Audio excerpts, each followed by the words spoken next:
I am Broncopolis here with you for the action alongside Inferno Spark. Our Twitters are down below, our little names there. And I'm excited. We have a really interesting lineup of players today. Yeah, I really like, typically on the weekly, there's always going to be one or two, maybe even three top players that we're missing, at least at the club. But besides Toad, I think everyone's pretty much here. Yeah, pretty much. And I think the way things are looking right now, we have 4 of our top 5 because Toad's missing. And then I think even below that, we have like the next 10 all here. Yeah, it's nearly full attendance. It's going to be anyone's game. I'm really excited to see how this goes. It's going to be round-robin pools to start things off. So excited to see, there's always going to be 1 or 2 people who you don't expect. Some crazy upsets due to the sheer volume of matches. That'll be fun to watch. Yeah, and I'm really interested to see who makes it out of pools because I would say these are some of the toughest pools I've seen in terms of like still being balanced. I'm definitely really happy with the pools for this event, but I mean we're already starting off with JT Louder Monkey Boy, which is already like bound to be a good matchup. Yeah, these are 2 people who can really do some damage. Both have top-8'd one of the weeklies beforehand. They really know how to take their respective characters far. It's going to be Louder Monkey Boy using his most familiar character, Ness, against JT's Pac-Man. What do you make of this matchup? This is actually a really interesting one because I feel like Pac-Man has a lot that he can get on Ness, but at the same time, like Ness always has that oppressive presence on stage, and he also has that edge guarding potential with Yo-Yo that even Pac-Man doesn't have the tools to just get around that for free. And not only that, Pac-Man's out of shield options are just so superior in this matchup. You have Nair out of shield at frame 6 and even Uppy out of shield at frame 4 if you're close enough versus Ness's fastest out of shield option at frame 8. That's just a couple of extra milliseconds that you cannot press the advantage. And if you're catching Meki and shield, that's going to be your key to the victory. Yeah. That being said, we're still seeing pretty even gameplay from both players. One of the things I'm going to be really interested to see is how Meki uses F Smash this game, both as like an actual hitbox, but also for the reflecting properties, because it's really good against Hydrant specifically. Very true. It's something you do need to know in advance, and this time he's just going to use the first up smash to get rid of the Hydrant entirely. Of course, there was that Beefy Smash Dudes Pac-Man tech video, only released just yesterday. We'll have to see if JT took anything from that. Yeah. Or if someone like Meki picked up some of the new counterplay tactics. Good Nair out of shield for Pac-Man. That frame 6 tool so deadly. Even after taking the first stock, he looks well on his way to evening it up.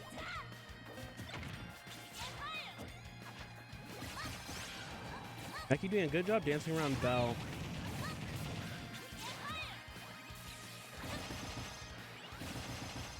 Although 2 up airs through the platform. Just lands on it once again. He had that Hydrant just protecting at the ledge, but decided to go back to center stage. And if you already have that set up, why not use the luxury? Yeah. One of the things Meki's started to do a lot better. Ooh, and the bat doesn't actually break the Hydrant there. I'm not sure if it was because it reflected the water or if it's just a little bit too weak. But extends the back air on the Hydrant this time. And as you said, he just primed the Hydrant for him. And that was going to be easy key to either hit him, the key, or both. That was a really, really nice combo from JT there, getting about 50 damage off of just a simple Galaga into forward airs. Pac-Man's low percent setups are unmatched. Obviously not going to do much without the Hydrant out, but once he does get it out, this time he reflected the key, and I think perhaps necessarily too. Yeah, I think because it reflected from the water, it didn't go straight back, but it ended up going into the angle. Without the grab as well. Of course, Ness's very low fall speed might be particularly useful for avoiding Pac-Man's grab, as you can just drift out of the way of it. It beats spot dodge, it beats air dodge. But if you manage to just float in and out, that looks like the best counterplay thus far. Well, I thought he almost killed himself. One of the things I've been saying a lot here is I feel like Meki's getting a little bit baited by the Hydrants, but he's still getting these really good confirms and getting these kills at really good percents compared to JT, who's struggling to finish off these stocks. Really has. A back throw at 110 with a bit of rage is going to do it. Pac-Man's back throw not quite as strong, but is going to send Meki up to 162. Already has the Hydrant primed, and as you saw, he had that coverage option spaced out perfectly, but was unable to space himself to punish.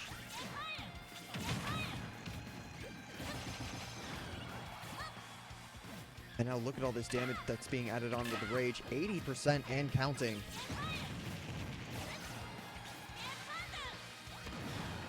Becky doing a good job using the PK Thunder to edge guard, but not getting the follow-up on the high recovery. Not going to be it with the back throw, even from center stage. Wow, at 125 before the throw, Louder Monkey Boy is going to two-stock JT to take game one. Yeah, that's a lot of rage. Not only is that a lot of rage, that's one strong back throw. It's technically not the strongest in the game, because that honor now goes to Incineroar, but with the angle it sends you at, Incineroar pretty much needs to be at the ledge for it to be effective, whereas Ness can kill you from anywhere shy of the wrong ledge. Yeah, and one of the things that makes Ness so nasty is that like you have to change your DI based on where you're thrown from. Because if you're thrown from ledge, you have to hold in to not get launched as far as possible. At the same time, when you're at that high percent, you kind of need to hold down if you're on the other side of the stage, just so you don't go off the top, because it has so much knockback.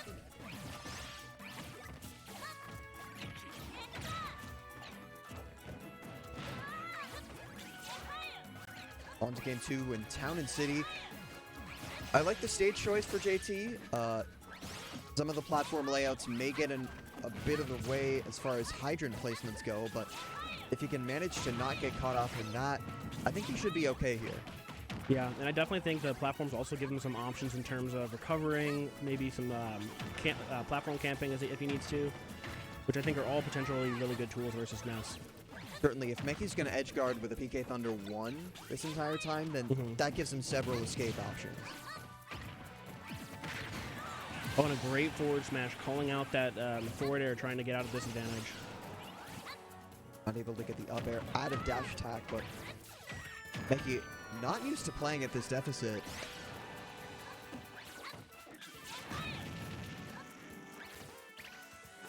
This time he's going to edge guard with a yo-yo instead, but good timing. He knew he was only going to clip with the third bounce on the trampoline.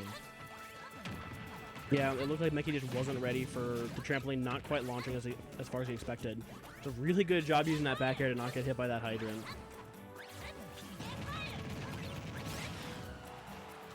Back air on top of the hydrant.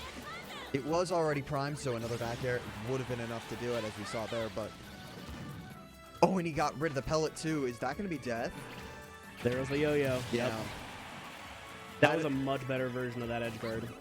Had enough to make it back to the ledge, but not in the face of the yo-yo. And he said as soon as Meki clipped the pellet, he was just set up at the ledge. But JT's doing a really good job keeping Meki behind that hydrant and just keeping him overwhelmed with projectiles. Apple will put Louder Monkey Boy at 142, and the key setup through the hydrant. Meki was just completely caught off guard there. He was just approaching that setup blind because he was already turned backwards, had to focus on the smoke that was already resulting from the prior hit.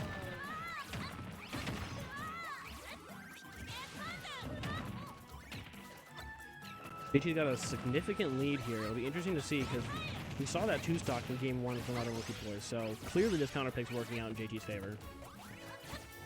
Said that the consecutive fares from Louder Monkey Boy, we saw him beginning with the F smash. Although this time he just arcs it right over JT's head. He misses the tech, but I think he should be. No. Oh, he misses the trampoline there. I don't know if he could have made it. It was really close for that third hop, but even still, he would have gotten yo-yoed probably. Most likely. Louder Monkey Boy about a 60% deficit to make up here. The PK Fire is a decent start. I'm surprised knowing that JT was already throwing out a long-lasting grab in the other direction that he didn't rush in after the PK Fire. Perhaps just didn't have enough time to do so at the low percent, but nevertheless would have liked to see an attempt. Oh, and the hydrant catches him off guard as it gets off screen from the camera. That smash in the wrong direction. That's going to be another couple pummels on top of JT. And once again, we're only 15 or more percent into back throw range.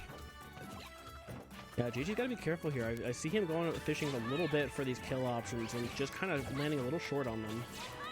Gonna roll at the ledge, and look at how Meki's facing. Typically when he wants to face back for the back air, or he wants to face forward for the back throw, you can always project which way and what option he's going for. As we saw right there, that hydrant pushing him those extra couple of inches is going to make the difference. Louder Monkey Boy was playing at a deficit almost that entire time, but just kept playing carefully, and he got his reward through that patience. Yeah, that was a really impressive. Again, I think one of the things we saw that entire match is that Meki was getting those kills right at kill percent, whereas JT was struggling to get those kills at 130, 140 versus the Ness. Right, I don't know if we don't have the data offhand, obviously, but I'd be surprised if Meki killed a single time above 130 that entire match. Yeah. He was just finding ways to get the damage. Even, you know, even the trades were working out for him. And when you're killing at 115, 110 very consistently as Meki was, then there's pretty much no way of coming back from that. Yeah. Again, like I think one of the things you'll see from some of these matches is like some players are really good at racking up that damage, and some players are really good at killing. And Meki is clearly one of those players who gets so much off of just getting kills right at kill percent. Right. If it's a good player who's good at both, but if you have to make the Machiavellian decision of just choosing one, then I think you're taking the kill power every time. Yeah. Because, like, I know as a player, I always tend to be a lot better in, like, the neutral situations, and then I get to kill percent, and I'm like Charizard button. What do I do? Yeah. Exactly.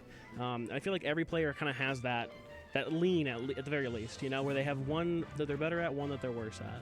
Oh, certainly. That was me back in the day when I mained Young Link. I'd frequently get opponents to 170, 175, and I would just panic and not know what to do because I'd keep throwing out the soft spot of Nairs and silently crying to myself whenever they didn't kill. So... Yeah, and I think it looks like we'll be, and I'm pretty sure Eli will be playing next versus, it looks like probably Meki again. Interesting. We're going to get Ladder Monkey Boy for a second time? Yeah. I mean, the whole pool's going to be on this setup, and I think because of the way it worked out, there's another setup right next to us that they're playing on. Right. But yeah, so I think like Eli is the perfect example of that player who like can rack up neutral wins, but doesn't really have the raw kill setups in terms of like just being like really good at landing kills. But because he's Wolf, he can just throw out kill moves, and sometimes they just work. Yeah, Eli is a Wolf whose playstyle I like to describe as counter-aggressive. Exactly. He is not necessarily aggressive on his own. Oh my goodness. Well, we're not going to see the Wolf at all. We're going to be seeing the K-Rool Ditto. Heck yeah. Let's go. This is a particular favorite matchup of the two every time they face off in bracket. So we have counterfeit K-Rool versus real K-Rool. I mean, I'm pretty sure it's very clear which one is which, but I'll let the stream decide that. Unbiased commentary. That being said, Ladder Monkey Boy is actually getting a really good lead here at the beginning. I think with that being said, you may have given it away. Yeah. Oops. Back throw from Love to get him back off stage. And he's already at 90%, so well within the range of any of the smash attacks here. The weak at a down air, and that's going to be an invite for another dash attack from Ladder Monkey Boy. Oh, the 2-frame from that down tilt was really nice. Was it? Yeah, it's down tilt. It is his most active 2-framing option, so whereas, you know, an F-tilt might kill, it is something that you just have when you want to cover more bases. That being said, we're seeing a pretty much dead even game at this point, and that's probably going to be a back throw kill? Yeah, I'm actually surprised he kept pummeling there just because I had a feeling he would be dead already. With the rage. Does get him trapped in the barrier on the down throw, but he's thick. He's living. I'm a bit surprised that he didn't go for up tilt instead. I don't know if it kills it a little bit earlier, but it felt like it might. That being said, oh, we get a jab block set up, but no follow-up. He gets stuck in the jab 3. Returns with a back air, already facing the other direction, so decided to make the most of it. Gonna trade crowns there. Unfortunate for Meki, his crown ended up flying off stage, and he's not going to have it for a little while. It looks like, and it keeps spawning off stage because that's where he's at.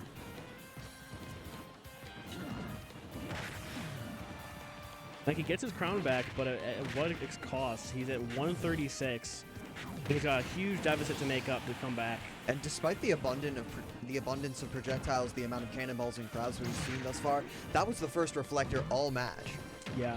About to say it hadn't happened, we just saw it there, but that looks like the counterplay, and wow, what a down smash at the ledge. That killed at what percent? I'm pretty sure he was about 80, which, I mean, that's pretty normal for most characters, but for a heavy character like K-Rool, that's surprising. And K-Rool, of course, the second heaviest character in the entire game by quite some margin.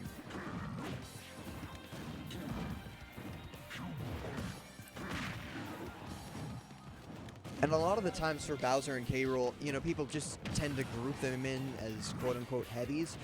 Whereas in reality, Bowser and K-Rool are just so much more than any other heavy. Like, the difference between Bowser, who's number 1, and number 3 is the difference between number 3 and, like, number 18. Yeah, and it's something that you feel when you play against these characters. But this time, he just K-roll coptered right into the blunderbuss, and Love, taking advantage of that poor spacing, is going to take him more. Love, again, one of the things you're going to see from Love is these consistent setups. You're going to see these F-tilts to cover options. You're going to see these blunderbuss at ledge to cover the ledge get-ups. You're going to see the drop-down crown, just anything that he likes. Yeah. It's, as many people get chastised for, oh, he only throws out the same 4 options. Love can do that to such great effect with this character, and so many of the 4 options cover at least 2, if not all 3 of the others. Mm-hmm. Yeah, and that's the thing is, again, this is exactly what I was talking about in terms of style. Like, you see Eli covering those options, getting that last kill with blunderbuss at like 160 or something like that, but then you see things like Meki running up and hitting a down smash at 80 at ledge and getting the kill. And such is, the lefts and rights, the odds and outs. Yeah.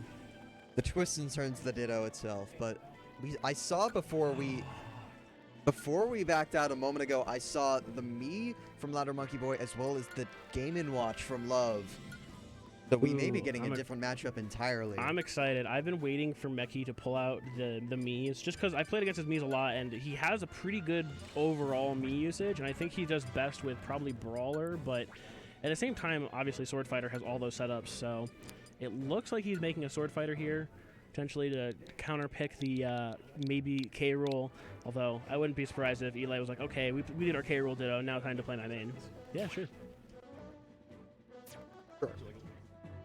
I think that Eli is a quick TO. I think he cheated. I think there's no way that he could have won using fraudulent K-Roll versus Meki's legit K-Roll. I think there's some collusion going on here. We need to investigate this. That is all. Yeah. He was playing blue K-Roll, and that's clearly not real. It's not a thing. Your friendly neighborhood Rob Main Wager weighing in there a moment ago.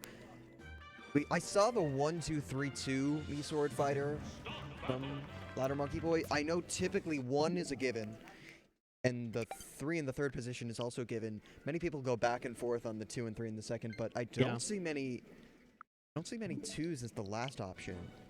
Yeah, I've had a couple of conversations with like Pac Diesel, who talks about Miis and what's their best set, and there's a lot of back and forth on like what's actually good and not good.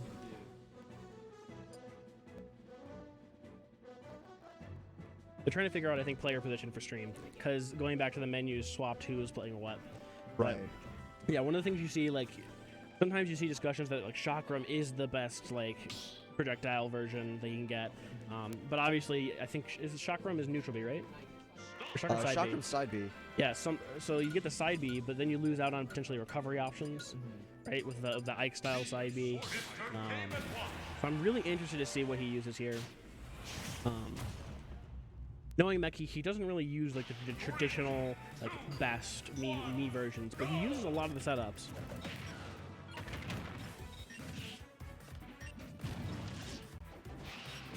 No.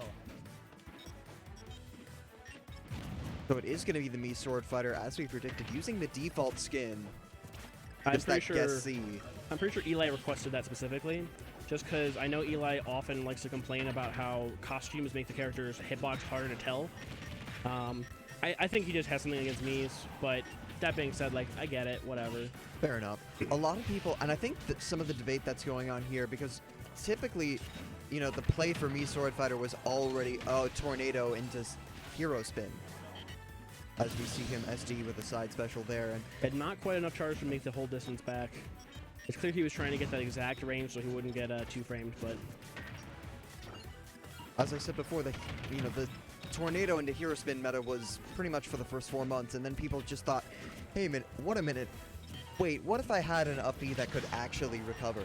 Yeah. And then that's where the debate started to rage on. Did he want the kill power? Did he want a consistent kill setup at double digits? Or did you just want to go for the safety? And it looks like Meki's just chosen the latter. Yeah, I also know that, like, I talked to Pac Diesel, and he actually doesn't even like hero spin or the Ike style or Crom style up B. He actually really likes the one you can angle in all the directions because it's so disjointed, and he loves to use it offensively. Although, as I said, that Lance coming back, just that one option caught Love off guard, and As immaculate as he's played thus far in the set, just one mistake not holding shield at ledge is going to rob him of that first off. Yeah, and this is kind of what it comes down to is that matchup knowledge. You need to know what's coming from the sword fighter player to even be able to stop it. So when you sit on ledge and you charge a smash, expecting them to just low recover, and then they just dash at you and kill you with a kill move, like you just have to know that that's an option.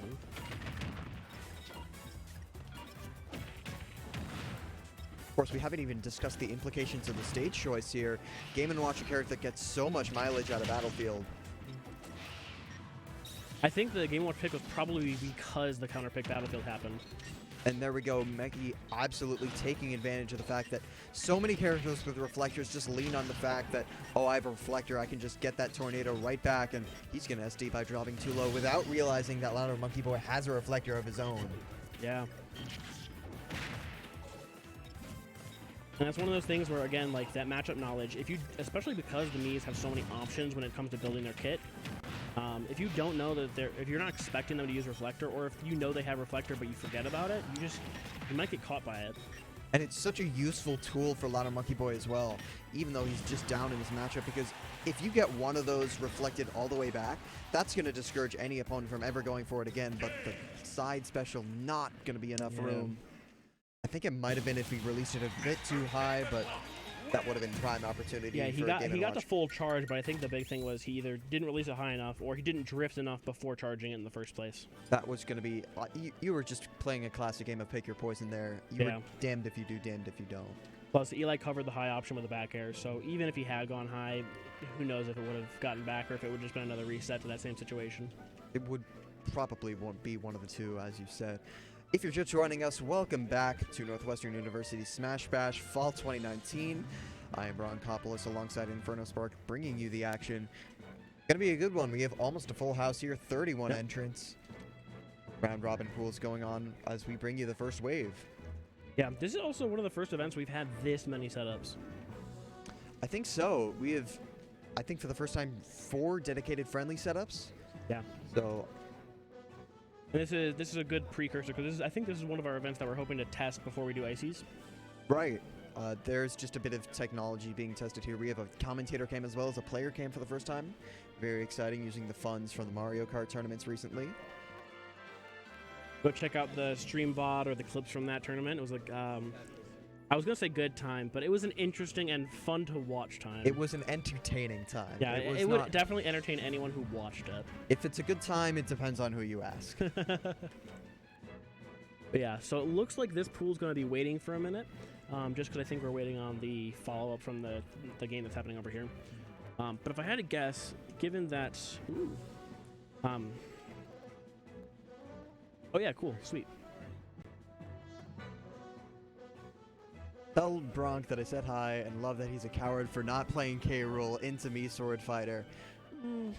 I kind of agree with that, to be honest. I actually think that K. Rool has the options to deal with the Sword Fighter. Just because Sword Fighter's not rush down. Well, Meki's isn't. And most Sword Fighters aren't, just because he doesn't have the speed to actually keep up with the faster characters that need to be rushed down, like really defensive fast characters. Yeah, Meki is a player that plays at the mid-range no matter what character he's using. He plays just a roster of characters that can play at that same distance. Ness with the PK Thunder and the PK Fire. Rosa with sending out Luma and just that drift back fair. And K. Rool himself with a blunderbuss and crown throw. And even DK with like quick burst moves like dash attack and back airs. Very true. He's not someone that needs to get up close. He's not a Fox player. He's not a player such as Captain Falcon. Let's say you can play without being in your opponent's face. Yeah, so it looks like we're going to be seeing probably JT Love on this next set. Here we go. It's going to be a Pac-Man Wolf. I know these two have faced off on the first week. I believe it was Love who ended up eliminating JT from the bracket entirely week 1. So these two have a bit of history.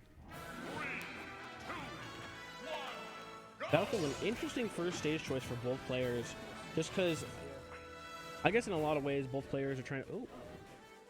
Oh, this is... We have a controller issue? Yeah.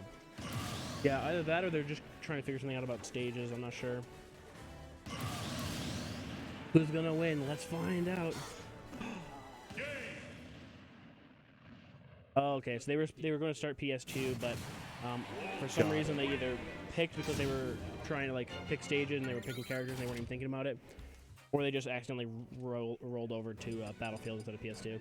A bit hasty with stage selection here, but finally getting the right one. To start this one off, I believe this is the 1 and 2 seeds. It's either the 1 and 2 seeds or the 1 and 3 seeds. The pool love being very highly seeded, so I think the 2 and 3 will be very close together between him and JT. Yeah, I think the way the pool is laid out is that I think JT is the second in the pool. Okay, so Ladder Monkey Bird would be the third. Yeah.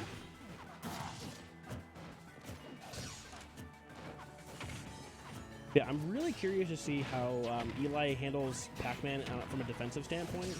Just because Pac-Man is one of those characters you always want to kind of be putting a little bit of pressure on. You don't want to be too aggressive, because if you're too aggressive, you'll probably just get stuffed out. But at the same time, you also don't want to be too defensive, otherwise he'll just get free keys all the time, free hydrant setups. So. Yeah, interesting bit of matchup knowledge here. Wolf's down smash only gets rid of the hydrant if you get the sweet spot on the front hit. So if you get the strong spot on the reverse hit, or even the weak spot on the forward hit as well, it will not get rid of it in one hit unless it's already primed. Interesting. Ooh, Eli trying to use the water to a good effect there, but JT's getting a good shield and reacting defensively to these options. And there we saw him go for the down throw dash attack, even though it's well out of the percent range, perhaps hoping that the hydrant would have pushed him back. And again, JT is doing a really good job just putting this defensive wall up that like Eli has no choice but to try and get through. Brew out and grab in the wrong direction though, and he just caught him whiffing the dash attack, but unable to get the punish, and it's gonna be an F throw from Love. And that's how I love to describe Love's playstyle, as counter-aggressive. Whenever he's throwing someone off to the side, whenever he's catching you overextending, he wants you to be over-eager enough that you just walk into that F smash. JT with an unfortunate SD there. I think he lost track of where his trampoline was and got caught under that lip and really couldn't figure out how to get back. Such an oddly shaped underside of the stage PS2 has, and it's going to be right to the detriment of JT almost immediately. Lands with an air and does manage to get the grab out of it. Jabs in the wrong direction. Bit of a safe option there because he was able to get something in the other direction too. This is one of those really unfortunate situations where you get Pac-Man to this high percent, or you get someone else to high percent at Pac-Man, and you're struggling to find that kill without a clear setup. Did not roll as JT was anticipating. This is another matchup where the blaster usage is particularly useful because it serves a function other than necessarily doing damage. It interrupts just the fruit selection.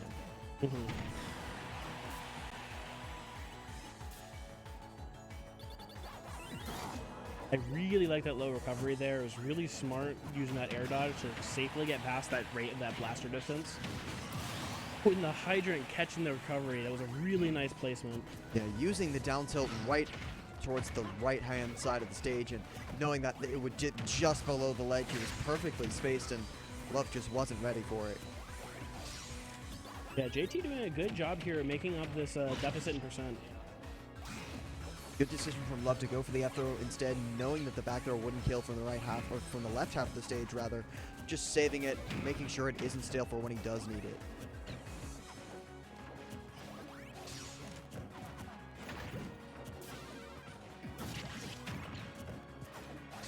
And JT is doing something I personally have seen like a lot of growth from him these last couple weeks. This is one of the first times I've noticed him being really cognizant and aware of the spacing of hydrant when other people hit it. And he says, like, you know what, I'm just going to keep charging fruit because I know this isn't going to hit me. Yeah, he's going to drop down with the downer and kill at 100% after the hit. The rage certainly helping him out, but if you can manage to get kills as Pac-Man off of these early percents without the need to risk an F smash, that's going to be so effective in pretty much any spacey matchup. Yeah, and you can see, again, like, this is making a huge difference. He went from being down over 100% on that second stock to now being up a stock with a ton of rage. At 188, but rolls in with a back throw. That killed with room to spare. Yeah. At some point, someone's going to land that roll back and back throw. Galaga's going to be pushed back, but Love is going to catch it. Have to see what he gets out of it. He just Z-drops it to cover the roll in and just goes for a nice aerial just to cover options.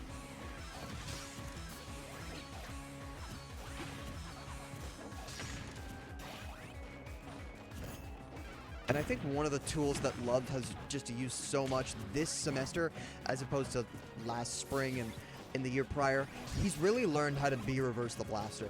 It's such a momentum shifter, quite literally. And when your opponent just catches you drifting one way, speaking of getting caught though, that normal get up into the sweet spot down smash, gonna take that first and final stock, and Love knowing that he got a bit lucky there, but JT knowing that he picked the wrong option, having to play a bit more cautious. Yeah, that's one of the things you'll always see from Love is he covers those quick and fast options that you could go for with these, with Wolf. Wolf has the ability to cover those options, and then even if you miss, you still get to reset neutral and reset the situation and put yourself in a situation where you could try for that again. Gonna be the Wolf and Pac-Man again. No surprise from the two, even though we saw Game & Watch and K-Roll earlier from Love. He's already played 3 characters. I don't know if he has any intentions of playing a 4th. Yeah, I'm kind of curious about the pick. I mean, he definitely clutched out that last game with that down smash, but he was really struggling there in the very beginning of the first stock and in the end of the second stock. Of course, for anyone who watched Summit last weekend or the weekend prior, you know how good Game & Watch can be in the Pac-Man matchup with Meister against T. He was just invalidating pretty much every fruit with a bucket, getting caught playing the game that Pac-Man doesn't want to play at all, which is the vertical game.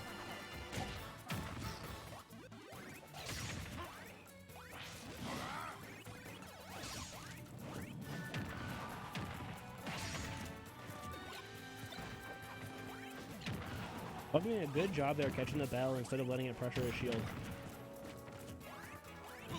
Lingering hit of dash attack is going to get rid of the Hydrant. That time he hit both the Hydrant and JT, one with a reverse hit, one with a forward hit.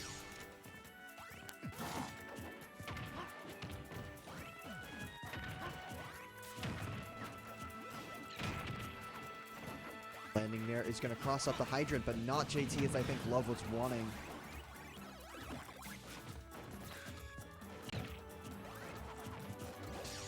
Yeah, we're at a point now where both players are kind of just sitting comfortably in kill percent, just waiting to get a good setup on each other. And good reflector as well. He caught him standing right in front of the Hydrant. Ordinarily, JT was looking for that key to hit both the Hydrants, so it would cover both high and low with the Hydrant and key respectively, but Love knowing to go in front to intercept that setup. Yeah, and that's one of the things I feel like we're going to see a lot more as the set goes on, is just Love figuring out how to use that reflector within parts of this matchup. Well-spaced fair as well.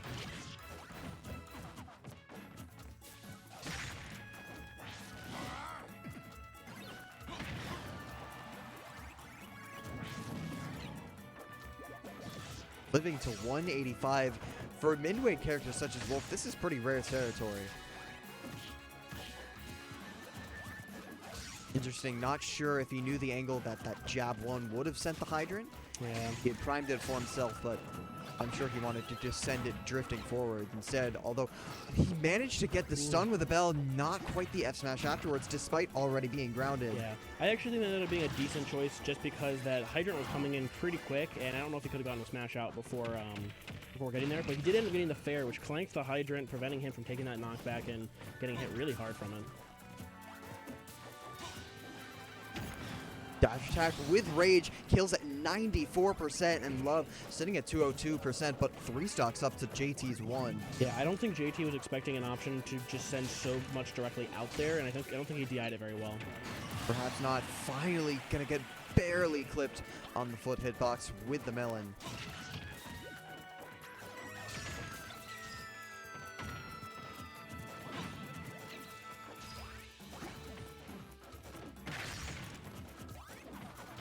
Love doing a good job of calling out that forward smash on the Hydrant by just blastering with the second the Hydrant left. Even the F smash afterwards almost killing JT, barely getting the optimal DI in time.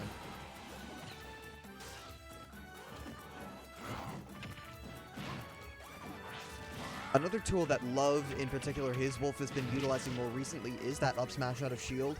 It's frame 13, and when you don't really have a viable option out of shield until frame 10 with a lot less coverage. That scoop hitbox is absolutely massive.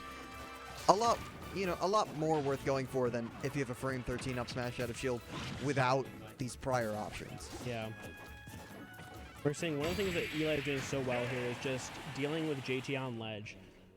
He kept putting him on ledge, and then he would just set him up in these situations where it's damned if you do, damned if you don't. You know, regular get up into a smash attack, jump into a shielded either up smash or just like a fair to anti-air.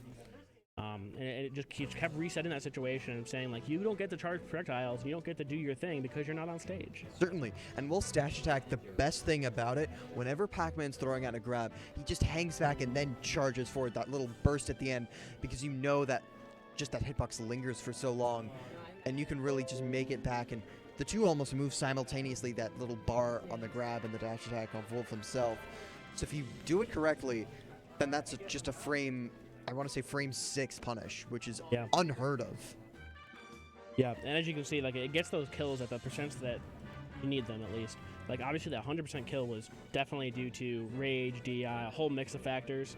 But even that last kill, like 140, 150, that dash attack cleanly ended the stock and got him that win. So Love looking well on his way to take this pool, already with 2-0 victories over the 2 and 3 seeds in his pool, rather. Have to imagine that the lower seeds in the pool will pose certainly less of a challenge.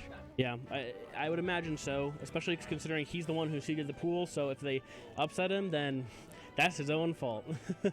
Certainly. It's going to be a little while until we get a couple more matches on stream. Some matches already being played out. If you'd like to follow along, you can do so using the link in our Discord. It is just search Fall Smash Bash 2019. And yep, we have the Smash.gg link pinned in the Discord, and if you're already here, you're obviously here at twitch.tv/Northwestern Esports. Feel free to give us a follow. We do stream every week for our tournaments. Of course, every Monday, so the Saturday a bit of an anomaly for us, but yeah. It's when these random one-time events come up. You have your Smash Bashes, maybe every quarter, depending on how things go with scheduling. ICs, I think, is going to be next quarter. It looks like it's going to be somewhere in the early beginning of 2020. So. Okay, make sure to mark your calendars for that one. Yep. Yeah. So the ICs event for DePaul is this month, right? Yeah, so it's going to be next week, Saturday, I believe. So that's not going to be streamed here, is it though? No, it's going to be all with their stuff. Right. But still, we got to shout out our homies, just because we've been ICCS is a big joint effort between all the colleges. So absolutely, it's just necessary to support the Chicago collegiate scene. There's just been such a joint effort. ICCS 1 was such a huge success with over 110 people signing up.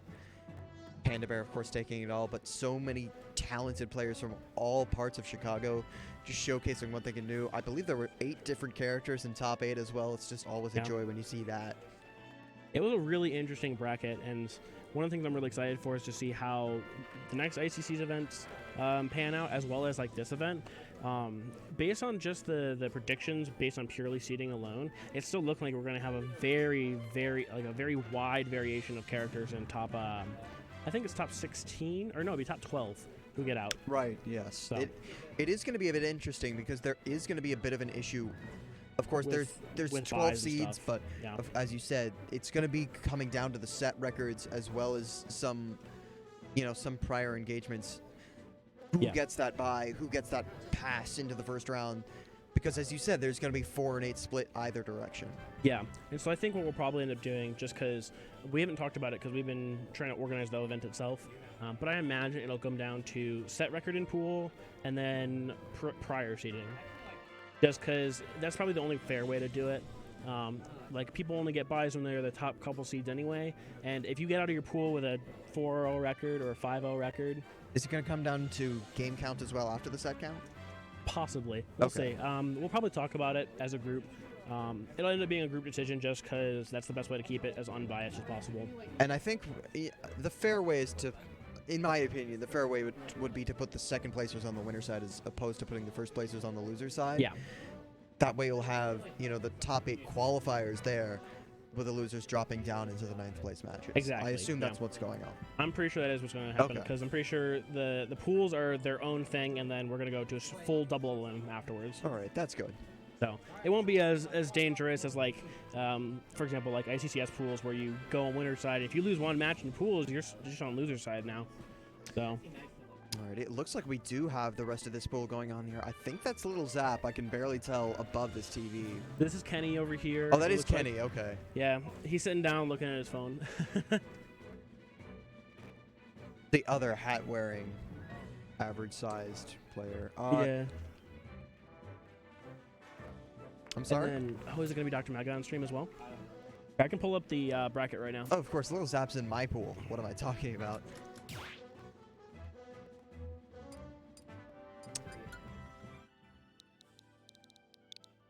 Kenny, of course, known for the Lucina and ZSS. Have to see which one he uses here.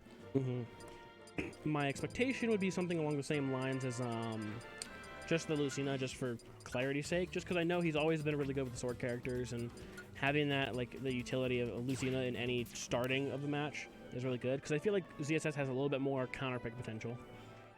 At least in terms of, like, being counterpicked as well as being a counterpick to other characters, because she gets really strong matchups and a couple of weaker matchups. Even, you know, every character has some of the weak matchups in this game, and I think Lucina has some of the fewest out of the entire roster. Even if she's quote-unquote worse than other characters, there isn't that one particular counter to the character. That there isn't the Palutena for the Fox player. There isn't the, you know, I'm struggling to come up with another example. There isn't the Mega Man for the Joker. There isn't the Pikachu for the everyone else. Exactly. Well, yes. There isn't the Peach for the Pikachu. Yeah, exactly. So so this is actually a different pool, since this pool actually finished. Snailian was unable to make it today, unfortunately. Rip Adam. But so this pool finished, and it looks like I think Love and Louder Monkey Boy are the two who are going to make it out of that pool. Okay, interesting. Just based on what we saw, at least on stream, in terms of results. So it looks like this pool is the ending of Thomas 446 pools. So it's going to be, I believe, Kenny versus Dr. Mega? I believe so. That is the only match that Kenny has left, so Yeah. I have to expect that one. Is it? Yes, it looks like Yes, it. it is.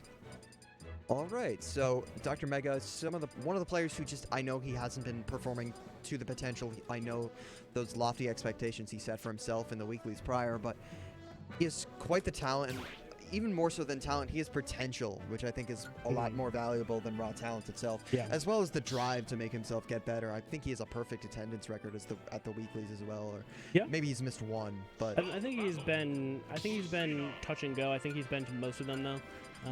But yeah, I see him really consistent in the community, and I think that's one of the things where, like, if you have the consistency in terms of interacting with the community, the drive to get better and play better, and then just the willpower to keep at it and keep your mindset going when you have losses, I think that's the combination for success, in my opinion. And we're going to see him try to take that here. I think this is going to be a hand warmer, just because, okay, maybe not.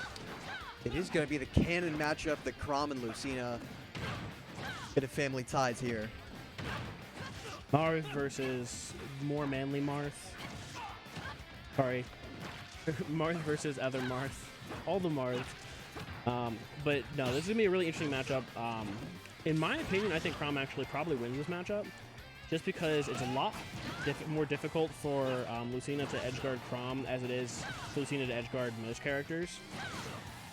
Although, having said that, Kenny just did that perfectly. Dr. Mega already out of that stock, 117% after the hit, and looking strong in this neutral thus far. And again, like, we're going to see a lot of Chrom running around being just more oppressive in terms of movement. But at the same time, like, Lucina has so much potential in terms of, like, being able to float out and throw aerials that are safe, that we'll see how this goes. But when Dr. Mega seems to have the pressure on, he seems to be doing well. Ooh, wow, the F smash at the ledge just caught Kenny. I think that pretty much covered every option except for the get-up attack. Yeah, it seemed like I think he jumped from ledge, and that's why he got caught. But that's one of the things where, like, when you're playing fast, you just know what you need to do. And Dr. Mega, he's got that option right on lock. Reversal, but Kenny with an F smash of his own. Still sitting at 9% to that 108, and he's just been doing such a good job of baiting out the counters on top of Dr. Mega. We saw him throw out 2 or 3 to start and almost none since. Yeah, he's doing a great job putting on pressure to keep Dr. Mega off stage or in the air above him, where he can't throw out, like, safe aerials and good like spaced stuff. Reversal back air under the platform though, and Dr. Mega down to his final stock.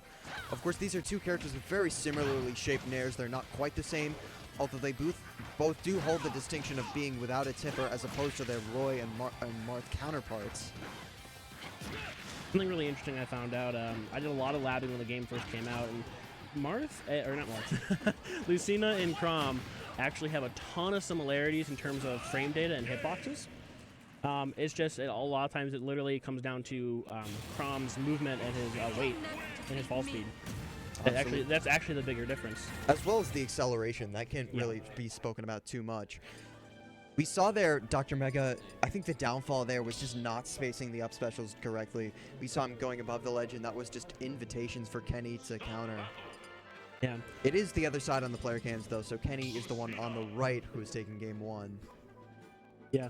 And the other thing that's really interesting is that, I feel like Dr. Mega needs to do some better spacing, because I feel like he got grabbed a lot that game, and I feel like he didn't get any grabs that game. Oh, wow, we're going to be seeing the switch to the Shulk, so Dr. Mega is going to be outranging Kenny, one of the few characters to outrange Lucina in any matchup. Just didn't like the way that his recovery was being scouted out. Not that Shulk has an amazing recovery without jump art either, but certainly provides a bit more added security. Yeah, and it's definitely a bit easier to snap without getting countered, and you can change up your timing a lot better as well.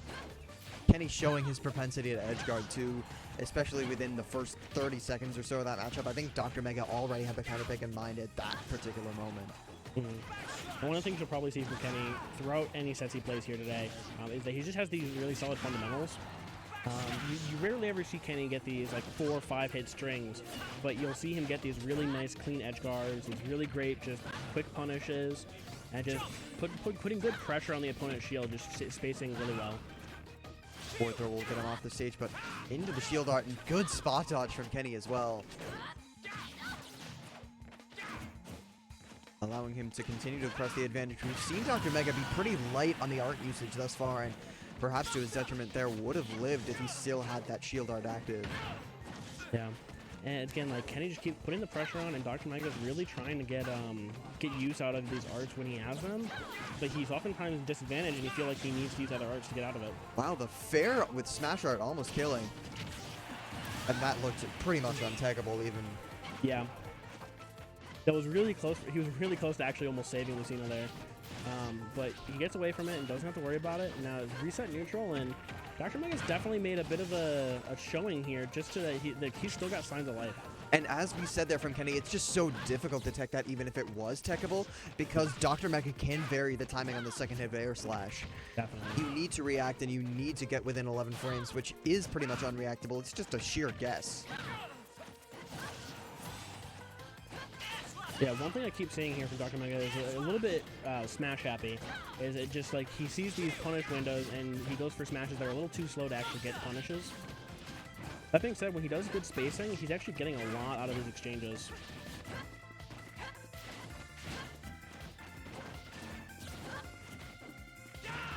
Down smash, no, not quite. He's just going to drift from above with a fair. Returns with a backslash, and interestingly enough, Kenny unable to punish, but having sent that out of the frying pan, back into the fryer. A good high up B just to catch that overextension from Kenny there, trying to pressure his ledge. Dr. Mega finally using this outranging potential that Shulk has. Not able to get the counter back on stage, but once again, Lucina's lack of kill throws as she transitioned into Smash 5 was just, I think, one of the only nerfs this character received, but yeah, Kenny just showing that that's not going to be the difference maker at all. Dr. Mega doing 30% on the Buster boosted F Smash too. Yeah, Dr. Mega doing a good job making up the percent. The real question is whether or not he can get this kill before he takes too much percent.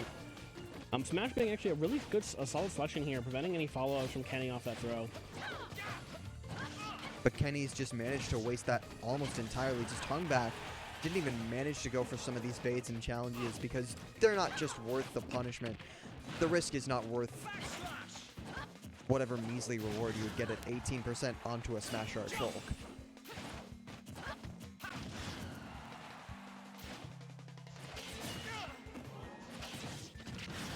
But Uppy's going to take the stock there on the high recovery from Lucina. 77% down, has to mount a comeback. Is going to do so with the help of Speed Art to begin the stock. Okay, I mean, you could say that Shulk sometimes can get really high momentum in these matches. He has the potential to carry players across the stage with Speed Art, to carry them up off the top with Jump, to get quick kills, quick damage and quick kills with Buster and Smash. They're gone into getting caught in with the F smash, but risked it all there, and Kenny's going to punish with an F smash of his own to take the set 2-0. And that was just clinical, especially towards the middle of that game, so you can tell that he really caught him just playing with the wrong arts at the wrong time. Exactly. I like what Dr. Mega did for some adaptation there. I saw a lot of changes between Game 1 and Game 2, both between his character, but also how he was playing things. But he just was still struggling with a lot of the Kenny's just really quick, safe options, and in the end, it ended up biting him in the butt. All right, so we are going to be seeing the top seed of the pool in Thomas 446. Top 2 seeds, I think, actually. Right, but top seed in his pool. Yeah. But Thomas 446 versus LNO, it looks like, which is the top 2 seeds of the pool, I believe, A3 or A1. I forget which one. But LNO, of course, a very good Bayonetta player that hasn't been showing up to too many Northwestern weeklies, but nevertheless, we know how good this player is just from the general destruction he's been able to wreak in Chicago as a whole. yeah, we have, a couple of us have played him at the last ICCS during the side brackets, as well as like some of the, I think Meki actually played him in bracket. I think yeah, he's nodding along at the stream runner role. And if I remember correctly, he has wins against multiple players here at Northwestern. So it'll be really interesting to see. This is a really interesting matchup too, just because I assume Thomas is going to go Inkling since he now thinks DK is the worst. Even though he was a DK main, we don't talk about that. But it's really interesting to see the Bayonetta Inkling matchup, just because you imagine Inkling would dunk under a lot of Bayonetta's hitboxes. You'd think so, right? But if he can go in with just sliding on the ground, not leaving the air until he's already known that he's registered a hit, playing that a bit more carefully and a bit differently than a lot of Bayonetta players like to start and begin their ladder combos, then we'll see. Yeah. It's definitely going to be a matter of whether or not he can catch Thomas out of these approaches like he just did there. He is catching these defensive options really well, already setting up a good ledge trapping situation.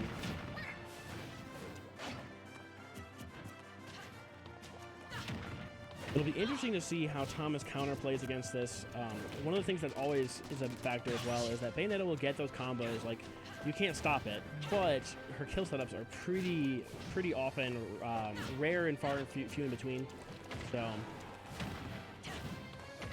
we'll see what they can both do here in terms of being consistent, getting the setups they need.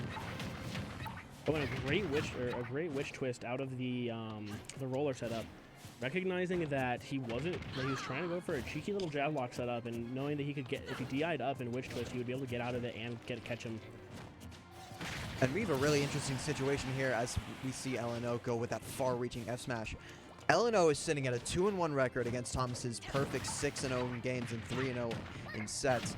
Although LNO dropped an additional game on top of that. So no matter how well he does here, he cannot get one of those first 2 seeds in the pool. So I believe I think he's already out. But having said that, if he 2-0s really Thomas here, he could play the spoiler role, as it would force a tiebreaker between the two of them. Yes, between Kenny and Thomas, rather. Wow.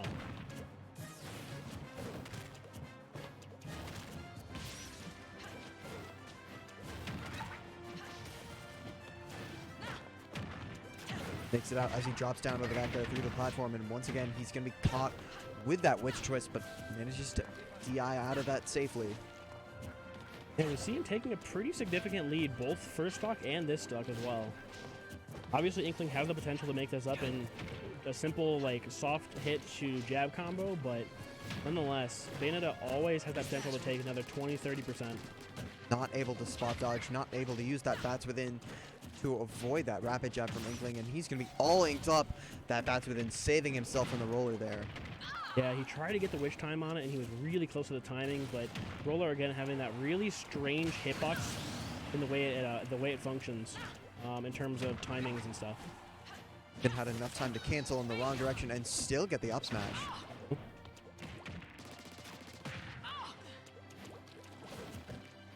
And this is where you see Thomas's Inkling put in a lot of pressure. Is once he gets the lead in that low percent stock, the low percent of the stock, he oftentimes will get that really quick setup into jabs, into quick little jab blocks, roller setups, and it's where he can run away with the game. It should be noted that Thomas just needs to take one game and not even the entire set to secure the first seed in his pool. Although having said that, with the amount of top seeds that are going to be moving on into winner side, I think he wants the 12-0 or the 10-0.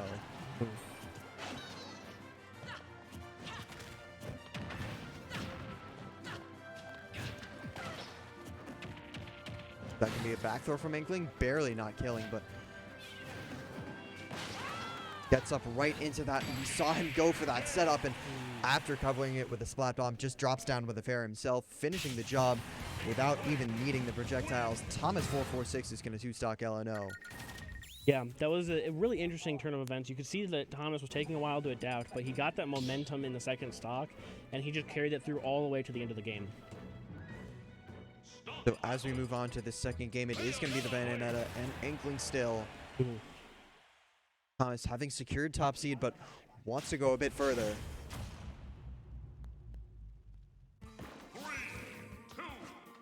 It's nice to see both players trying really hard here to just make the most of these games, especially considering there's not too much on the line for either of them. Now, there is some potential seeding changes that could happen based on the results, but at the same time, like, realistically, one of them's probably not going to make it out. And it looks like Thomas will probably have that top seed regardless. You'd think so. That time he just went for the side special to at least try and catch him on top of the platform, but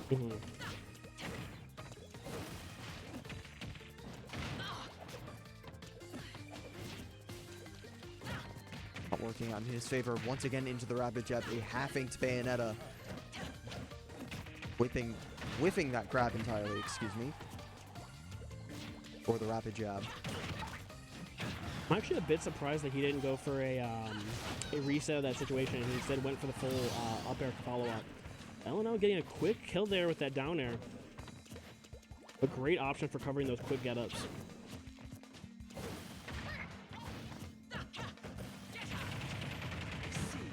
Rapid jab once again is going to put Thomas at 17%. Only managed to get the hit parry on the descending hit, but that does have a splat hitbox too. I really like that air dodge from LNO, recognizing that putting pressure on Thomas's shield there wouldn't get him much, and he'd probably just get grabbed for it. Once we go in again with a witch twist, he's going to be carrying Thomas to the top of the screen. I had the time to charge up that up smash almost halfway. Good patience, waiting, for, just baiting out the witch time really quickly and taking a pretty free kill there. Oh no, and LNO goes for the kill setup, not recognizing that Inkling could just drift during that animation. So just unfortunate. We saw him hit the witch time for the first time in this set, but charging the up smash in the entirely wrong direction when I think an F smash on the other side would have done it. We've seen him go for the 2-frame with the down smash twice at ledge, and that isn't particularly effective against Inkling as much as it might be against other characters, just because you effectively only have 1 frame to 2 frame him due to that low ledge grab. Yeah. That's one of the things that's big about knowing your setups and your ranges. You have to know when it's worth going after a setup like that. Oh, he gets a great witch time there on the aggressive option from ledge from Thomas 446. Before the damage is too far done, LNO 2 stocks up to 1, and Thomas in danger of dropping his first game in this entire pool.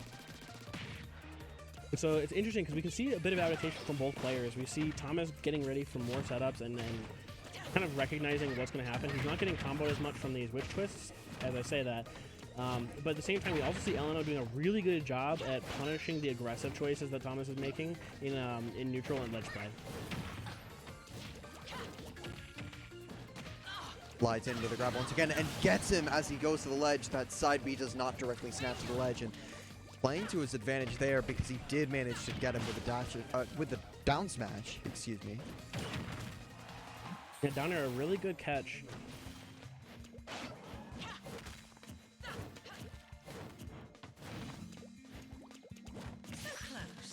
Bats within to make his escape, but how much more can he pull this off? Up smash not going to do it. He probably should have charged it a little more, but then again, you don't know if he could have gotten the catch there. Yeah, have to pay attention to the ceiling size on every particular stage, as we saw Thomas right away. Of course, Thomas knows what options are and aren't available. The Booyah is always in the back of his mind. Yeah, with a little bit of ink, it's clearly close to range. But there is Rage on deck now, and it's definitely going to mess around with some of these angles and percents.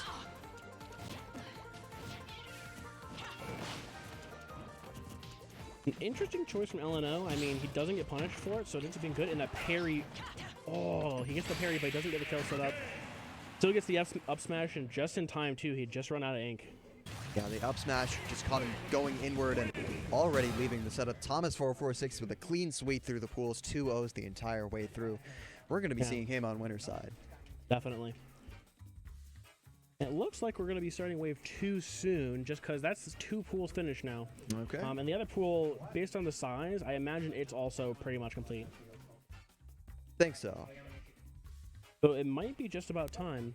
We shall see. All right, wave 2 starting. And just as I say that, okay. There we go.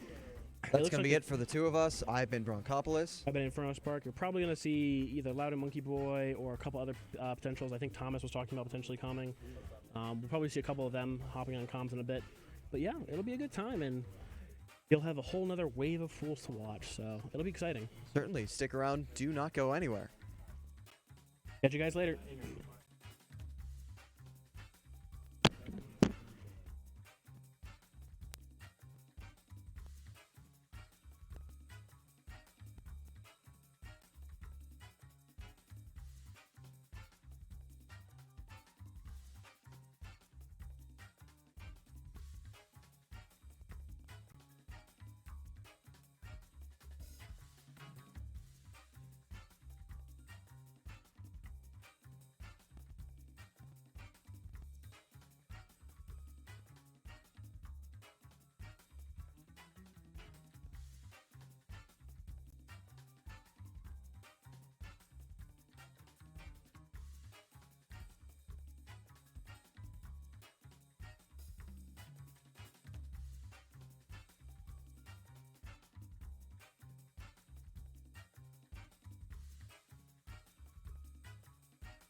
question. Yes, at Dogecoin_Smash.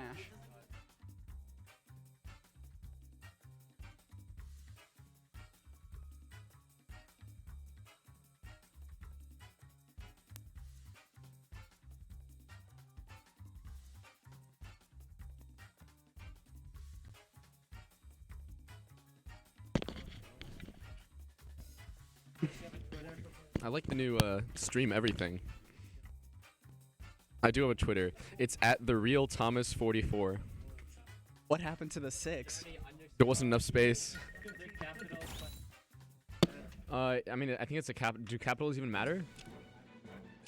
I think probably just capital T, @TheRealThomas44. Because Thomas446 was already taken. So you need to assert yourself as the real one. Of course.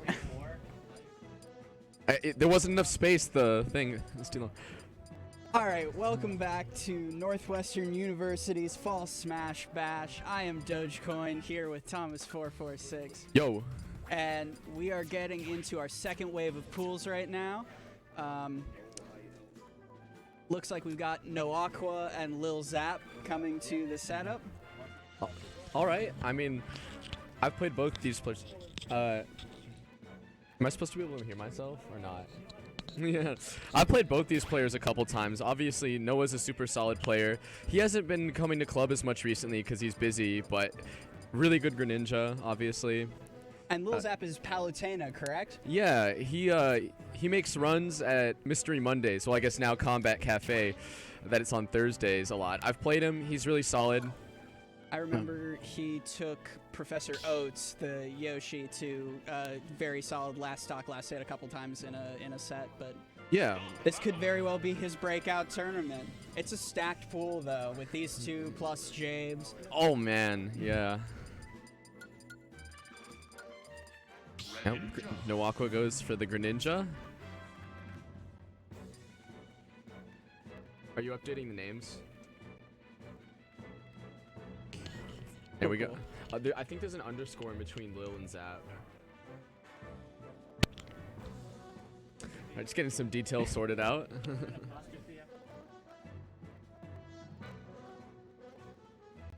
All right, so when you think Greninja Palutena, what are you thinking in terms of the stage ban phase? Lilat.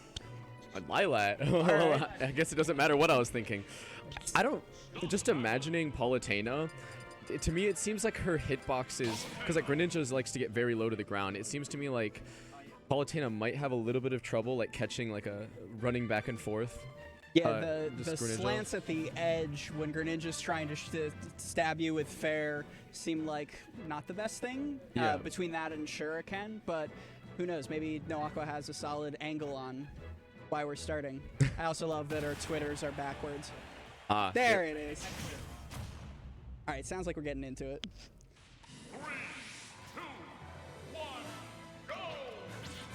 So Lilat, I really wouldn't pick Lilat if I were a Greninja player. At least for Inkling, you cannot jab lock people when they're on the slants. So I guess we're gonna have to see how that works out for No Aqua. Yeah, and right away, Lil Zap opening up, just trying to control the aerial space right in front of Greninja. I feel like this is a battle that's going to be mostly decided at like short hop height the whole way down. Yeah. It's gonna be interesting to see how Lil Zap deals with Greninja dash attack. Yeah. I wonder what options Palu has to if it crosses up. So. Yep. And No Aqua holding Lil Zap in the corner here. Kept him off stage for a healthy while already, and doesn't show signs of letting up, but Goes for that 14 hit shield punish, but doesn't land. he manages to hold center back, although he throws it away with the explosive flame, and we're back off the stage. Noah again goes for the ledge trap. Oh.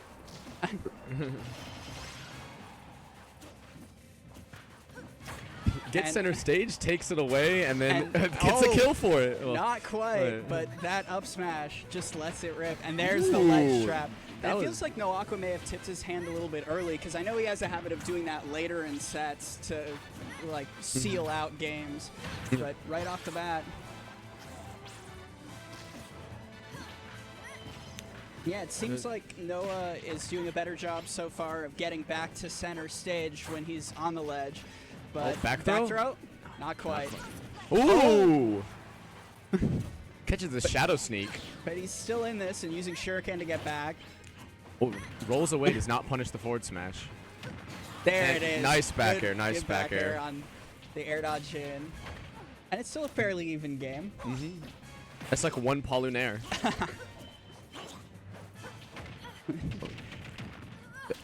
It's Ooh, starting almost a gets the little drag strange. down. Yep, sure enough, just short hopping around each other's shields. It looks like And- they're both oh. just a little unsure. Like they're throwing out some commitments, and then neither of them are being able to punish it. Yeah, there have been a couple smashes on shield that have gone unpunished. Yeah. All right, another ledge trap, but Palutena Nair. Palutena Nair is good. Ooh, 2 backers? 3? Aw. But it looks like that shield is really being worth its weight in gold as the little Zap tries to contest the space around around Greninja. This last 30 seconds seems like it's been really in Little Zap's favor. And as I say that, though, No Aqua gets him off stage. And he's gone for that up tilt at the ledge a couple of times. I don't know what option he's reading, but Lil Zap has timed neutral get up pretty effectively against it. It's just so difficult to punish. You only have 2 frames, and then they can do whatever. Yeah. Ooh. Ooh, calls out the jump, and No Aqua takes a pretty healthy lead. Oh, Little Zap air dodges out of the combo. That could have been big. And that falling up air to try and just get Greninja off me.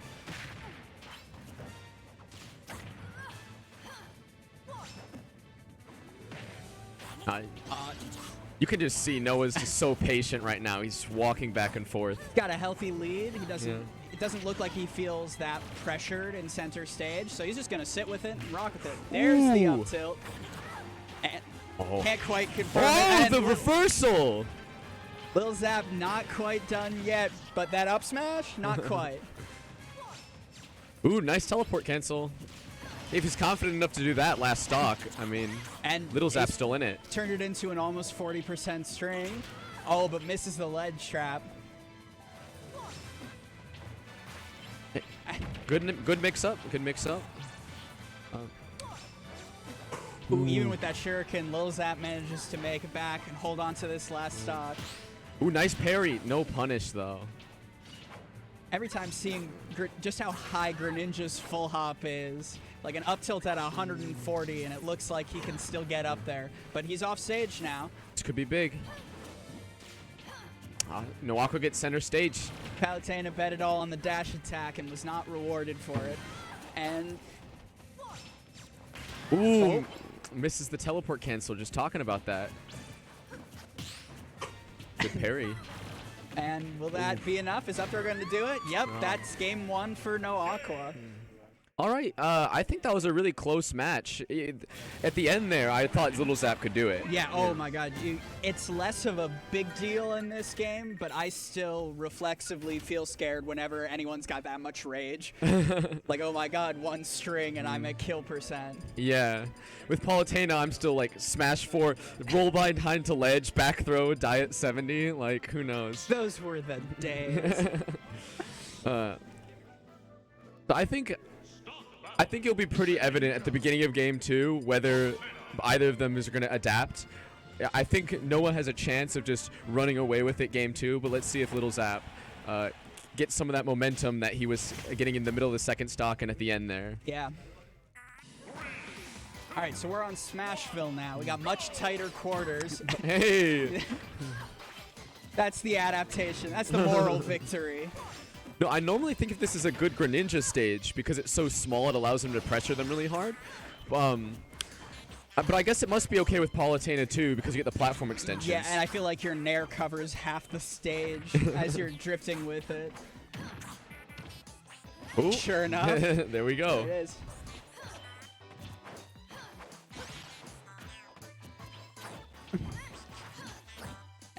Yeah, just throwing out short hop aerials around each other again. It looks like Lil Zap is doing a good job of mixing up fair and nair and not being too predictable as he moves across Smashville. But now he's back on the ledge, and No Aqua's sitting on him. Ooh. Oh, down throw to back air. That's not the easiest thing to hit, so it's pretty impressive. Goes for the up smash. That's something new. Does not go for the back air. That would have killed. It looks like Lil Zap is going a little bit more aggressive generally when he's got Noah in disadvantage, and sometimes it's working out, but sometimes he's throwing away stage control to do it. Mm-hmm. And Oh, wow. catches the 2-frame. Really good awareness by No Aqua. Yeah, that up tilt feels a little bit like it's starting to get to Lil Zap, so we'll see if he can turn it around now. The back throw? Sus DI it looked like. Ooh.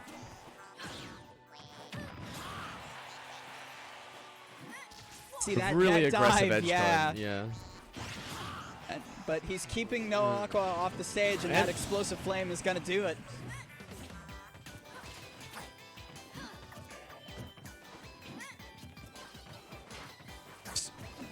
Ooh, really good tomahawk grab. I don't think anyone was expecting that. And he's pressing the advantage pretty hard here. Oh, but that nair looks like it might break it. Oh, Ooh, the Palu jab. that nair not quite going to catch Greninja on his way up. Yeah. I think Greninja, he can stall so much by going to the angles and having his double jump. I don't think it's worth it to go for that edge guard. Yeah, and with Smashville, where you can ride up the inside of the platform especially. All right, now that up tilt is starting to pay No Aqua back a little bit.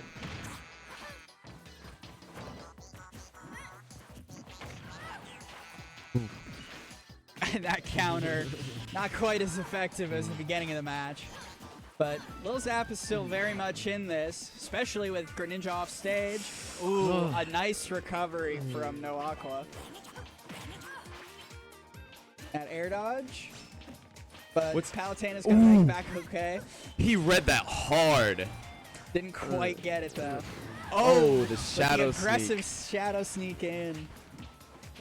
I think one thing that if Little Zap does win this game, one thing he's got to do is realize that these edge guards aren't working. And at some point, you just have to start trapping. Yeah, sure. And like you said at the beginning of the match, it seems like No Aqua is choosing very good times to go in with dash attack, and he's yet to get super hard punished for like dash attacking a shield. Yeah. But that, just gonna be a fair. Yeah, that F smash. It looks like Lil Zap is reaching a little bit. There's the ledge trap, but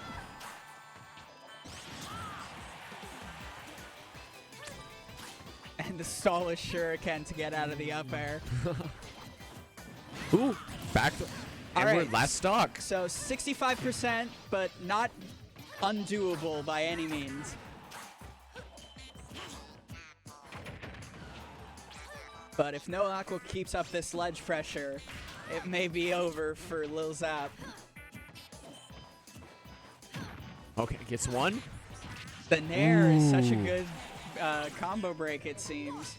Or No Aqua's making it look like one at least. Okay, it looks like he's out of percent. So Yeah. now Noah has to go for a 50-50, basically. All right. Oh, just the cheeky F tilt, and that'll be a 2-0 for No Aqua.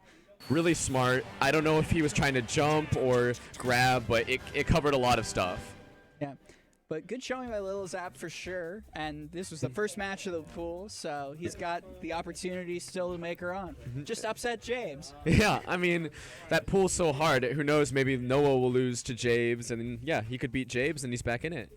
Yeah, no, this is not over by any stretch.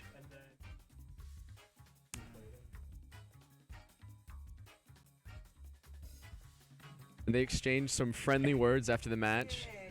That's good. So- That's what I like to see. That's what I like about Northwestern Smash Club in particular. Is everyone's super chill, and Yeah. everyone is good to share advice and just grind matchups, and it's nice. Everyone's super chill until I land a ding dong. Then, then I go a little crazy. Yeah, okay, everyone is super chill except for you in high advantage or high disadvantage. What am I supposed to do? I remember when you had landed like 3 Ridley side Bs on me at above 130 and none of them killed. Oh my gosh. But And you then- play good characters now, so it's Yeah. fine. All right, so this is also a really close match. Good job on our Crooked TO for putting the good matches on stream. This is Weija versus Ballad. I don't know how he pronounces it. There's an E on the end. There is an E on the end. I'm not crazy. I'm not crazy. Okay. Wait, it's supposed to be Ballad? I mean, no, because Yeah. some places spell ballad with the E and pronounce it ballad, but that would be a little weird for a tag. No offense, ballad. So I think Ballad plays a couple different characters. He's got Zero Suit. He's got Sheik. There's one more I'm forgetting, but Weija, Sheik. Resident Rob main. Yep. And it seems like Sheik is a good choice to just get up in Rob's face if you have a way around the wall of projectiles and nair and down tilt. Starting PS2 seems like a safe starter for both characters. I think the real deciding factor of this game is how is Ballad going to deal with Rob Nair? Because if you're playing a little like unsafely and loose, then that Rob Nair is just going to hit you and over, and when you're playing a light character like Sheik, that's just bad. Yeah, and I know on the other side, the last time I saw Weija play, she was having real trouble with recovering as Rob and up airing in very punishable ways. So it seems like disadvantage is going to be something to watch for both of these players. Yeah. To get into Sheik gets those like huge strings, like 20-30%. Oh, but immediately you dive and you miss it. Rob Stair is waiting. Yeah, I wonder if Weija's ledge traps have gotten more solid. I know that's something she probably works on a lot. I haven't played her since last year, so. Oh, wow. Yeah. But it seems like she's holding the advantage pretty well. Rob Nair on the spot dodge. Man, that move is annoying to shield. Oh my, and catches the the two-frame? two-frame. All right, Weija. The newfound confidence in everything. Just walk up to your shield Oh, and down tilt. man. No, you're not going to punish this. And Ballad is starting to feel the pressure. That F smash. Oh my my God. third tear. Oh, And the And up it's air is going to over. do a 3-stock. that move is really hard to DI. I don't know how to do it, but somehow my hands just normally guess the right way. Yeah, you gotta go away, like hard away. Is it from the direction he's facing or something? Yeah, I think because it's kind of like a scoop at the end. Yeah. All right, well, I don't know if the Zero Suit's going to come out or just the stage pick is going to make a big difference. Sticks with the Sheik. All right. So, betting on Weija not being able to find those 2 frames again. And going to town, I wonder what the thought process is, because it seems like Sheik could have a really hard time killing here, especially when those dives that Ballad was doing weren't working out super well for him. If he's really confident in his edge guarding, then I don't think killing on town is a problem. I just don't think we got to see anything about his playstyle last game because Weija was just going off. That is fair. And Weija's still holding the advantage really well, but Sheik gets All right. to open. All right. Ooh! Cute little drag down up air. Taking Smash lessons from Vershai over here. The drag downs, that was sick. I love those moments where both players just hold shield at each other. Wow. Calling out the unsafe nair with an up smash. Like, don't touch my shield. I don't even know if that was unsafe. I think Weija just called out, like, you're going to do another aerial, and I know it.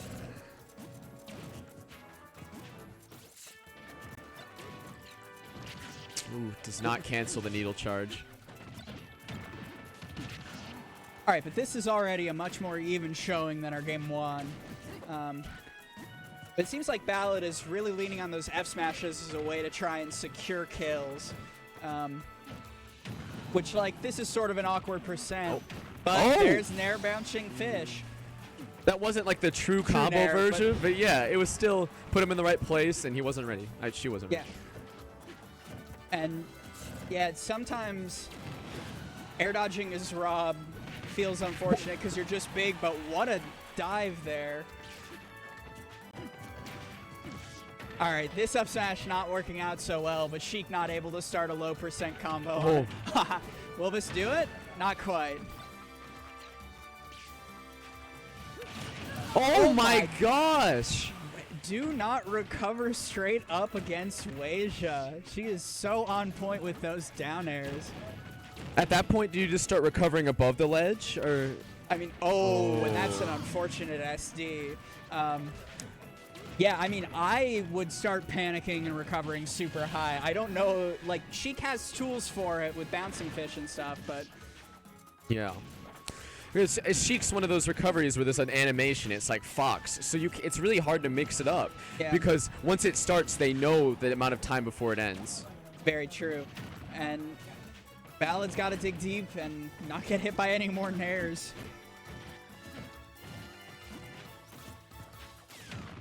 Well, 19% laser. I didn't even know it did that much. Yeah, no, it's an aggravating thing to get hit by. Most zoners, they have that one tool.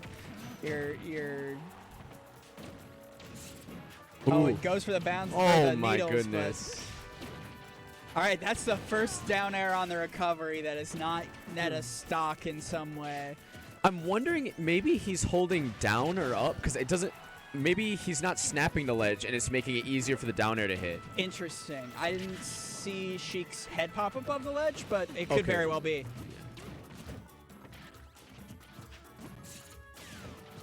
And Weijia doing a good job now of slowing down the pace a little bit. Seems like she's trying to not lose this stock and just grind the Sheik out. Ooh. Inches away from hitting that up smash. But, all right. Ballad with Rob in the corner, but he lets Rob get through.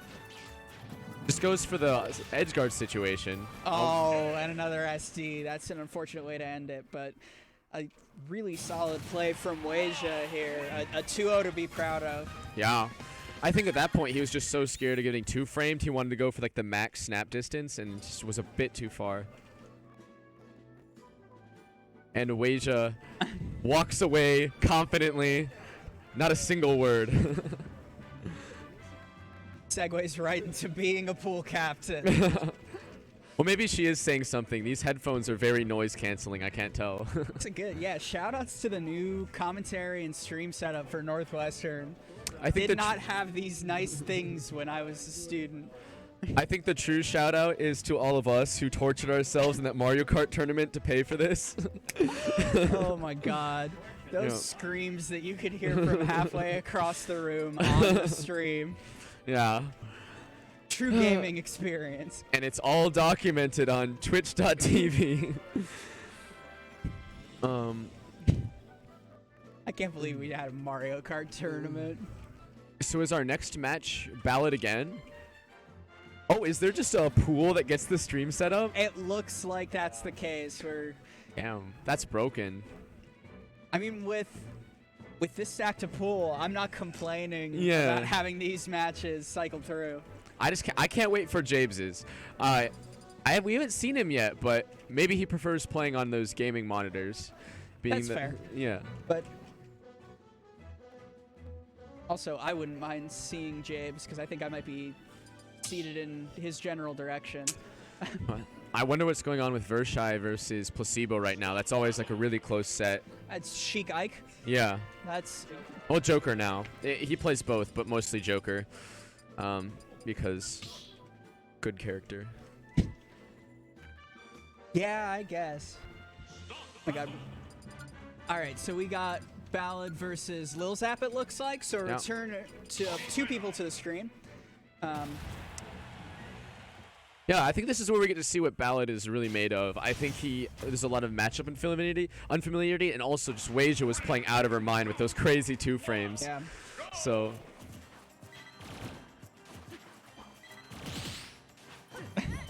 All right, the dominance asserting parry on the auto reticle to start us off. Ooh. All right, but these low percent combos are ending a little bit early for Ballad. But this looks like a much more commanding job of just keeping your opponent in the corner until that bouncing fish. These characters are both so good at sort of sliding by the other one. Just fast ground speed, fast air speed, good aerials. And Ballad is just playing so smart right now. Hasn't taken a single % yet. Ooh. The multi-hit mix-up. Palutena F-tilt is such a weird move. It's so bad except for when it's good. I like that. That's a good way to put it. All right, yeah, just jumping back and charging Needles and keeping center stage.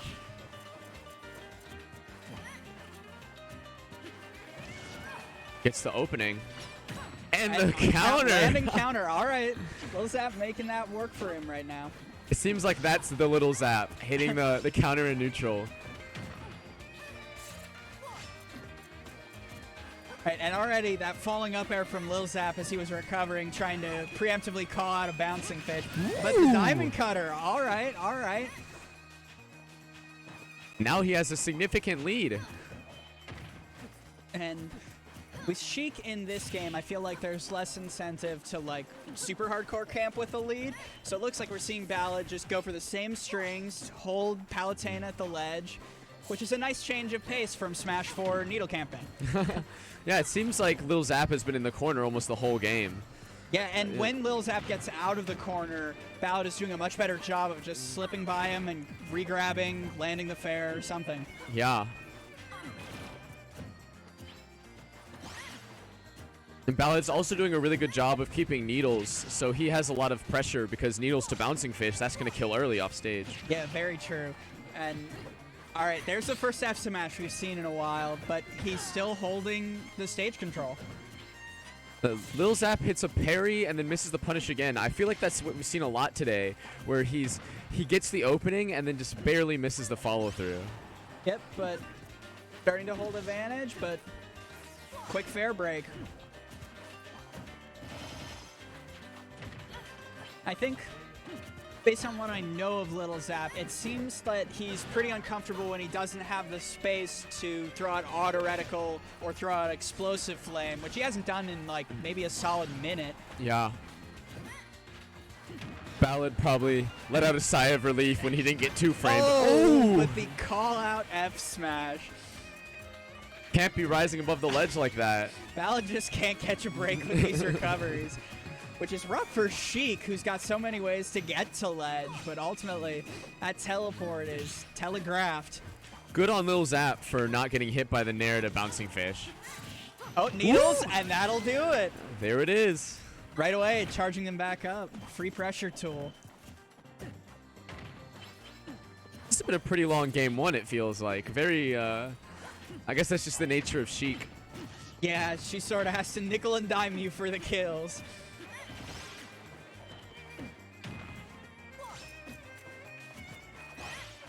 Ooh, trying for something fancy with that roll behind grab. Yeah, trying to catch on to the neutral get-ups.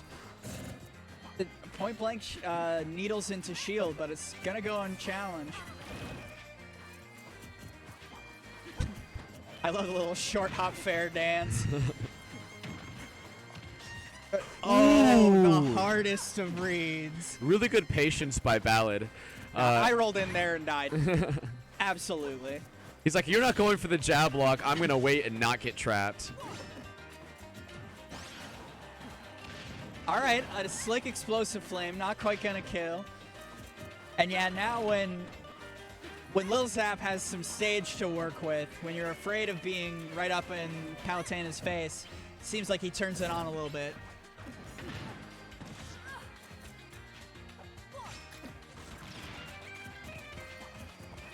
A very patient ledge trap, but ooh, it turns around for the Needles, and Palutena is going to make back to center stage. 100% accuracy with the forward tilt, making this move. Oh, makes me eat my words there. Commentary curse. 66%. 2 out of 3 ain't bad. Oh, rises above, but there's no punish. They're just playing so safe at this point. Nobody wants to give up anything. Yeah, and it's times like these when I at least get really frustrated, where it feels like both players are playing super safe. It's both high percent, and then you take a stock and realize your opponent has a whole extra stock in the tank. But Lil Zap's out here fighting. And we're going to slip past that grab. He does not want to get back thrown. Oh.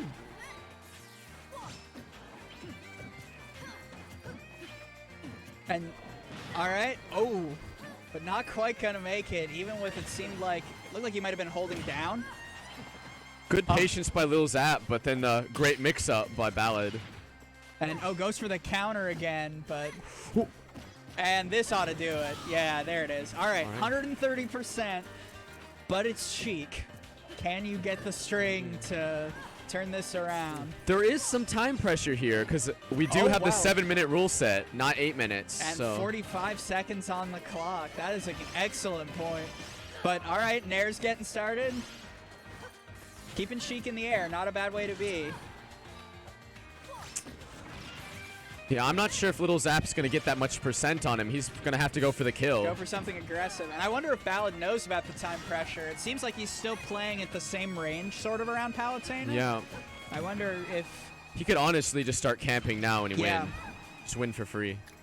But he's still playing honestly, not trying to grime this out. Ooh. Though, if you're not comfortable with camping, I mean, I guess you don't want to start doing a new strategy you've never done before in the middle of a tournament set. Very fair. They're going to see it now. They're going to see the Here time it now. comes. And there's the running away. Oh. Aggressive down air. Oh. Ah, he went for it, but... All right. I called it too. I said like at a 3-minute mark. I was like, this has been a long game. You were right. All right, well, really methodical game from Ballad. He won neutral a lot. Based on the looks on their faces, Ballad was not playing for the timeout until like 10 seconds. Yeah. But wins a win. You have to have a lot of Smash experience to like, wait a second, something's not right. Why is the match still going on? And then you look at the clock and you're like, ah. Dude, I played Smash 4 Sonic. You start looking there when there's 3 minutes left, and you don't stop looking there until the game is over. I played one set against you in Smash 4, and that was enough to make me never come to another Northwestern tournament. Bring back spin dash shield canceling. Oh my Bring goodness. back being a pariah for playing Sonic. After this set, you need to tell me what the difference between down B and side B is, because I still don't know. Okay, so in this game, you fall out of both and it doesn't matter, and Sonic's bad. But game 2, we're switching to Chrom. Chrom on FD. All right. Looking to stop some of this short hop silliness.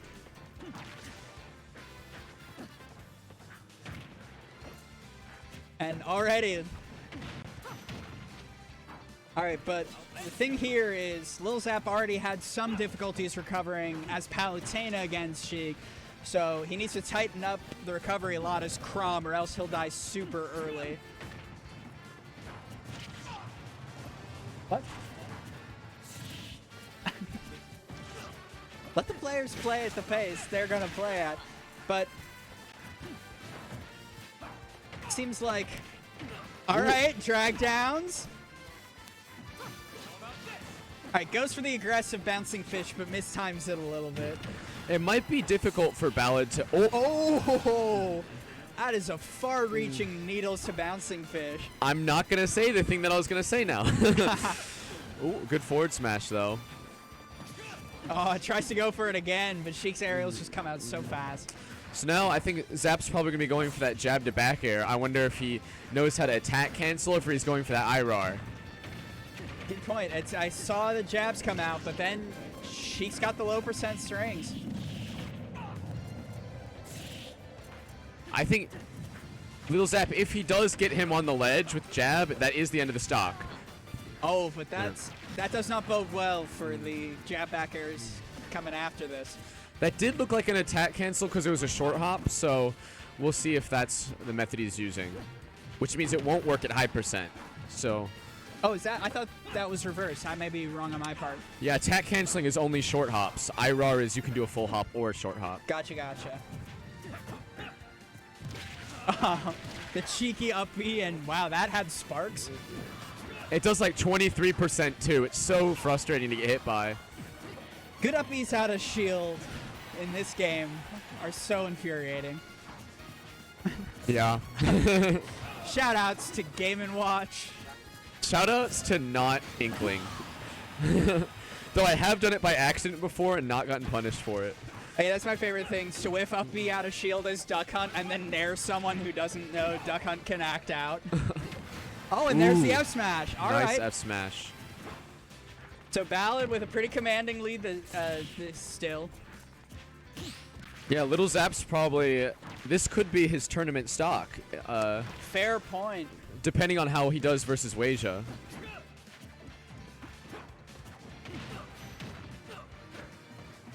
But Ballad's playing super solid. Yeah, this does not look like the same Ballad that got down aired like 4 times by Rob. Not at all. Yeah. He was saving strats. He was saving strats.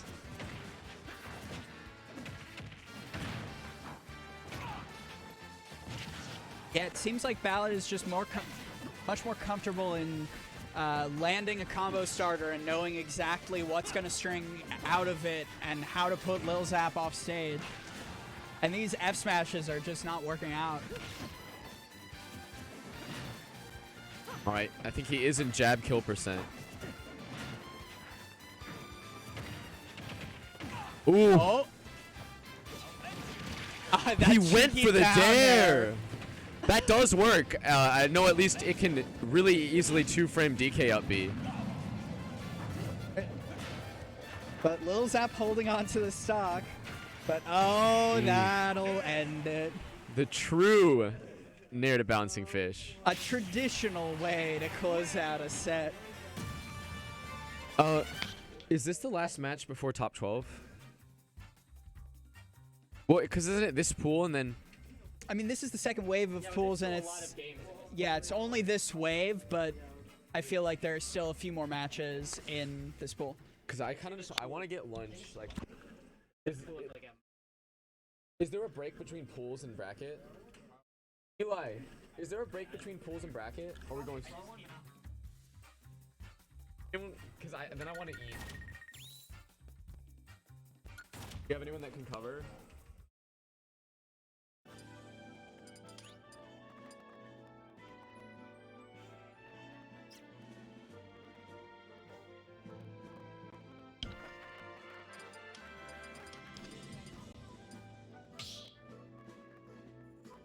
Eli, can you cover comms for a sec? Wait, Eli. While I get food. Just for like the game. Well, we still got Martin over here. Yeah,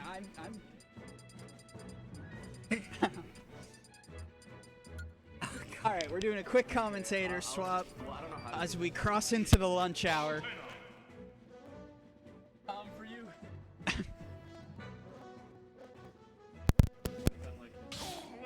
Can you hear me? Yeah. Okay. All right, we're getting right into it. Jabes makes his first appearance on stream, and we're back to Palutena for Lil Zap. Yes, Jabe's the clear favorite, but I always have faith in Lil Zap. He's getting better and better.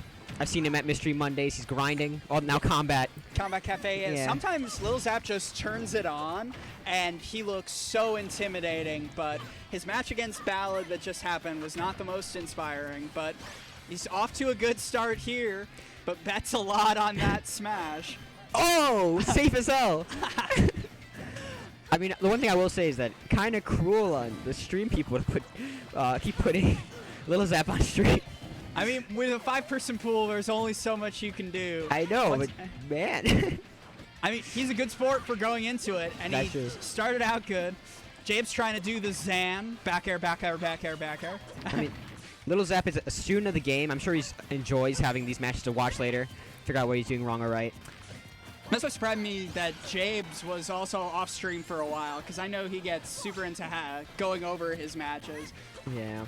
Jabe's number 2 right now. Troy's still the favorite to win this one, but it could be any of them. Not me. I'm tired as hell. But Oh, pre-Johns already. oh yeah. All right, Jabes doing the Toon Link things, playing with a bomb right up in your face, waiting for you to press a button or mess up. I will say Lil Zap right now has a lead, but one thing I know about Jabe's is that the stock's not over until the stock is over. Oh yeah, and bomb fair, bomb up air, those can catch you out of nowhere. Yeah. Toon Link does have some good ways to kill you. Palu, of course, has a plethora of ways to end stocks, but It's true. Jade's so good at avoiding combos. Oh, with the clean back air. Catch the ledge jump. And Little Zap takes the lead. Let's see how he can capitalize it. Now, this is way jumping the gun, but I think if Little Zap pulls out this game, Jabe's going to switch to Wolf, because he does not like this matchup at all. I can see that. Palutena is an infuriating character to play against if you're not a couple top tiers. And yeah, Jabe's already pressing panic buttons a little bit more. I think of Jabes as not the most momentum-based player that we've got at Northwestern, but certainly can swing pretty hard. And all right, Lil Zap also feeling himself with those explosive flame callouts. One thing I will say, oh, is that it? No. Not quite. One of the reasons James dislikes this matchup is that Toon Link has a deceivingly lack of air mobility. Right, and we see it pay off for Lil Zap right there. So yeah, James most likely. I mean, I've been relegated to the James 3 stock to 1 stock comeback before. This is not over, but I wouldn't be surprised if he switches anyway, win or lose. Seems like, as opposed to some of Lil Zap's earlier matches, the Palu counter is putting in work as a reflector here, except for when it doesn't. And I don't know. Right now, oh, I'm getting Good call out. Oh, that's Ooh. huge. All right, Lil Zap has to keep his composure, because that's a bad way to start bleeding stocks and percent there. Losing a stock at 60, and now he's lost the lead. Oh, but one nair. One thing that's so annoying about Toon Link is that it's just impossible to. Jeez, I'm so scared. Yeah. Oh my God. A lot of bears, a lot of aerials. Palutena known for his safe aerials on shield. Sure, and Lil Zap has been making that F-tilt do some good work. Both these characters actually start getting you in the loop of aerial. Ooh. That would have killed. Oh, that depresses me so much. But all right, James back in the driver's seat, starting to mix up all his projectiles really effectively. And it, like right now, Oh, how'd that miss? It like you just forget that Little Zap was up 3 stocks to 1 at this point because James looks so commanding.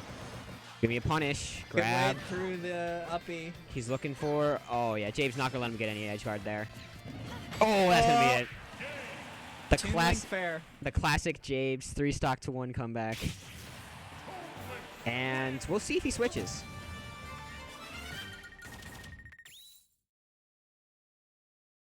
Oh.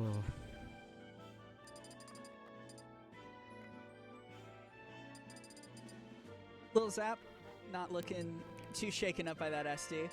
Looks like he's still ready to put on a command performance in game 2. Yeah.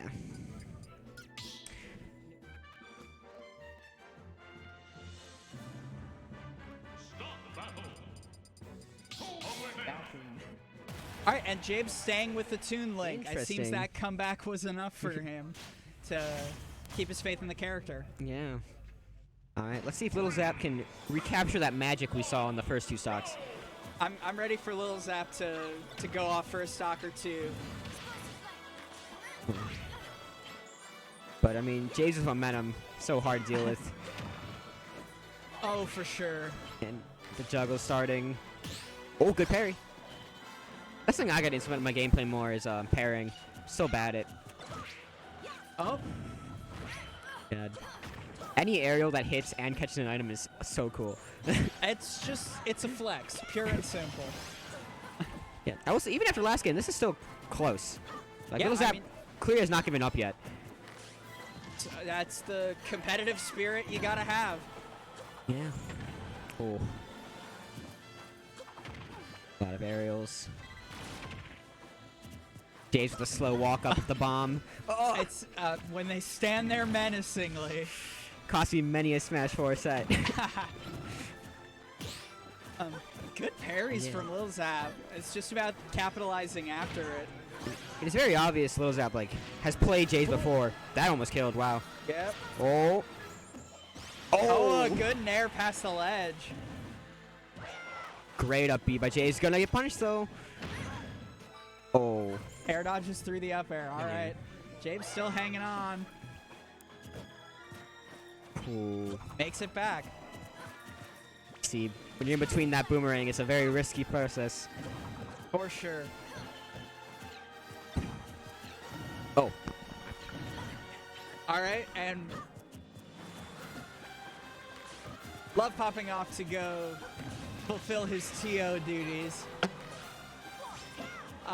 So we got 2 high percent players, but the up B on ledge for the first time is going to seal it out for James. You want to pop on? All right, I'm being joined on comms by Weija. Just a sec. Fresh from pool captaining. Yeah.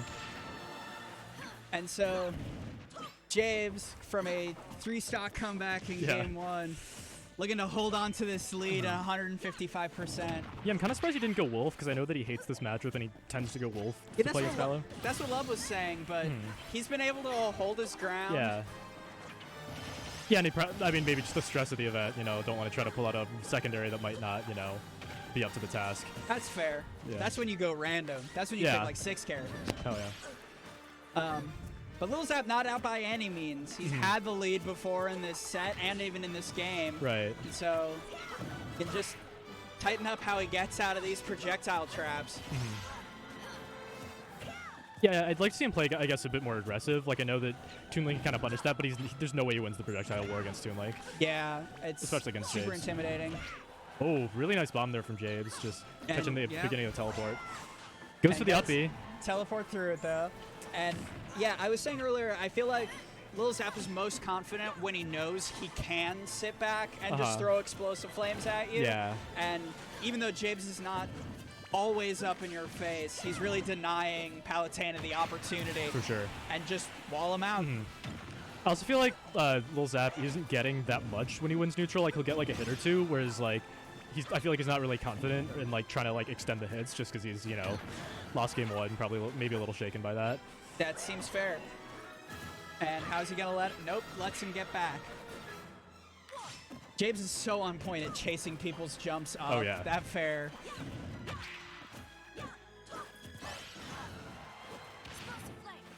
What is this music? I really like the music that's playing right now. Oh, is that gonna? Oh yeah, that's gonna do it. That's a real unfortunate way to end it. Can hear Lil Zap grumbling as he packs up. He's already off the player cam. But nice 2-0 for James. I imagine I think I'm on stream next, actually. I think I have to play Lil Zap on stream now. Yeah.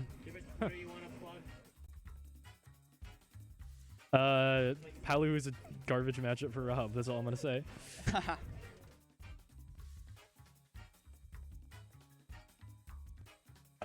All right, and then is that the last thing for pools?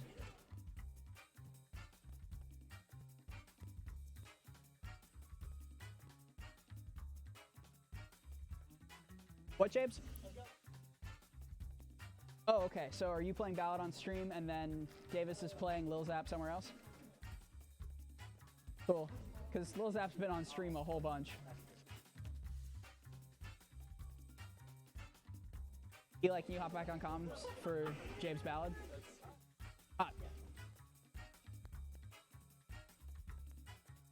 There are no outlets anywhere.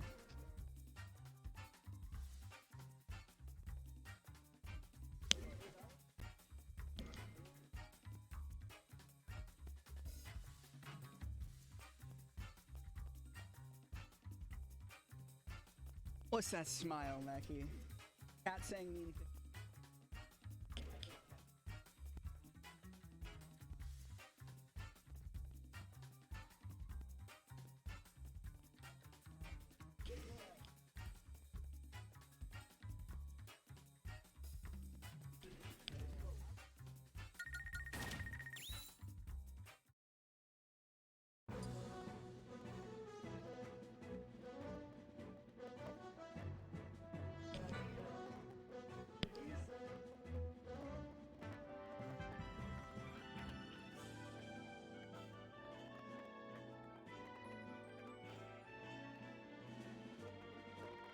Oh, we're waiting on a few matches in progress. because Ballad's gonna. Okay. I'm with it. I know what the schedule is like now. So have the other non-stream pools basically wrapped up? Mostly. I think Jordan's is finishing up. That's my last match in that pool. So, yeah, So- I think we're done. It seems like our top 12. Yeah, at Love SSBU. Nice. It seems like the seating was pretty good. Oh, yeah. Looks like our top 12. Looks like our top 12 with maybe. Can there still be big upsets in this pool? I think. I don't know how Nowakwa did against Wasia. I doubt it. I think it's going to be the top 12 or the 12 going in. Seems pretty good. That's shout outs to the TOs. Yeah. Clip it. Love reaction time fraud. Oh, I'm gonna bust her out so hard. I'm so tired, dude. I'm pretty sure your next match in top 12 is against the winner of me and Gorgons. Oh, I'm hoping you bust her out. Jesus. Be kind to me. I mean, you could have said any of the top 12 names. I would have done the exact same reaction. So, I don't like fighting anyone here. That's fair. Oh my god. Dude, my pool, it was me, Troy, Catharsis. It was Duck Hunt, Game & Watch, Pac-Man, a couple Pichus. We were the no fun allowed pool. Dude, it's not my fault. Chris, I gotta start crediting you, Chris. Chris has stopped playing for fun, and it's destroyed him. Also, Lauren, aren't you technically like not in the PR? Oh no, he's not. He hasn't entered anything. I can't go to tournaments when they're on Mondays. He's a fraud. Well, that's I say technically you're unranked, so Yeah, and I know Oh. that because you were seated above me for this, Mackie. What are you trying to say? What are you trying to say, Martin? Thug Finals. Thug Finals is what I'm trying to say. K. Roll ditto. last encounter. Oh, you said you won the last What? encounter he had. Technically, the last time we played, I won. So. Oh, that did happen. Wow. All right. I'll hold that. I'll hold that. Like, yo, Eli. Watch Yo. Now we're gonna do friendlies on stream. Yeah, go for it. Friendlies, Lamau. No, you don't have to do Thunderdome. It's okay. See me money matching everyone who outplaces me after this tournament in random 5v5 squads. I'll take the money match. I'll take my money any day. I'm the king of squad strike now. I've won like the last two. You have a small record. Small record. Alright. Can we see the action, Meki? I guess not. I'm hearing Yoshi though. Oats right now running to get here. Strongest people. Oh my. Alright. These are the wrong names and the wrong characters, but Wait, you've never seen James's Me Sword Fighter? I have seen Jay's Mii Sword Fighter. It's not bad. If you don't know the Mii Sword Fighter matchup, it will beat you. Oh my god. Yes. Shoutouts to Pac Diesel at Combat Cafe. Dude, Ruining my afternoon with the Mii's. shout outs to Pac Diesel. Oh. Man. If it ain't broke, don't fix it. Counters kind of suck in this game, except for like DLC, in which case you have the best counter. And reflectors are good, and it's annoying. That's important. And they should be good. Sincerely, zoners. Well, I guess you can't buff Sonic with projectile then. Sonic can just like throw Chaos Emeralds. You just throw them at you. Give Sonic can instead of side B. No. That's awful. It's an awful idea. for Players won't even recognize that Sonic doesn't have his old side B because they'll think down B is hit still. Dude, I still don't know the difference. No one knows the difference, alright? I know one Thomas- stops on shield and one like goes past it. But how much to recognize that when you're going 1,000,000 miles an hour? Just sit there. Just sit there, and when I hit you, kill me. Oh my god. Or let me hit you, fall out of it, and kill me anyway. I think that Sonic's so broken, and you're just sad that you can't win tournaments freely. I am sad that I can't win tournaments freely, but also people falling out of moves is terrible. Dude, you didn't seem to care at all when my Smash 4 Falco couldn't land anything because everyone would fall out of things. All right. You had, like, what, a frame 3 back air? A frame 4 back air. And also an up smash that didn't connect, a nair that didn't connect, a jab that didn't connect, an up tilt that didn't connect. Well, no one's jab connected. Oh my god. Marth's jab connected. That has been weird to me all day. I don't know why.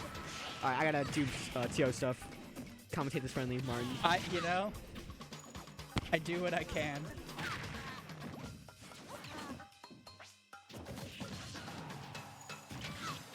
Also, shoutouts to Asia for rocking the breathe tag. I love those tags that are just messages to you in the middle of play. And yep, Sword Fighter gonna do Sword Fighter things.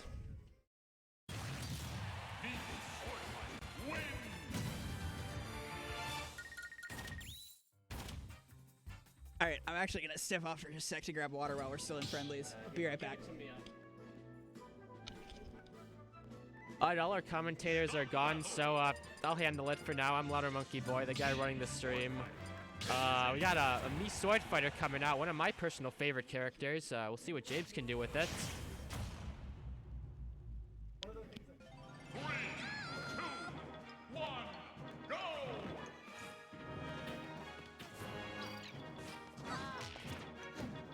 Alright, so he's not using a actual custom Mii, which is a huge loss. That's gonna put his gonna make his character just considerably worse. But okay, he's using the sheer whatever it's called, chakra, I think. I don't use that one personally, but I've heard it's pretty good. I use the Ike side B so I can recover a little bit better. But okay, yeah, we're getting a lot of mileage out of those, isn't he? Alright, nice up tilt. Yeah, up tilt into up air is sometimes a thing. Up air is super strong. So is back air. Okay, Daisy decides she didn't want to live anymore. You know, happens to the best of us. And okay, he has that recover. That's interesting. I think like the Toon Link one is the objectively best because true combos out of Tornado. And okay, those are some up airs. And oh yeah, and boomerangs. Can't do that. And there's the tennis racket. Dash attack. Okay, we got a Daisy's playing baseball all over this poor Mii Sword Fighter. Nice forward throw into, okay, I'm trying to read something, not gonna read anything. That almost killed, dang. It did kill, that's interesting. Everyone's killing themselves now. Looking like Jonestown in here, but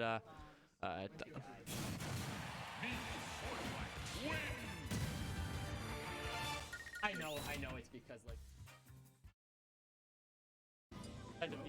trying to be a colorful boy. Interesting, bro.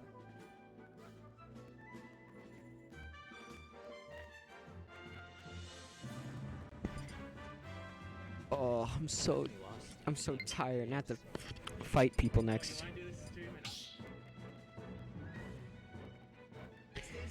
Not right now.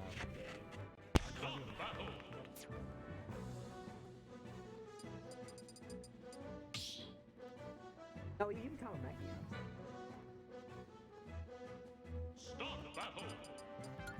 Never mind. Okay, yeah.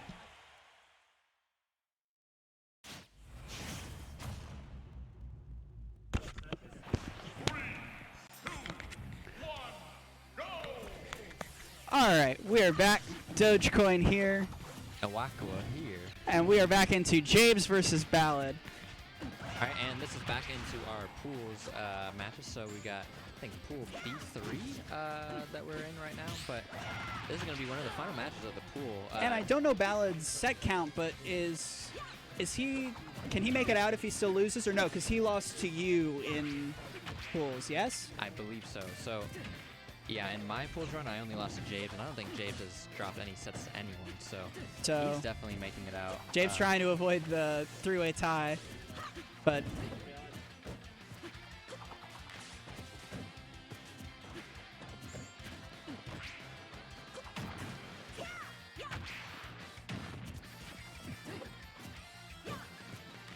And James starting off the match with just doing a good job of Okay, playing around Ballad's shield. Gets the up tilt up air, and it kills with no sparks.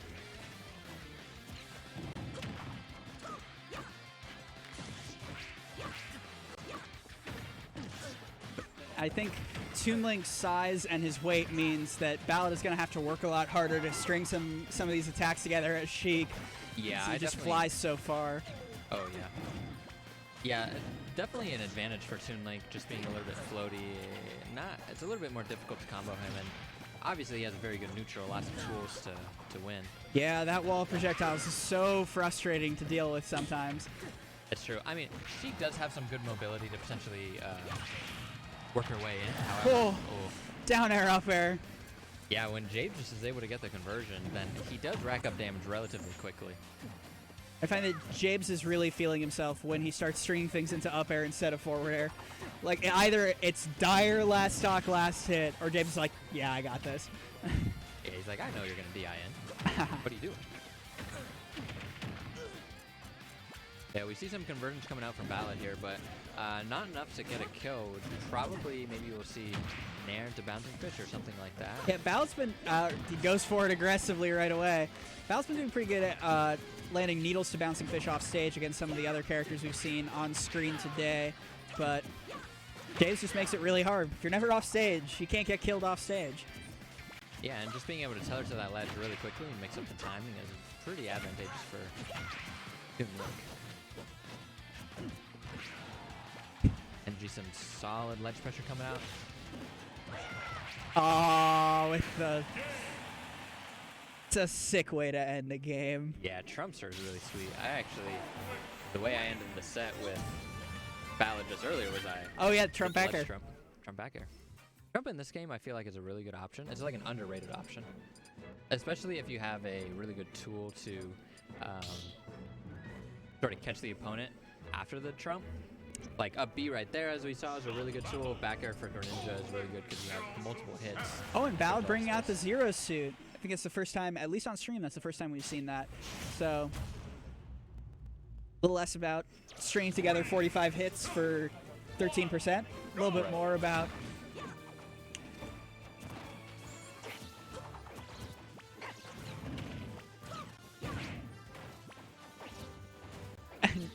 as we get into it, James already taking the lead right away. Just same tactics. Play with a bomb in your face, wait for you to mess up. Pretty much, and yeah, it really is just a wall of projectiles, and they're very intelligently placed because it really limits your approach options. You kind of have to approach by a certain angle. You have to jump over the boomerang, and then you can anticipate you coming from the air. And yeah, and that F tilt starting so far behind and then also covering above Toon Link. The good get off me button and a really cheeky way to stab people at the ledge.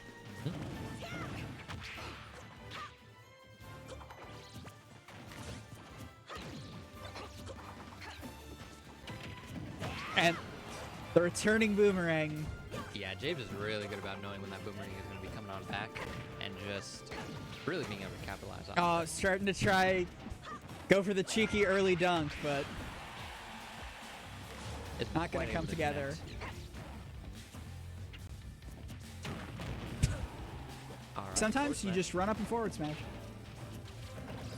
I think Ballad is kind of committed to these edge guard options a little bit too early, like a little bit preemptively, and James is just able to react to them. Best edge guarding comes when you really just limit the opponent's options and then you're able to capitalize on it. But Yeah, just and commit too early. and when it's not super obvious what you're looking for them to do from the ledge. yeah,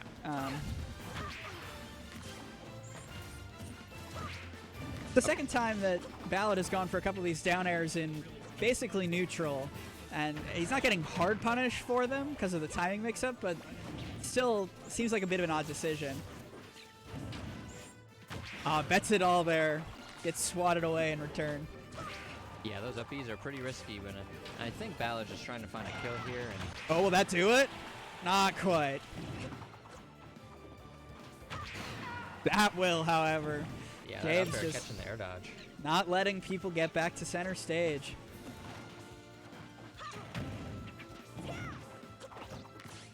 And yet another commanding lead coming out from James. Yeah, James has made the 3-stock comeback before on people. I don't know that I've seen him get 3-stock comeback on. He's just going to keep pressuring, already at 68%.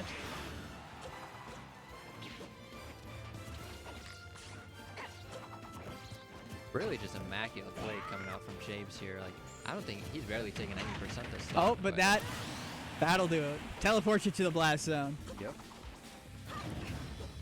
Now Ballad's got to dig real deep. Or get fared. Or get fared, and that'll do it. Wow. All right, so James making it out as the 1 seed from that pool, and I believe that makes you the 2 seed, yes? I believe so. All right. So I'm going to go ahead and see if any of our other pools are running at the moment to see if we can get some more matches up on the stream. Otherwise, we will be taking a little break until top 16. So sounds right good. Back.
Alright, everyone, we're about to start top 12. So if you're in and out of pool.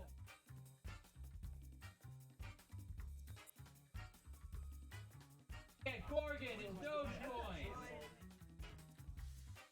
Can I get for Ty and Kenny? Oh, and no Aqua. Yeah, I know.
Stop the battle.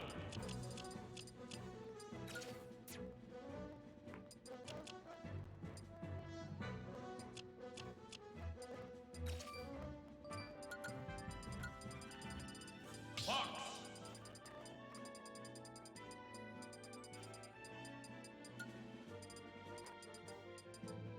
Comet.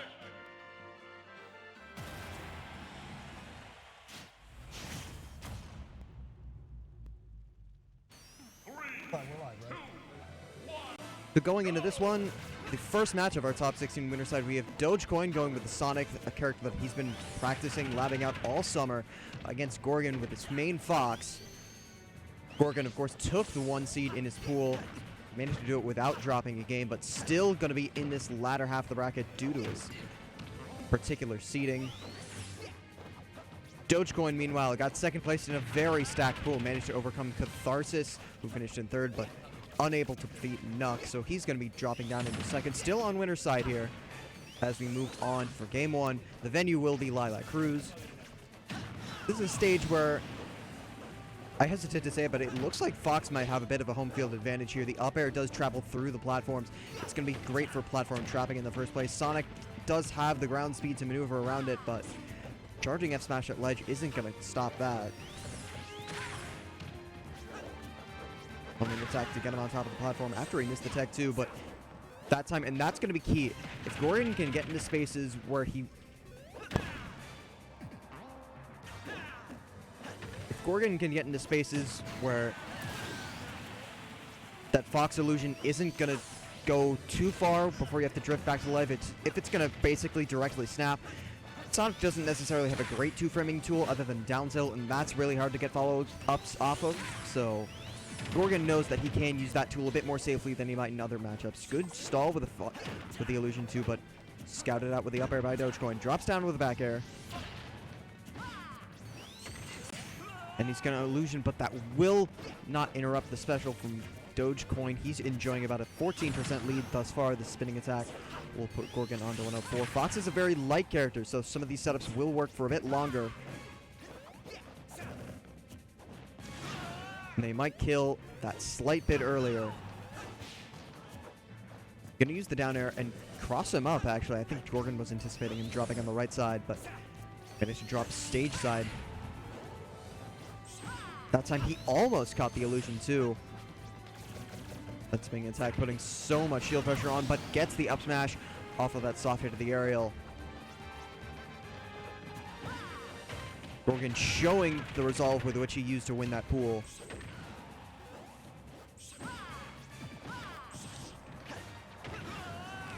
Down tilt to get him back up.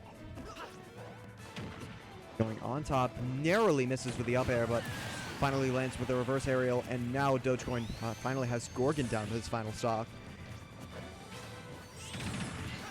Didn't attack to get him on top of the platform, but interrupted by the nair from Gorgon, and that's going to be another throw combo from Dogecoin directly afterwards. Unable to intercept the air dodge. Another fair off of the spinning attack.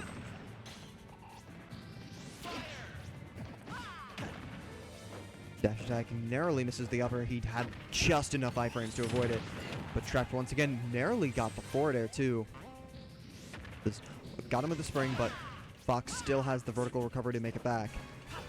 Gorgon sitting about 95, and with his weight, that's about 10% from pretty much guaranteed kill from fair at ledge. Up air is not going to connect. Now he's just searching for any way to land that soft nair into up smash. Dash attack, perhaps into something. That back air almost doing it for Dogecoin. Back throw from Dogecoin, is that going to do it? It's almost did. Fox, of course, very light, but Sonic's back throw, not quite the kill throw that some other characters possess. And a necessary tech on top of the platform for Dogecoin. Might have been dead without it. The dash attack will put Gorgon under 131. Wanted to roll in for the back throw, but good DI out to avoid the fair. Illusion does not get the up air afterwards. Back air is going to do it, even with that narrow inward hit. Foot. It's going to be the right hitbox that he needs. Dogecoin survives game 1 against Gorgon. But that was just back and forth all the way through. That could have gone either way until the very end. Once again, looks like I'm not quite sure Gorgon got as much mileage out of Lylat as he might have hoped, as it looks like we're just going to go on to Final Destination for game 2.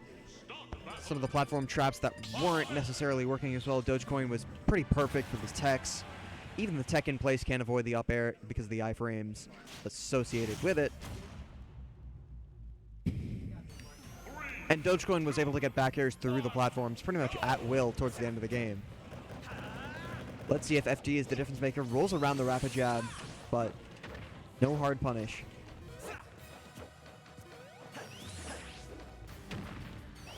Landing back air, and he's just going to retreat. I love the way that back air just bounces you off, and the way that Dogecoin just takes advantage of it, because at low percents, you just you underestimate the knockback that everything has at low percents. That micro spacing that it provides, that's something Dogecoin told me he has memorized, but it just bonks you back about a quarter of a character length. It's going to be right out of the range of most F-tilts. Stalls himself with a shine, but makes him back.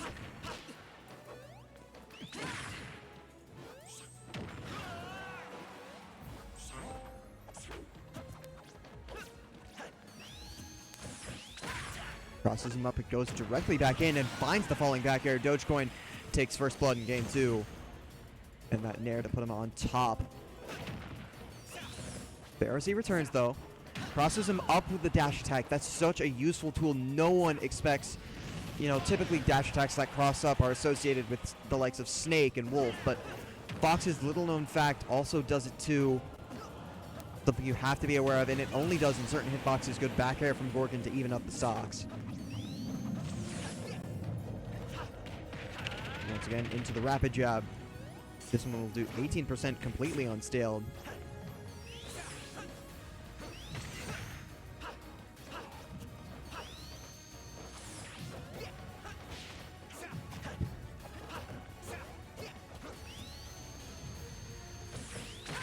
And it looks like he was charging it up fully, daring him to drop the shield. Did about 2/3 of shield damage, but nevertheless able to escape mostly unscathed to his percent. And that's going to be a jab lock. Pops him up, unable to get the up air afterward.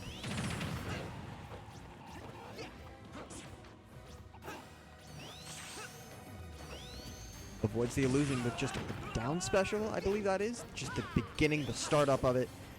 Gonna jump out of it, but Gorgon has been immaculate at catching some of these landings, particularly off of down air when Martin elects to go back to the stage instead of the ledge. Narrowly misses the fair.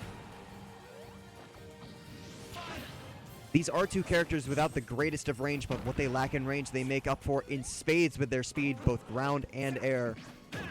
Reads the roll with a down smash, too.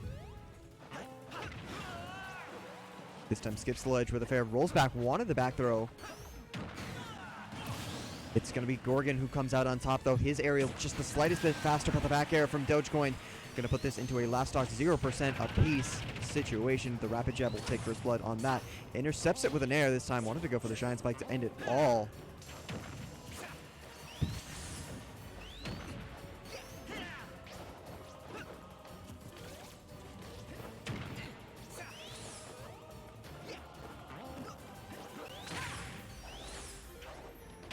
Gonna air dodge, but no, not quite. That's gonna be another jab lock into the sweet spot of up smash, but Dogecoin's taking 90%. It is not possible to get the sweet spot of up smash off of jab lock, but there is a spot and that just point on the hitbox itself where it's a bit better than getting it fully grounded, which is what Gorgon managed to do.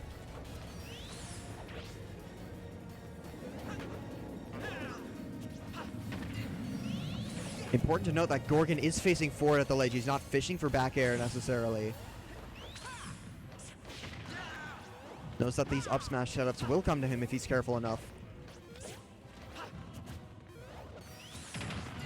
Into the swing attack, but he went for the overextension with the fair. Caught him as he landed with the F smash though.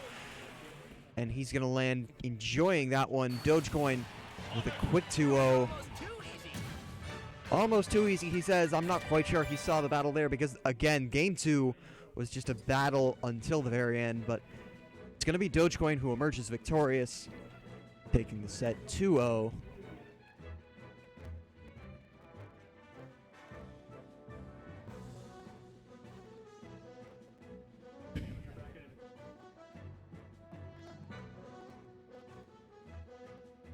Of course, the way that this bracket is going, there is that extra initial round for those who did not manage to get one of those top 4 seeds among the 6 pools. So if you did not win your pool with a superior set count, game count, and seeding tiebreak, you are going to be dropping into that prior round of winner's side. Dogecoin,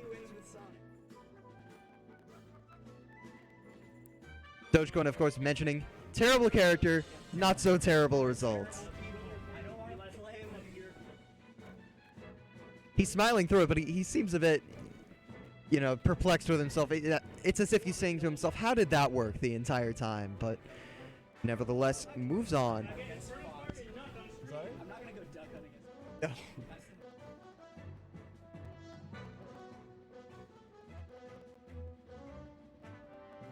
course, many of Dogecoin's other characters, the Duck Hunt, as he mentioned a moment ago, the Richter as well, those are zoners, and Fox can pretty much break that wall down almost instantly.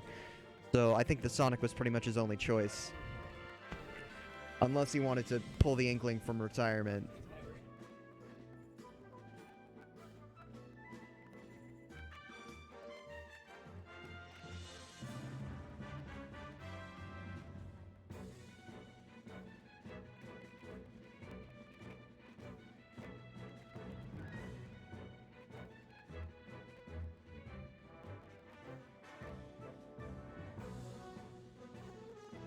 So to get you guys caught up on the other matches that are occurring on this winner side of the bracket, after Gorgon just dropped down to losers a moment ago, didn't drop a game in all of pools, but he's going to fall at the hands of Dogecoin.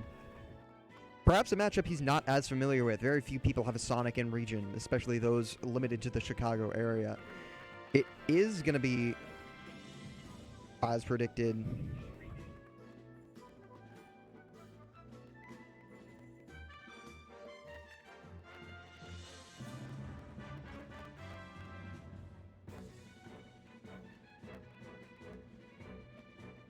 so as we saw there a moment ago, Dogecoin moving on to winners quarterfinals. He is going to face, it looks like, Love there to get into the winner side of top 8.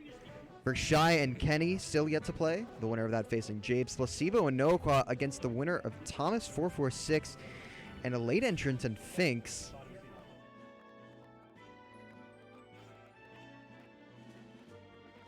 I think that might just be a bye at this point, but who knows? At the very top, Inferno Spark and Louder Monkey Boy, 2 people who finished second in their pools. The winner of that facing the overall #1 seed Nuck. Made it through pools with a perfect bracket, a perfect set and game count, that full 8-0.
We also do have an amateur bracket going on, so for those who did not manage to wake up in time, for those who were just that little extra bit hungover, it is a Saturday after all. For those who weren't able to catch that 12 o'clock start time, we do have that going on. If you're in the area, please stop by. There's tons of friendly setups going on. There's more than enough games, even if you're not quite in that part of bracket that you anticipated.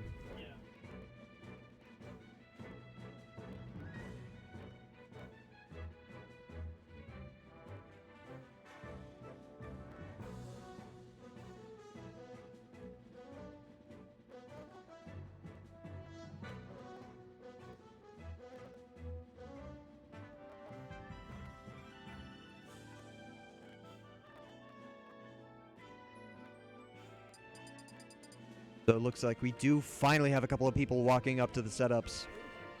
We also have the chairs going on. The sofa is no more, it looks like. It is going to be Thomas 446 against Placebo, who was able to overcome Noaqua in the round prior. So this is winners quarterfinals. This is a top 8 qualifier. The winner moving on to winner side of top 8. The loser having to play one more match just to get there on the loser side. I'd have to imagine this is going to be a battle of the eyes. The Ike against the Inkling. This is range versus damage at its finest.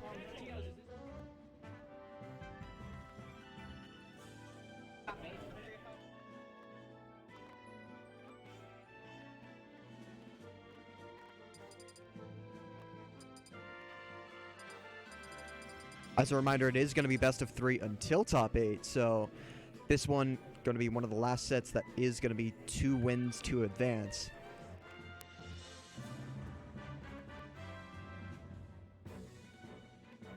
Thomas's Inkling did well enough to get him through pools in that first seed position. Did drop a game in the process, but Placebo, meanwhile, having to get there in the second place route. Overcoming Noaqua, though, so definitely stamping his place here.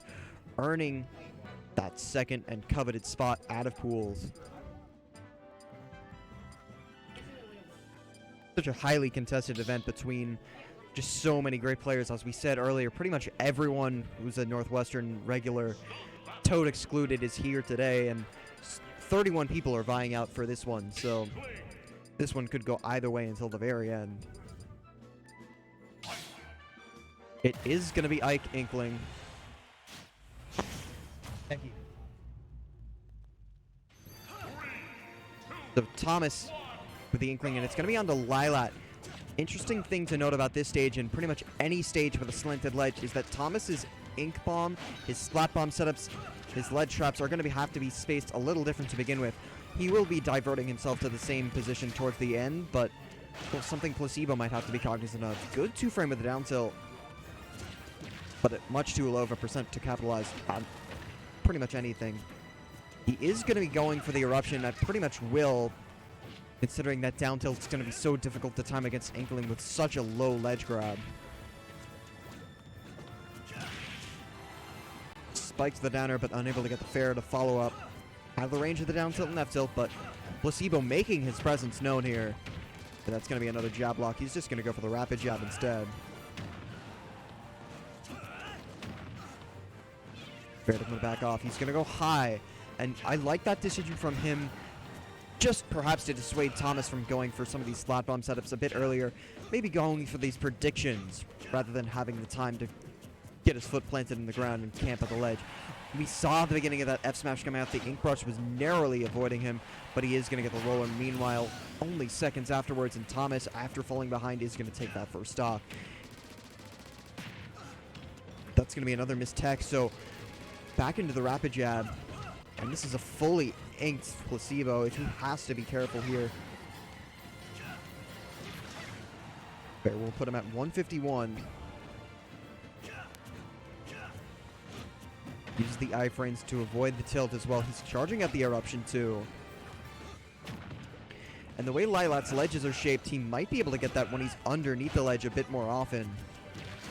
F-tilt though, gonna erase that first stock well above the needed kill percent. Placebo still 75% in a disadvantage, but landing there into up tilt is gonna be start of making that back. Perhaps he's just gonna drift back. No chance he's even going to try and contest that roller. Not even wanting to even contest it. Out of sight, out of mind, out of range. That forward smash at ledge, perhaps a bit ill-advised. The startup and the end lag, despite the particular range it carries, and the damage and knockback it deals.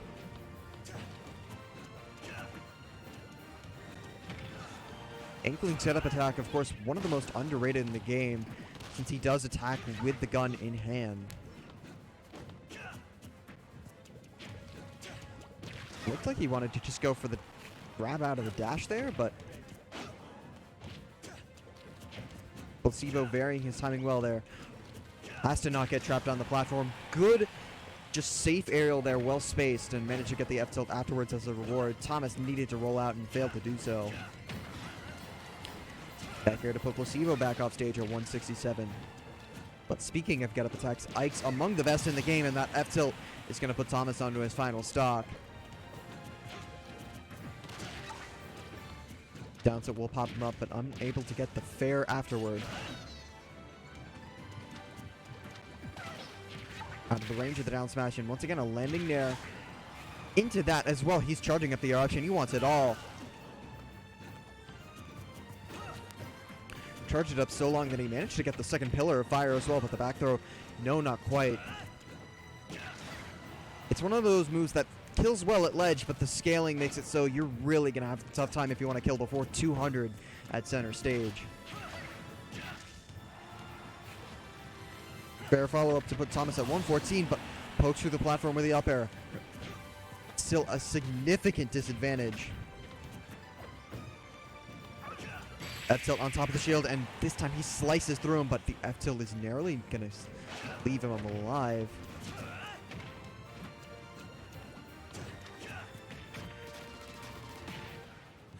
Rapid jab as he lands safely. Gets the berry again, but out of the range of that. Drifts back with a counter. And Placebo's been very early. Thomas has just delayed himself, keep his jump, used that same strategy, and it looks like Placebo wasn't catching on, but he did catch on to the dash attack, and no matter how low Thomas wants to go with the dash animation, the dash attack covers so much. Placebo with a game 1, managing to hold on there.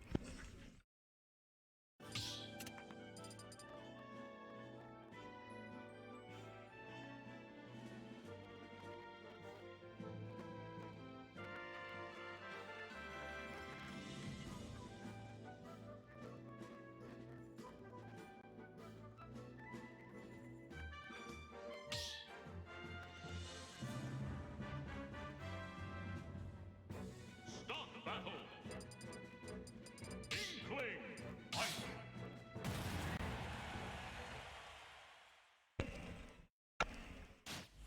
So as we continue on here, it's going to be the Ike Inkling once more. This time back to Lylat, so no stage choice, no change in the floor plan, perhaps just a change in the game plan.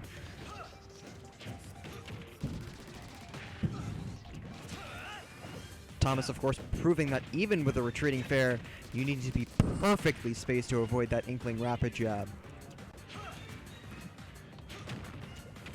It is so much more disjointed than the animation would suggest.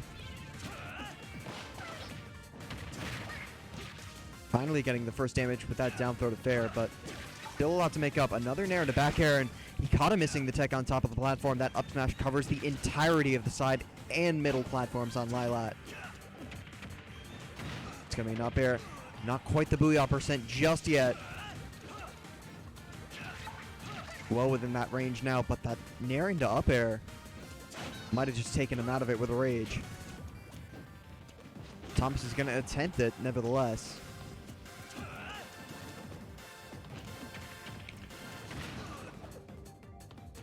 No, but as you saw right there, that rage, the contributing factor and the reason Placebo's alive. Again, pokes through that side platform. There's not many stages in our list that you can do that with, but Lylat being a notable exception.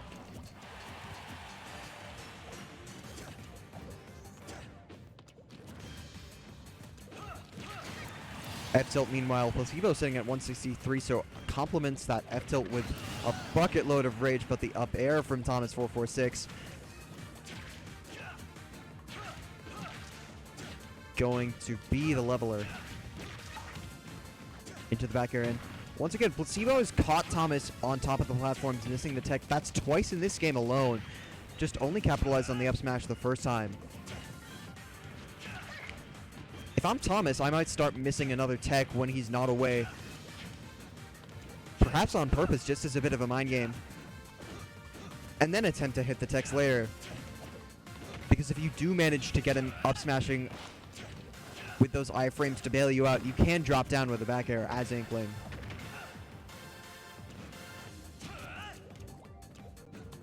Of course, if he's close enough to where he can get the up smash guaranteed, then by all means, go for the tech. F-tilt almost doing it sub 100%.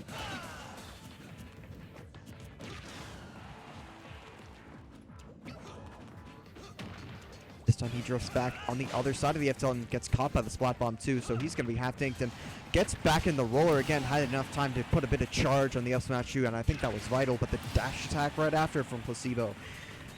We are back to a last stock situation. Thomas perhaps on his winner side stock. Last match, we saw Gorgon drop to the loser's side. Despite not losing a single set in pools, Thomas wants to avoid that same fate. Manages to be untouched until that F-tilt, while doing about 64%, so he's looked the better player thus far in the final stock, but Placebo playing this very cautiously. F-throw to add just that little extra bit of ink.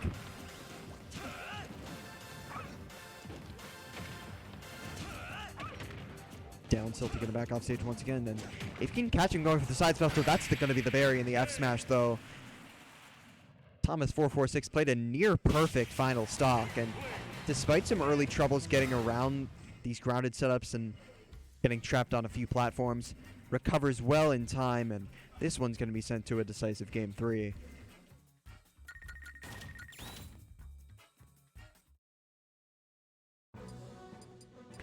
course, other matches going on off stream. We have Dogecoin and Love battling it out. That is another winner quarters finals match, so that is also for a spot in winner side top 8.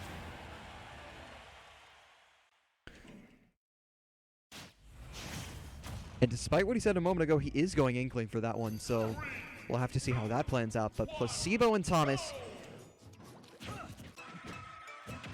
after a bit of footsies, it's going to be Thomas who comes out on top of the rapid jab.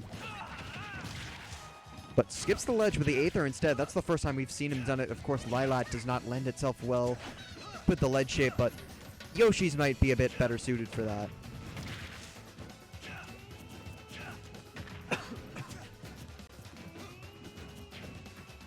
Both players, of course, took their first games on Lilat. So this is going to be a new venue for Game 3. Out of the range of the F-tilt, though, Thomas was dashing the other way, unable to capitalize. Once again, into the grab. And at 116%, with this bit of rage, I think he's into Booyah percent. No, he isn't. Not quite. Good parry, but he was falling through the platform, so it would have been a really tough ask to get anything off of it. He is charging the air option at ledge. Going to use the wall jump to mix up his timing. Only getting that final hit of up smash, but more than enough to get the kill. Up air through the platform would have been very close to killing had it landed. Up throw to up air, meanwhile, into another up tilt. Those platform extensions paying off for Thomas. Forward throw, and just that invincibility wore off. Placebo has to be more aware of that. Thomas knows what percents and what timings he can get away with, since that ledge invincibility dwindles as you approach those higher percents.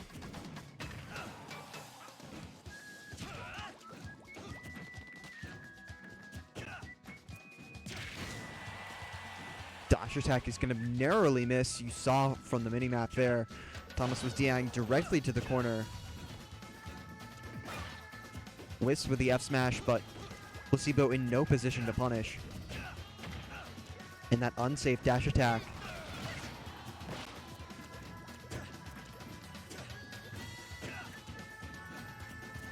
On the other side, meanwhile, with the grab. We're approaching 2.5 minutes, and Placebo has yet to get anything on the board. Fair, though, as he drops down and finally caught him underneath the platform, sleeping a little bit. Excellent parry, but facing the wrong direction. Still gets the F-throw to apply a bit of ink. And this time does get the Booyah for the first time in the set, so finally in that situation that he wanted, got the window correctly. And Placebo this time is going to be the one to be on his winner's side stock.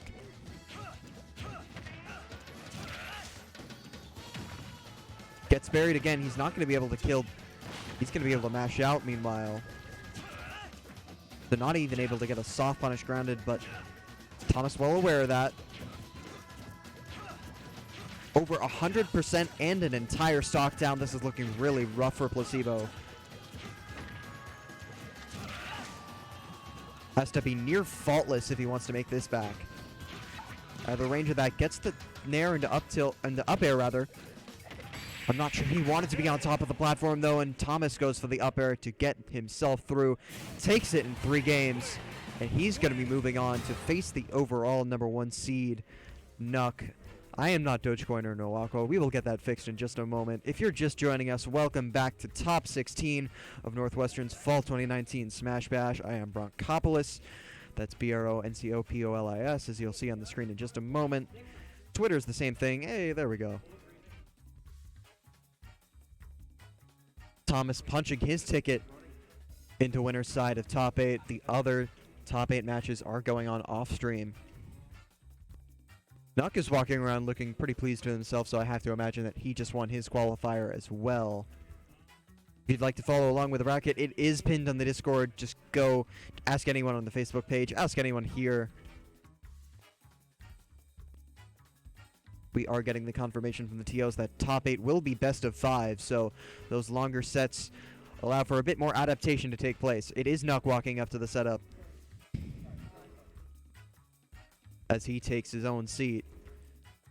And Thomas is standing by the chair on his phone. I have to imagine he's looking up the Booyah percent.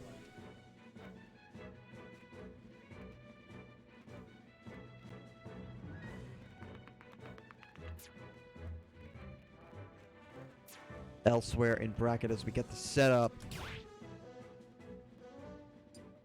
It looks like Gorgon and Inferno Spark are facing each other off stream on the loser's side.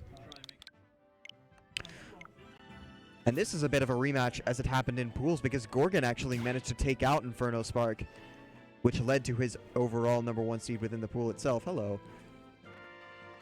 So a bit of bad blood from that prior match, but we'll have to see how that one goes. Meanwhile, on stream, it's going to be Nuck and Thomas 446.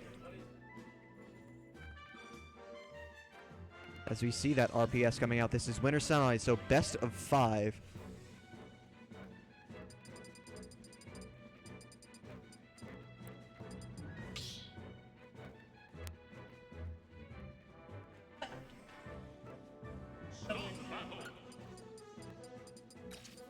On the other side, and the match we will be getting on stream directly after this one, it's going to be Jabes against Love.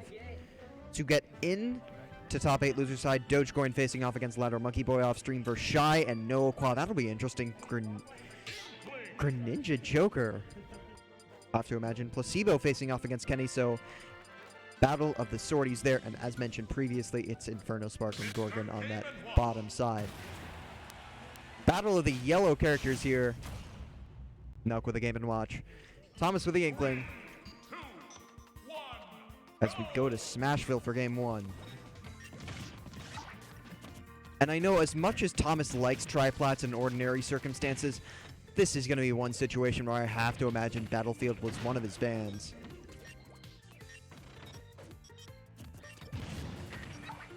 Game & Watch can get so much mileage out of platform extensions. And if you can just drop him off stage, he can basically do him at will.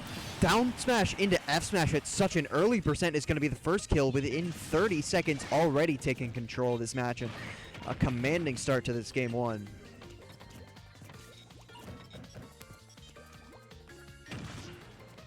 Even that trade there working out in Nuck's favor did manage to go with the lesser of two evils there with a Splat Bomb.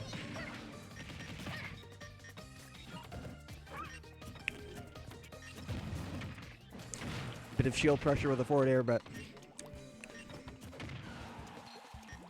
Thomas is able to recover well, gets out of the splat hitbox of the down air too. And this time he's just going to press the ejector button up B after only one hit of the jab.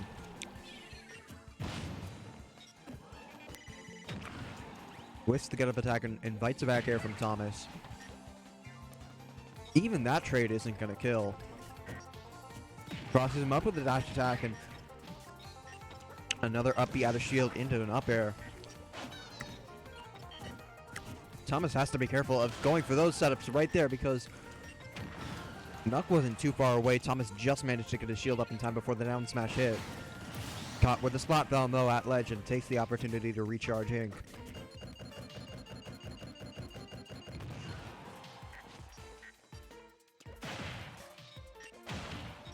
Good tech from Thomas and a necessary one at that, but parry into the up special, but the back air not quite, but the second time of asking gets the kill. And this time he is enjoying a full stock lead and then some.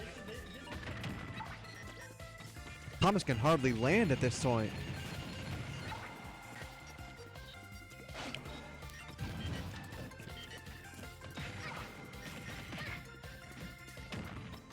And as he goes for this, just drops through the platform with a fair. He's just been playing the Game & Watch game as we see Thomas go to the other ledge. And once again, he dragged him down through the shield. Thomas didn't matter if he dropped his shield. In fact, dropping his shield might have been the optimal play there because he would have been out of the range of the F tilt. But what great drift from Nuck, and he's going to take Game 1 with the down tilt sub 100% again. That's 2 kills 100% and below and another edge guard. So Thomas You need to be living to these higher percents as Inkling, especially when you're not getting kills in that range yourself. Entirely unable to do so as we go back to Smashville. Start battle. Entertainment one.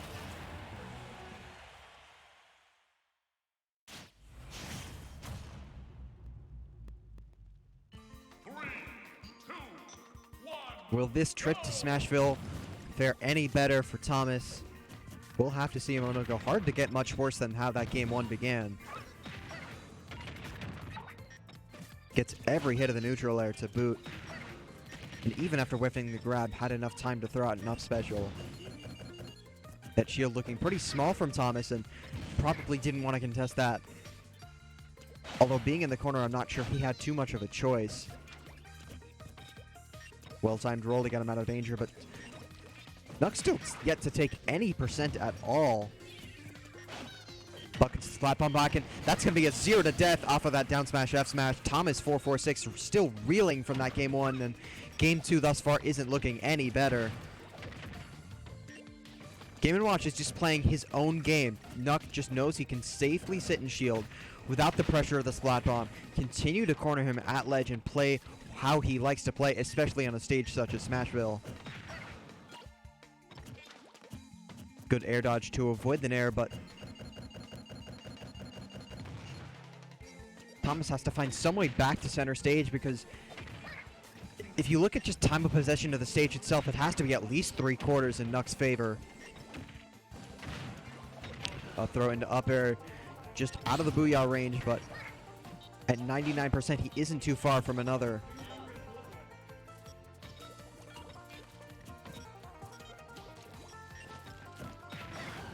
Goes with a back air to get him out of Boomerang, and perhaps shift his momentum, normalize it a little bit as he gets trapped at ledge with a shift. Once again, reads the roll with a soft spotted down smash.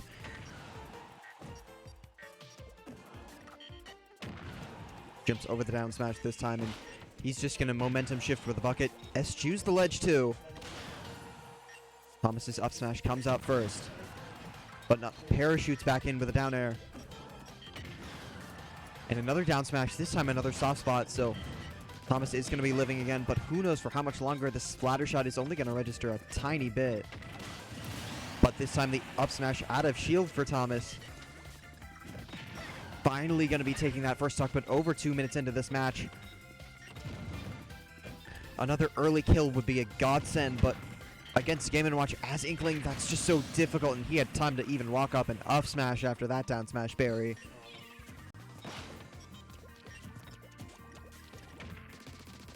It's looking like an unfortunate case of deja vu for Thomas, as he's just being repeatedly getting hit with some of these up specials out of shield. Timing these contestations dead wrong. Despite doing okay in disadvantage.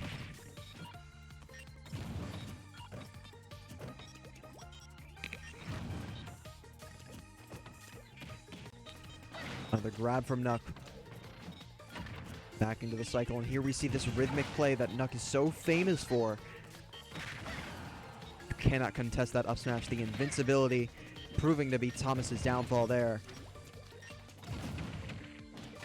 Up throw into another up air though. With a bit of atmospheric damage, Nuck sitting at 83%, but dashes back and gets a raw F smash. And the second two stock from Nuck, he's looking unstoppable.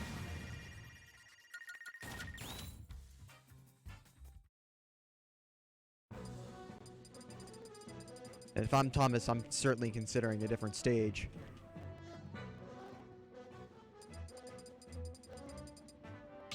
It's going to be Town this time.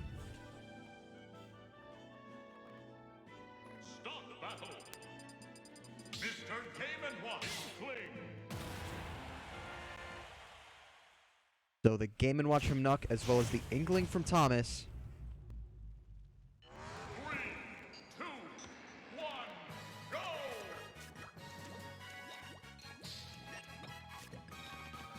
Thomas, of course, someone who spent most of his summer practicing in another region, but not quite sure how many Game & Watches there are in Texas.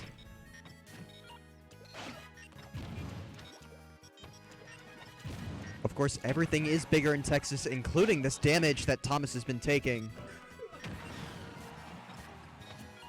Again, still yet to be touched, and Thomas is already into triple digits himself. Finally gets something on the board with 2 back airs, another one to set up the rapid jab.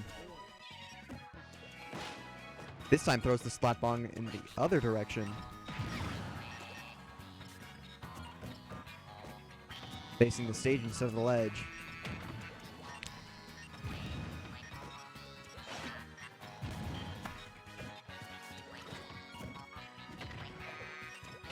Down tilt to do something, but this is where Thomas has been able to make it back a little bit. Perhaps the stage change and this FD portion in particular, removing some of Nuck's landing options, has been just that little bit more helpful.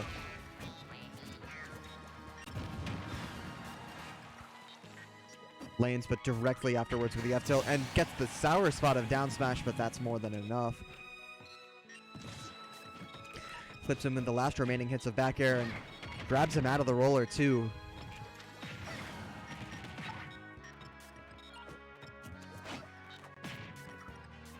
And for Nuck, it's just been the same old story. Go for the safe options. Go for something riskier afterwards. Gets another berry into the F smash, but this time Thomas is going to be living across the stage. Cannot contest that up smash. He's going to get the F tilt afterwards. You have to punish the tilt instead.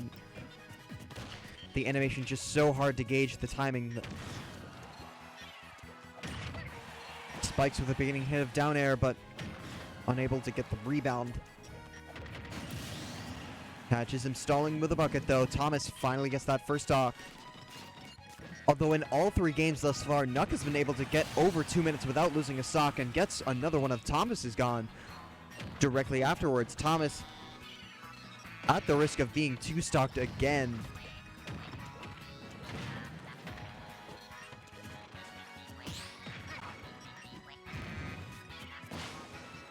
Splat bomb is only going to meet with a shield, and that's going to be an easy grab for Nuck.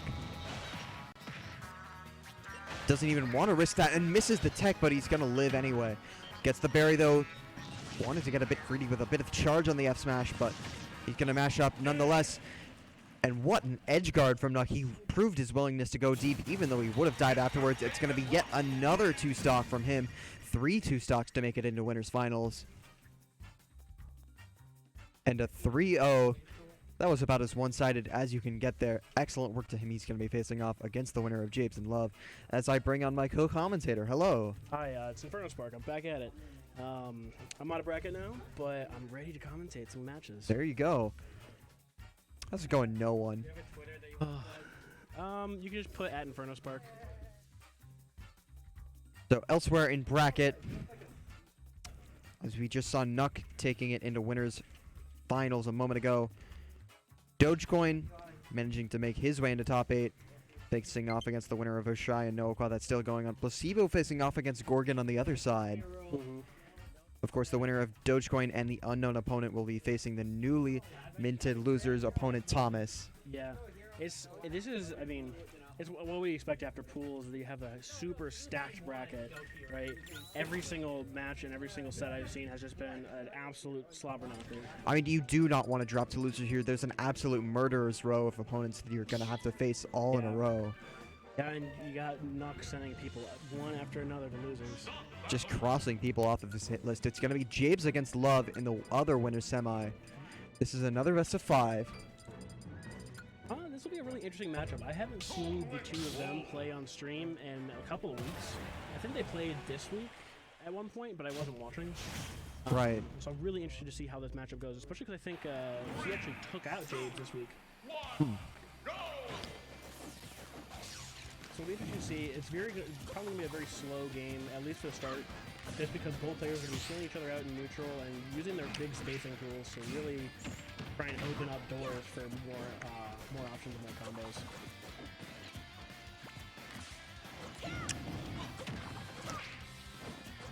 It's getting a decent opening off of the bombs, but not getting quite as much as he would probably hope for off the back airs.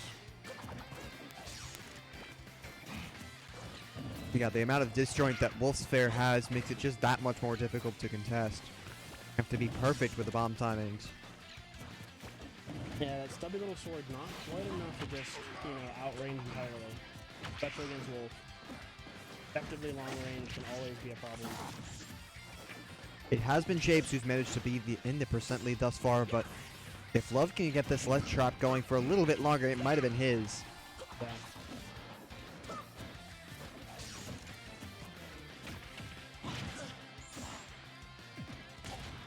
Normal get up almost going to be met with the F smash, but just enough invincibility.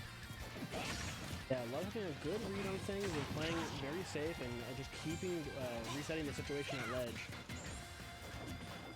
Pulls back this time, whiffs the grab, and invites Japes to get one of his own. It almost gets a follow-up off that bomb, but not quite. Oh, and it looks like he caught him without double jumping. Goes off to the offstage nair. What a really solid edge guard. That laser catching the double jump and him recognizing it instantly and going for that offstage option. Down throw dash attack, meanwhile, will get Japes at 26%, but that deposited him on top of the platform, and Japes decided to make the most of it, going for an up smash out of shield.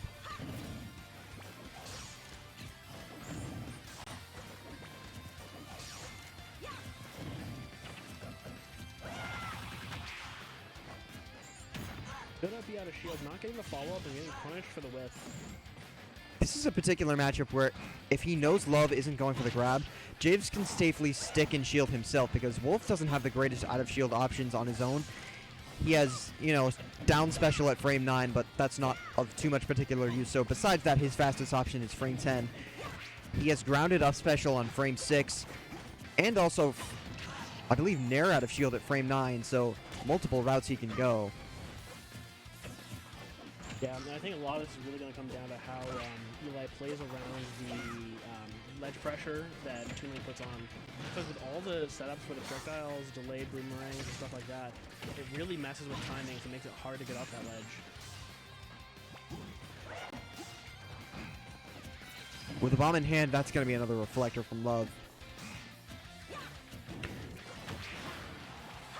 Look at that fair almost taking it, and he hits it super low, but barely makes it back.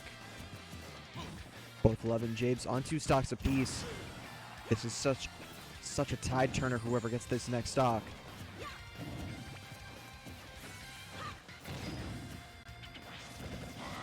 The Firewolf, just a bit of a mix-up, but Japes ready with a shield in time. A pretty good idea on Eli's part. Something you don't often see him go for the aggressive options like that.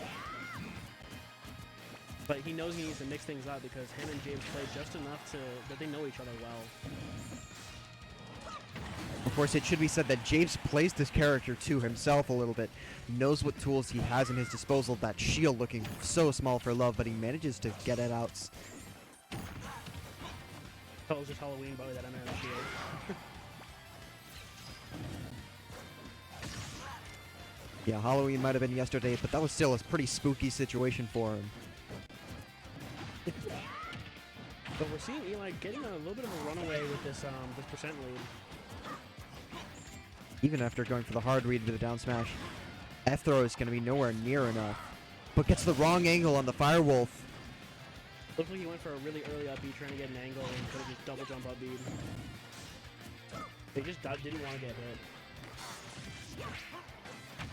Flash to make it back is going to be covered by Japes, and punished with a bit more percent. Gets the back hit of down smash. Pretty good, but across stage, he's got plenty of room to recover.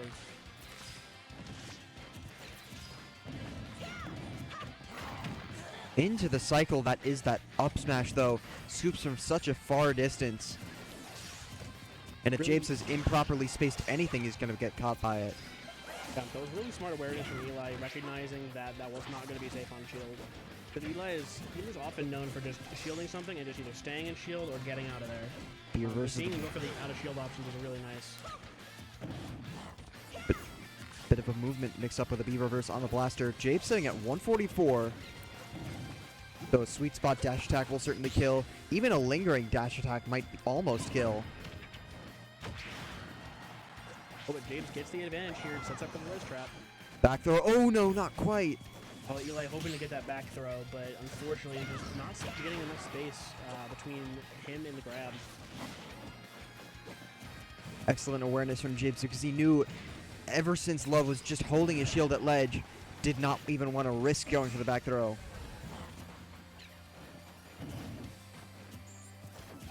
The Zair from Jabe's gonna put him off for a little bit. Got the fair conversion, but still living across the stage.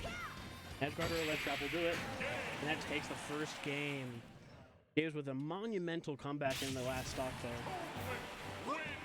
Yeah, Japes was just that pesky fly that would not go away. Just a thorn in Love's side until the very end, and got his reward by playing, I wouldn't say patiently, but playing as patiently as he needed to. Yeah, definitely. He was definitely playing around Love's options.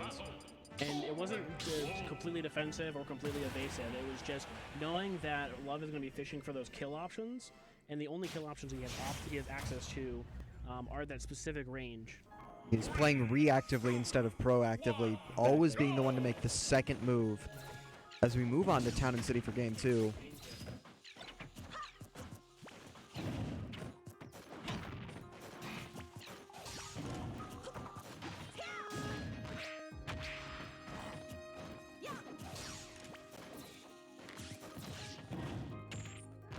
Ooh, I really love that Zair follow-up. He delayed the Zair, waiting to see if they would get a reaction out of Eli, and then used that to follow up into a grounded move. He's going to roll back, and I know that he just likes to go for the blaster. Perhaps just to dissuade approaches, timed a bit too early. Excellent spot dodge, though, from Jabes. Wish he could have gotten a bit more of a reward. Yeah, he was a little slow on the follow-up. He recognized that he dodged it, but he didn't recognize the end lag that Eli was stuck in.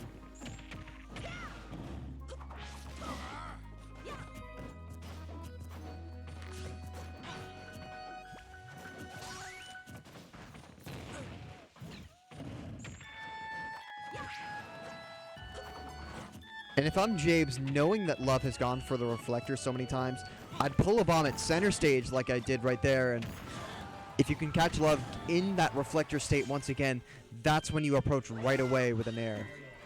Yeah, one of the things I've noticed about Love, and I had an argument about this with him a couple weeks ago, he didn't realize that you could jump cancel whenever you actually reflect something. So, like, baiting the reflector is good because, like, they can't jump cancel it, but if you get the reflection, you can just instantly jump and air dodge, roll, do whatever you want out of it. There's so much variability and versatility that you can do out of it, but Jabes getting the first hill with a grounded spinning attack. And racking on a bit of damage with another. Dash attack being a good zone breaker and getting that kill for Eli. And I think Jabes was relying on that returning boomerang to get him out of it, but it was just that tiny bit too late. We saw him get caught after the dash attack connected.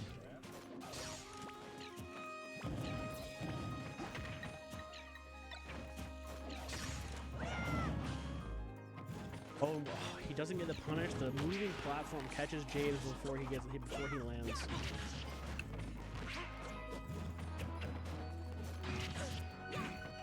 And did we see him considering going for fair flash there? Because was within the percent range, was perfectly spaced to grab the ledge afterwards.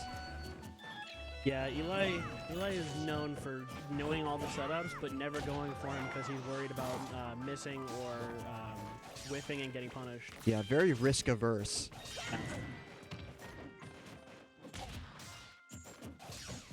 I think that's a good way to describe Eli's style of play because he oftentimes mixes things up and tries new things and even goes for options that you wouldn't expect that aren't particularly safe. But the really risky stuff, the suicide kills, the offstage play, the edge guards that'll get you killed if you whiff it, he almost never goes for that kind of stuff because it's so risky. Yeah, certainly not a fan of that. That sweet spot on the dash attack. Gonna be putting Jabes up to 93.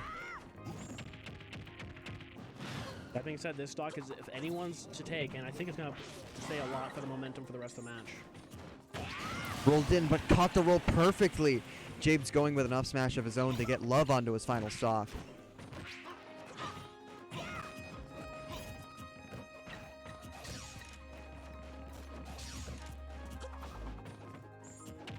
This time throughout the grab in the wrong direction. Gonna tether back to rectify his mistake, but the sweet spot of back air gonna eliminate that stock. It's back to an even game. Love playing out of the corner here, but doing a good job landing a couple of wolf arrows. Unfortunately, not getting follow-ups and kind of getting eaten alive by the Tooling barrage. This time anticipated the Z drop on the bomb.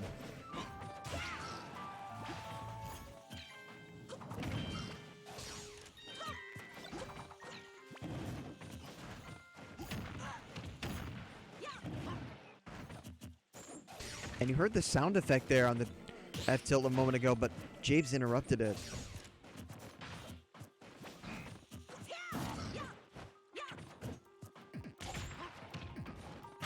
Oh, what a roll read!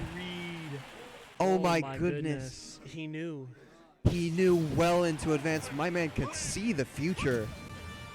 He said, oh, you missed the tech? Okay, that means you're rolling. You're there. And I just love that decision because knowing that he wouldn't be able to use the full extent of the roll right since he would have been stopped by the ledge, Japes decided to go for one of the safer roll reads I've seen the entire match. Of course, would have been beaten by get up attack, but how many times has Love gone for that? How many times is that was his first F smash, I think, the entire set as well. That's what it looks like. Is he mulling over a Game & Watch counter pick here? I saw us. He's thinking about it. He's mulling over the K roll of the hero? He's like a character crisis time. What do I do? What is the solution? I think we just saw Love undergo an entire character crisis in the span of 10 seconds. And then he said, oh wait, Wolf's really good. Yeah. But no, it's something you'd expect that he's going to look for that option that's going to beat the character. But realistically, like, he has had the opportunity to win these games. He's been last stock both games. Down throw into dash attack from Love. And I love the decision to go for it right then because it's not necessarily true at 0. It's true at 5% and beyond until the window closes.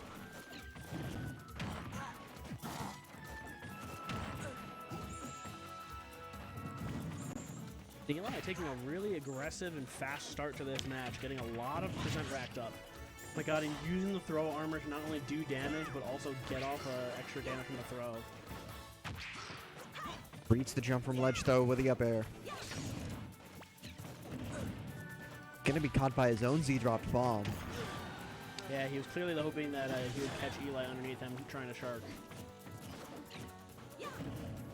And I don't think Love is necessarily going to do that under this transformation, with no platforms to extend upon. The side platform's well out of the way. And a great up smash. James looked like he might have had something there with that parry, but unfortunately he was a little slow on the draw, and his smash just did not connect, and he got punished for it. Yeah, frame 13 out of shield. With that amount of scoop, it's disgusting. Yeah, it's a super good option against the really unsafe, like, laggy smashes and tilts. Even a laggy aerial, you can catch the bottom of it. Yeah. Especially if they hit the top of your shield. Up smash, no, not quite. That's going to be another down throw dash attack. Yeah, Eli is catching him fishing for some of these options. Eli decides, I need to get out of there because my shield is not big enough for this. Out of the range of Jabba 1, gets the soft hit of Bear, though, to make it back on the other side of the stage. Fire Wolf will cross up, and that's going to be another up smash out of shield. I really love that option. Choosing to put that aggressive up B, force him into shield, and knowing that the end lag on up B, when you do it on stage like that, is really not that large. What an adaptation for Love this has been, as he's already gotten Javes onto his final stock. Another F smash to get the roll. He got the grab at 0%, and he waited for the bomb so that way down throw dash attack would be true. And that dash, and the down smash, meanwhile, necessary tech and flashes back, but the back throw is going to be putting him back off stage, a familiar position. This is, Eli is definitely running away with this game a lot more than he's been doing the last couple. I think he mixed up the DI there because not quite sure that was even close to killing otherwise. And I don't want to jinx it, but it isn't going to be a 3-smash. Never mind. The 3-stock avoided by Javes with the help of that aerial, but still a mountain of work to do if he wants to take this game. And knowing Eli's going to make it very difficult. And yeah, he gets that F smash and it perfectly kills him, and that's the end of game 3. Going to make it near impossible with a JV3. Looks like sticking with the main was the right decision as he laughs it off. Yeah, signs of life from Elijah.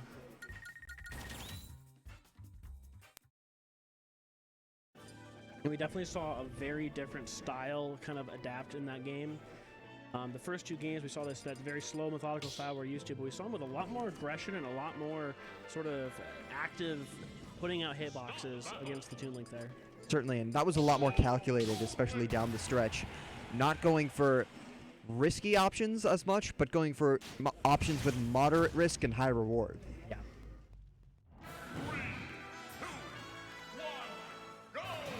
It looks like our game 4 is going to be on Battlefield. This is actually a pretty interesting pick. It makes a lot of sense for James' part just because he knows he can get some extensions of his combos upwards off of the second side platforms.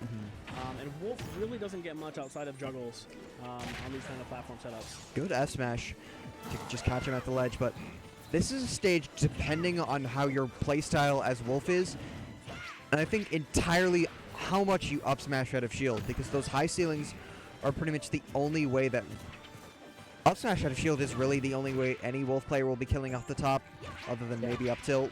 But how much you go for that, pretty much that defines your affinity for this stage, because you're only going to be killing off the side as Wolf otherwise.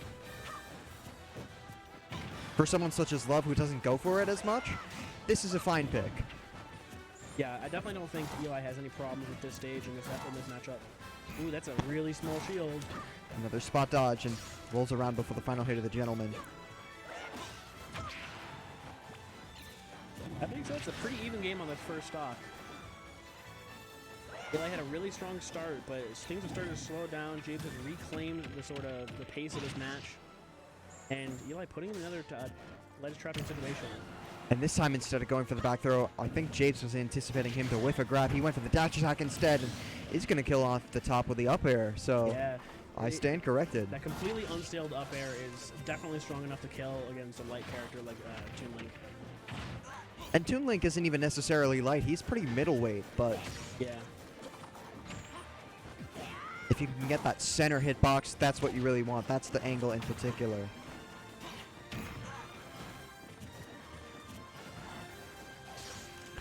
Eli doing a good job of spacing James out here in neutral. Getting a lot more damage racked up for the stock and getting all the extra credit he can. Back throw to put him at 133 and went off stage for the fair to contest whatever option Love wanted to throw.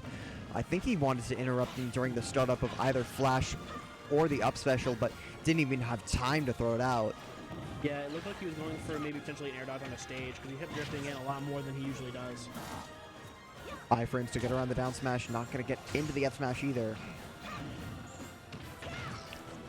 Doing a good bomb grab, but no follow-up, and the back air almost taking the stock. And this is a phrase that often carries a negative connotation, but Love is doing so well playing on the back foot.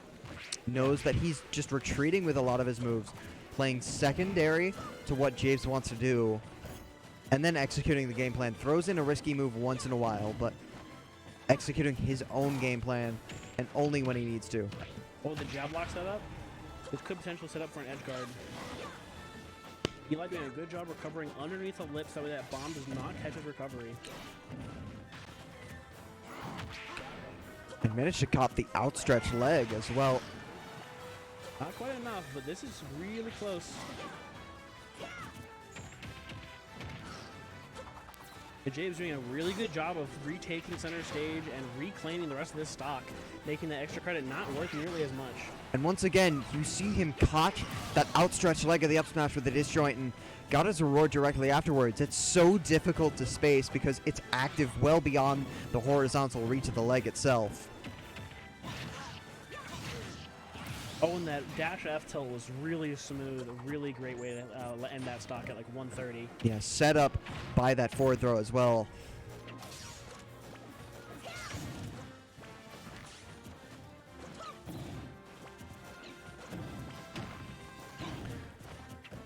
This is potentially set stock for Eli.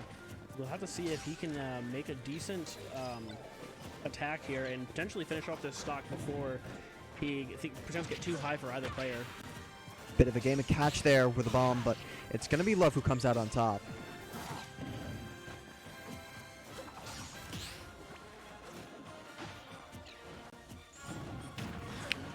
Falls back with the back air too and catches him with a laser, but Toon Link does have enough airspeed to make it back.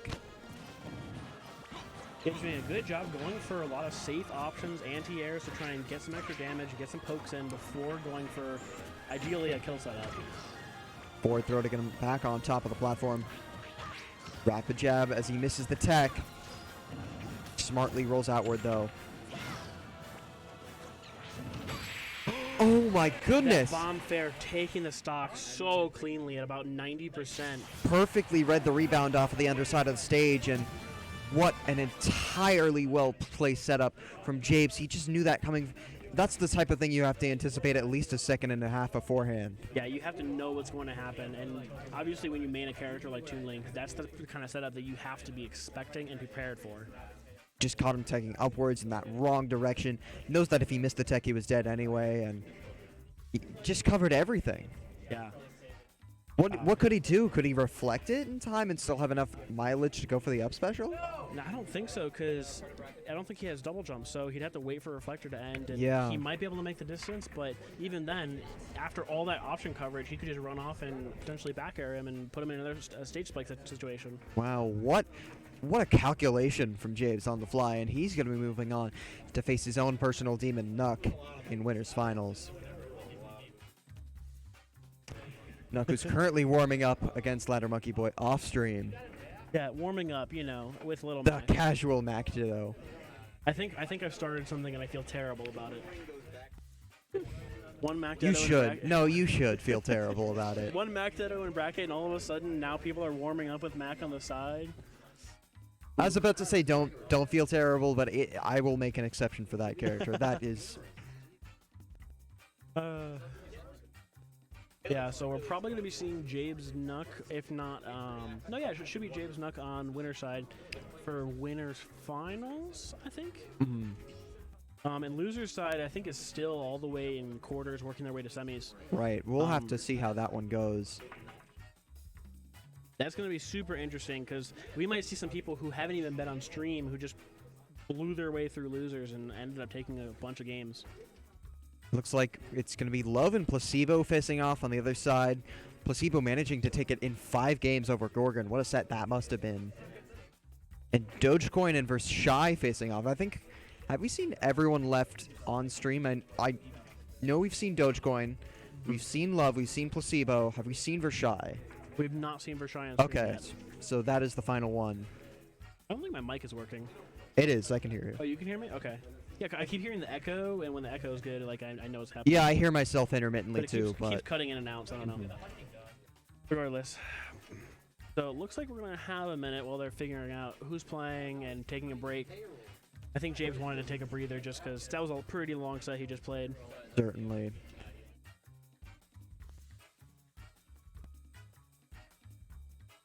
Once again, if you're just joining us, welcome back to Northwestern University's Fall Smash Bash 2019. Drop us a follow at twitch.tv/Northwestern Esports or follow us on Twitter at twitter.com/NU Esports. While you're there, follow the both of us. I am at Broncopolis right there. You can just see the spelling. Inferno Spark in that direction. Yeah, feel free to give me a follow. I won't bug your timeline because I'm a serial lurker. It's the truth. Yeah. It's the best. It's the best part of all social media. It's just looking at everyone else's stuff. I hate to interrupt you, but I just saw Nuck dancing his way to the setup off stream, and I felt like that had to be commented upon. That's a good sign. That means that he's confident. He's feeling it. He's in a good mood. He's psyched. He's pumped. He's feeling it.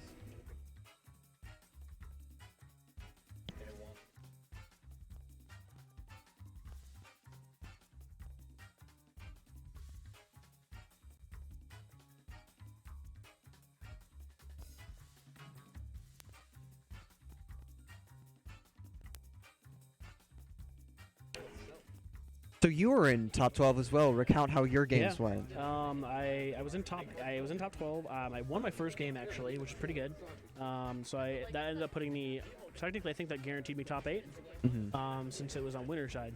And so when I went to loser side, I kind of ended up playing Nuck. It was actually a pretty good match. I was pretty happy afterwards. I actually, I was already fist bumping him before I died on my last stock because I flare blitzed his shield, and he walked up down smashed, and it actually almost didn't kill me. Oh, that's Even though awful. I was like 135 Charizard, and it's Game & Watch down smash. So like, even if it doesn't kill, it should bury and then kill. And I was like, I guess I'll take it. So, but I was okay with like once he shielded that, I was like, good games, you know. Yeah. Because like if you flail bit someone's shield, like, kind of deserve to lose. You're dead. You're just dead. Have you seen that clip on Wednesday Night Fights of a Charizard flare blitzing to the ledge, clanking with the ledge, and dying to nest down air at 20? Yeah.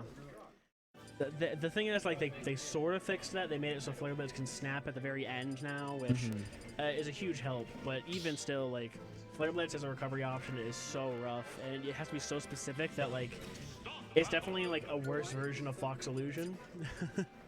Yeah, it's pretty much a move to be used only when you have no other option. Exactly. Yeah, so I'm going to go ahead and double check stream. It looks like we're starting our match. 3, 2, 1, go! So as we begin this, it's going to be Nuck and Japes contesting winners finals. Smashville is going to be game 1 as he rolls around the rapid jab. Drags it down with an air, but Japes by hook or by crook. I'm not quite sure if Nuck messed up his setup. And this is a classic winner side set. We've seen this set countless number of times here in Northwestern. We And saw even this a couple times at Ignition. Yeah, we saw this in Grands 2 weeks ago and in Losers Finals last week. That being said, we see Nuck take an early lead with Game & Watch, which is kind of to be expected just because of Game & Watch's damage output at early percents. But nonetheless, it'll be interesting to see if he can close out this stock with a clean setup. Even managed to get the introductory spike hit on the down air, but the down tilt right afterwards, something Japes didn't have figured out, and gets caught as he goes in slicing with the down air. Now bomb preventing him from getting edge guarded.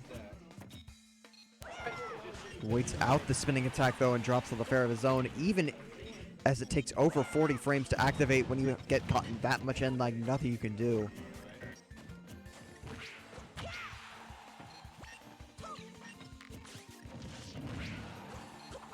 That being said, it's kind of evened up now with Game Watch's lightweight. Oh, and the S-Smash doing a great job of hitting the high recovery.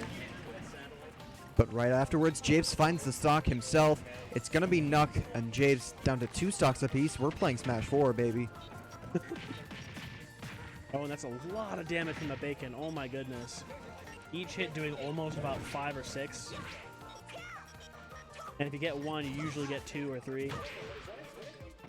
Rolls out of the way of danger, but descends with a bomb himself. And as he just goes through these platforms, as he goes around the platforms, Japes has to commit to one option and go for the punish accordingly.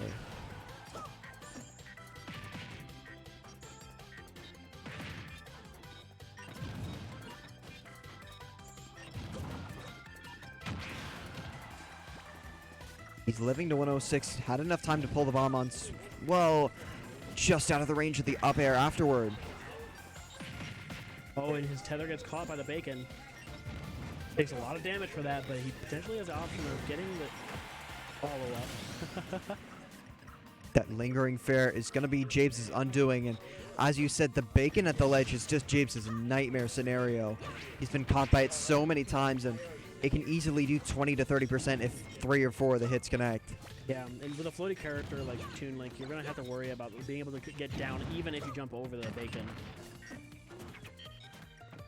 Blats with the downer, but unpunished. And runs into the dash attack as Nuck is retreating himself.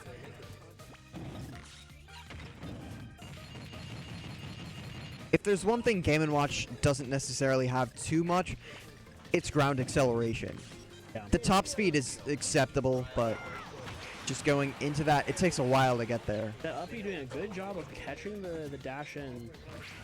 When the F tilt catching the high recovery, he clanks the boomerang, but it doesn't matter because he keeps getting these catches.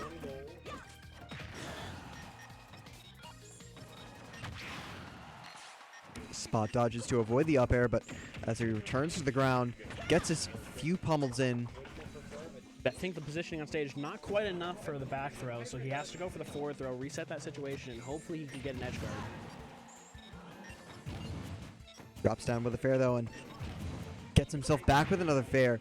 It's just a minefield that Japes has to weave his way around, and he's been proving himself unable to do exactly that. And if he can learn the patterns, if he can go left and right with Japes, or with Nuck rather, facing left, I think that might be probably the right route, but again, Nuck can just vary it up if he sees Japes catching on.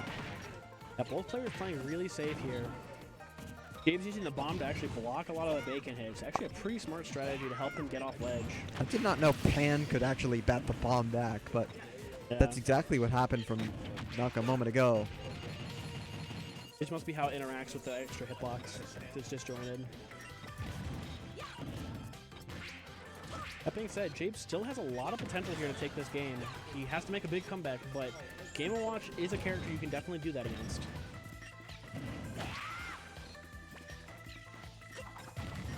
Up smash afterwards, a bit late on the bucket, and he's going to get it between.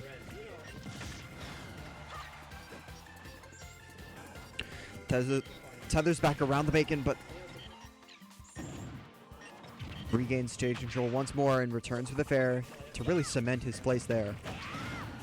Oh, and the up smash into the bomb. This is all of a sudden he's got really good potential to get a bomb fair or some other setup and take this stock. Both players looking for that final hit. Not contesting the up smash, even with that shield only at half health. Oh, and the back throw getting so close to the blast zone, but not quite. Pretty solid DI from Nuck. Drags down. And I think he could have gone with a down tilt afterwards, but that would have been a bit of a commitment. But that down smash afterwards, even with a soft spot, Japes is going to be flying and careening towards that left blast zone.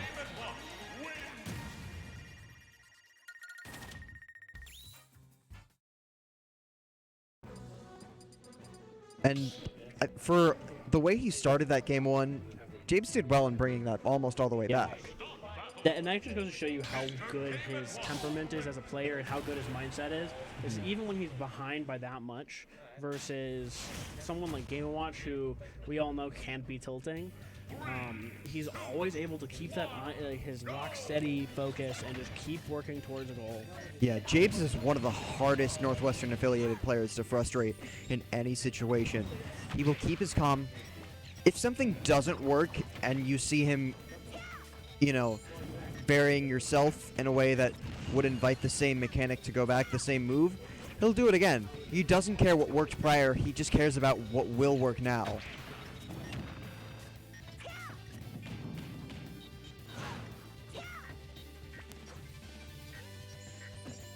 Dave's taking the time on the platform to grab a bomb, kind of being patient and making it so that way Nuck has to wait for him to come back. Rolled around the down smash and would have been dead otherwise.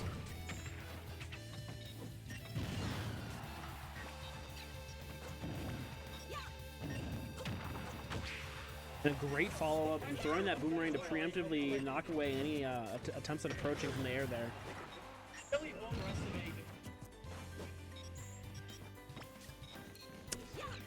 As he gets back, he tosses the bomb up, heaves it in the other direction, and the grounded spinning attack from Japes will put Nuck into the 3 digits.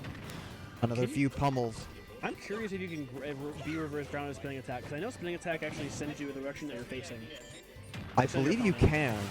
I think if he had B reverse, he might have had a potential kill set up. Perhaps, but Nuck is going to take a kill of his own with the F tilt, met immediately afterwards with an F smash by Japes. Japes knows that if you don't space right around him, he will just take that stock. He'll take it every time. Out of the way of the bacon, and he's just going to catch it himself.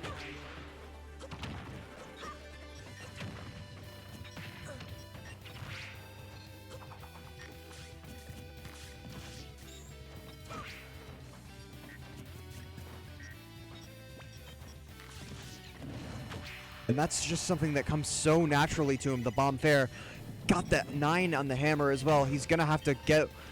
Ooh, only got this. That was interesting. He somehow got the sour spot. I'm a little bit surprised because usually the berry spacing and the sweet spot spacing are pretty much the same. But it just goes to show you that this character is not quite as brain dead and easy as you might think. Had enough time to charge the up smash. Wondering why he's not going for the judgment again, because his last judgment was a 9. You cannot get the same number twice in a row. Has to prime it. Has to find some way to do it if he wants to go for it again.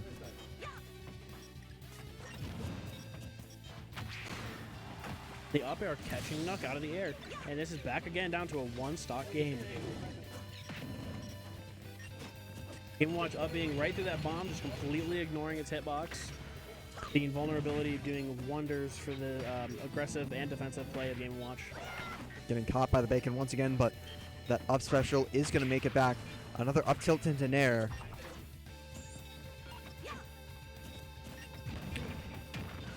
And that hitbox clank, Nuck just not even moving at all.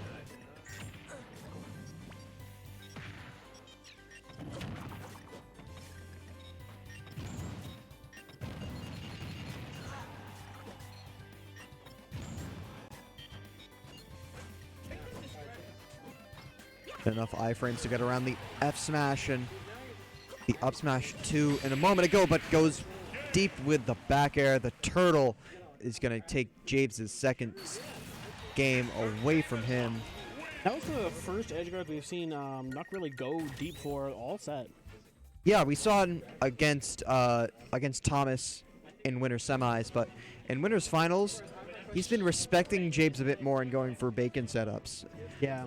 I think a big part of it as well is he knows that he has that opportunity to clinch the game and clinch the stock at 100-something%.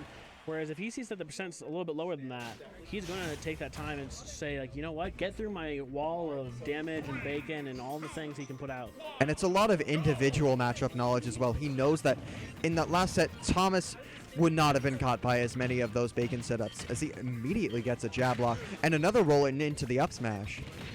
Really, really smart follow-up and good reads from Nuck.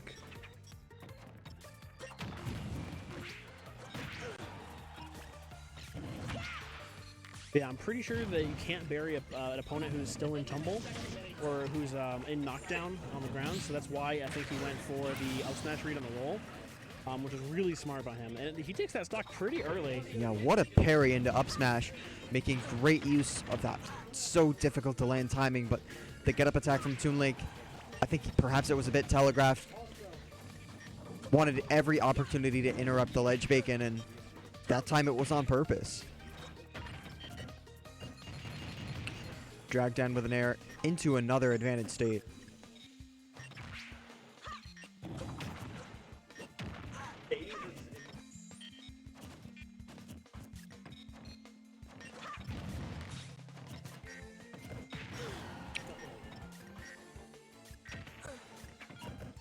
Dash tag catching the landing, making it really hard and putting a lot of pressure to make it so Jabes cannot get his feet on the ground. The ledge bacon, and this time had enough invincibility, but got clipped by just one.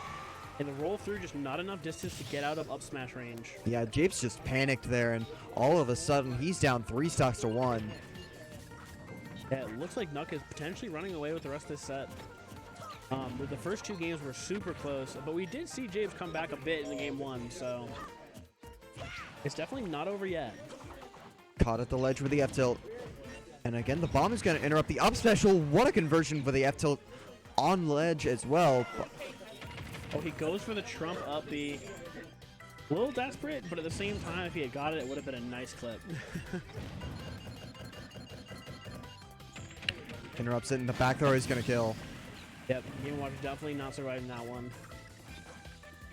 And Jabes looking to reset the situation and kind of just play out more neutral and get some of these percent that he needs to make up to get that next stock. F tilt will put Jabes at 59% off stage onto his winner side stock. Nuck still at 9% and 2 stocks to play with. Yeah, and we can see that Nuck is going for these aggressive options, saying, you know what, I have a stock to play with. If I can clinch this game out now, I will. The back air, and without a bomb, that might be it. Yeah, that extra back air just to clinch this whole thing, and there's no way he's coming back. He's Good well games. gone. Good games to Nuck and Jabes. Jabes tried real hard there, but against Game Watch's edge guarding at the end there, once he got the confidence to go out there and do it, he started realizing, like, hey, this is working this set. Yeah, I'm gonna take it. Unable to deal with the absolute buzzsaw that is Game & Watch at the ledge. There's just like 3 different setups that you have to avoid, and he picked the wrong one. The chef.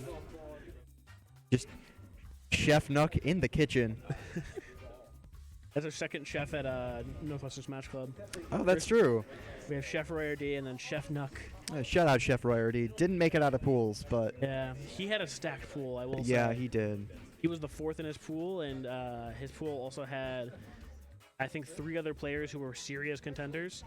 Yeah, you and I got a bit lucky with one of our players DQing, and Yeah, we had this. We were the only 6-person pool, but one of our players didn't show up, and overall, the seating in our pool was a lot less like. It was a lot more staggered than some of the other pools, but that's just kind of how all the pools goes. So yeah. I mean, you managed to do well enough to make it out of that pool, so. Yeah. I mean, you did well enough that you literally could have, if you beat me the last game, you would have made it out of pools. That was such a close set. I really enjoyed that. That was a good set. That was a good set for sure. And like, I feel like I'm one of those players where I play against people, and like, maybe it's that I respect people too much, or I don't respect people enough. I'm not sure which, but I have a ton of players who like will take games, take sets off of me when like rankings wise they probably shouldn't. But it's just because like I guess I go even with so many people. I mean, I admit I probably shouldn't just from the way that game one ended. Yeah. Because I got, for those in the audience unfamiliar, I got a Wolf Flash spike at 16%, but. I mean, I went off when I shouldn't have. You know, but that's one of those things where I played against JT, I played against, Placebo, who right now is ranked a lot lower than he started the season off with. Nazo, Vice, both who can't make it today, unfortunately. Mm-hmm. And I've lost sets to all 4 of those. And it's one of those things where, like, I never feel bad about it because, like, I'm always happy to see someone else win and succeed and reach a goal. But at the same time, I'm like, I know I should be beating these people, at least, like, numbers-wise. Yeah. No, for sure. And there's just that bit of that, you know, everyone here plays each other so often they know what things are like. I don't think you've played me personally as much before this school year. Yeah, outside of the friendlies we played this week and a couple times throughout this quarter, we've only played maybe like once in the spring. Yeah. So there are a few trainers in SoCal, and I'd assume there's plenty of wolves in Illinois, but. Yeah, that's fine. All right. So it looks like we're going to have a little bit of downtime. The loser side of the bracket is kind of running its own thing, and we're waiting for their matches to clear up so that way we can run losers on stream. All right. So. Do not go anywhere.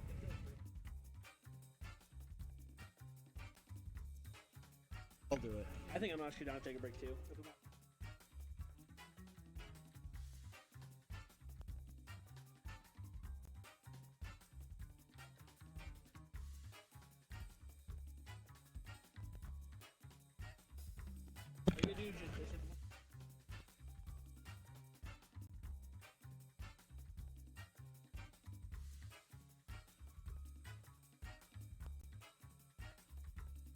Should I give him something? An ad.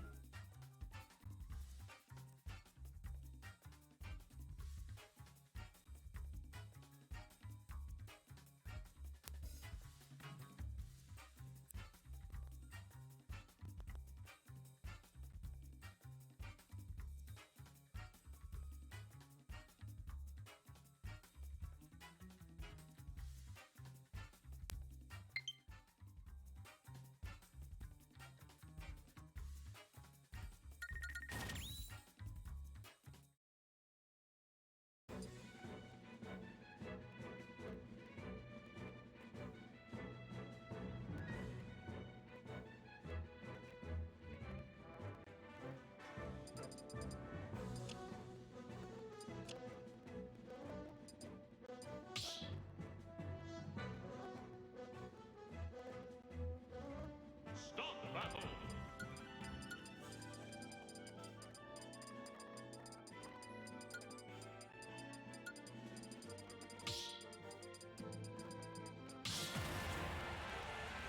I'll do it. Alright, so since we're waiting for something to happen on stream, looks like we got random versus random. We got Inferno Spark versus Louder Monkey Boy. Trying to see who has who. Looks like we got LMB with the Meta Knight from random and Inferno Spark with the Luigi. So I don't know if either of these two play these characters. I know that they both end up going random a lot in friendlies just for fun. I have a feeling that Jordan probably knows, or Inferno Spark knows like a little bit about Luigi combos. More importantly, I think he knows like the kill options and like just general kind of stuff. Oh, that's going to be an SD from Louder Monkey Boy, not realizing that the side B from Meta Knight is going to send him into free fall. See the taunts come out from Inferno Spark there. See some edge guards from LNB. See if he can convert it to a kill. Doesn't snap to the ledge. Wow, that was interesting. All right. Back into some neutral. Some very weird offstage neutral.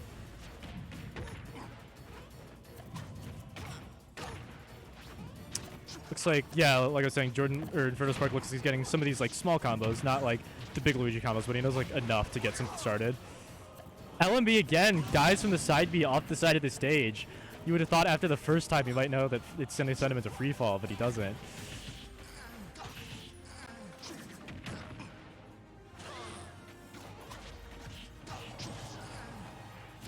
All right, so yeah, let's see if LMB can make a comeback on this. It's looking a little sketchy, but all right, gets the F smash, gets the forward air. Isn't able to convert into a kill, but he's got Inferno Spark at high percent. All right, 90%. I think a backer should do it here off stage, or maybe two. All right, gets the shuttle loop, doesn't connect the final hit. Tries for the F smash, hits it on shield. Inferno Spark looks like he's banking on a misfire. Charges it too long. Goes for the Shoryuken, misses it. Dang, final hit of the shuttle loop just doesn't connect once more. All right, he's got, okay, I thought it was going to kill. He's got the back air, got another back air. That's going to do it. For all you know things about Meta Knight, come commentate. Yeah. Come and commentate the last, like, 30 seconds of this set with me, because you know Meta Knight. I don't have anything productive to say about this. But I have to say, the overlay is very clean. I have not seen it yet. Yeah, it's nice. Shoutouts to No Aqua on that one. True, true. All right. So how's it looking in your opinion? What are Meki's odds to win this? Oh, he's not gonna. I'd say close to whoa. 0. Yeah, 0.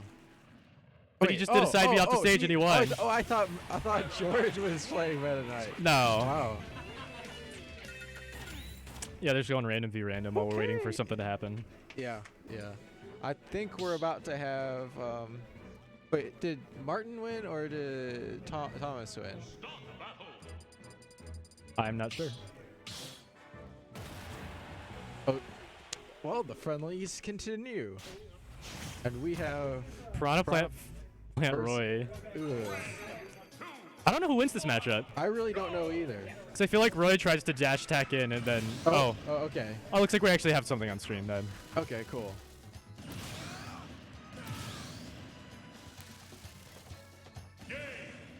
All right, looks like Inferno Spark's going to take that one with a clean JV3 2 stock.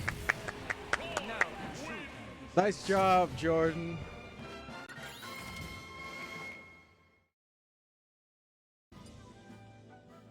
That's who we got on stream. Looks like we got Love walking up, maybe. I can commentate. Sounds good.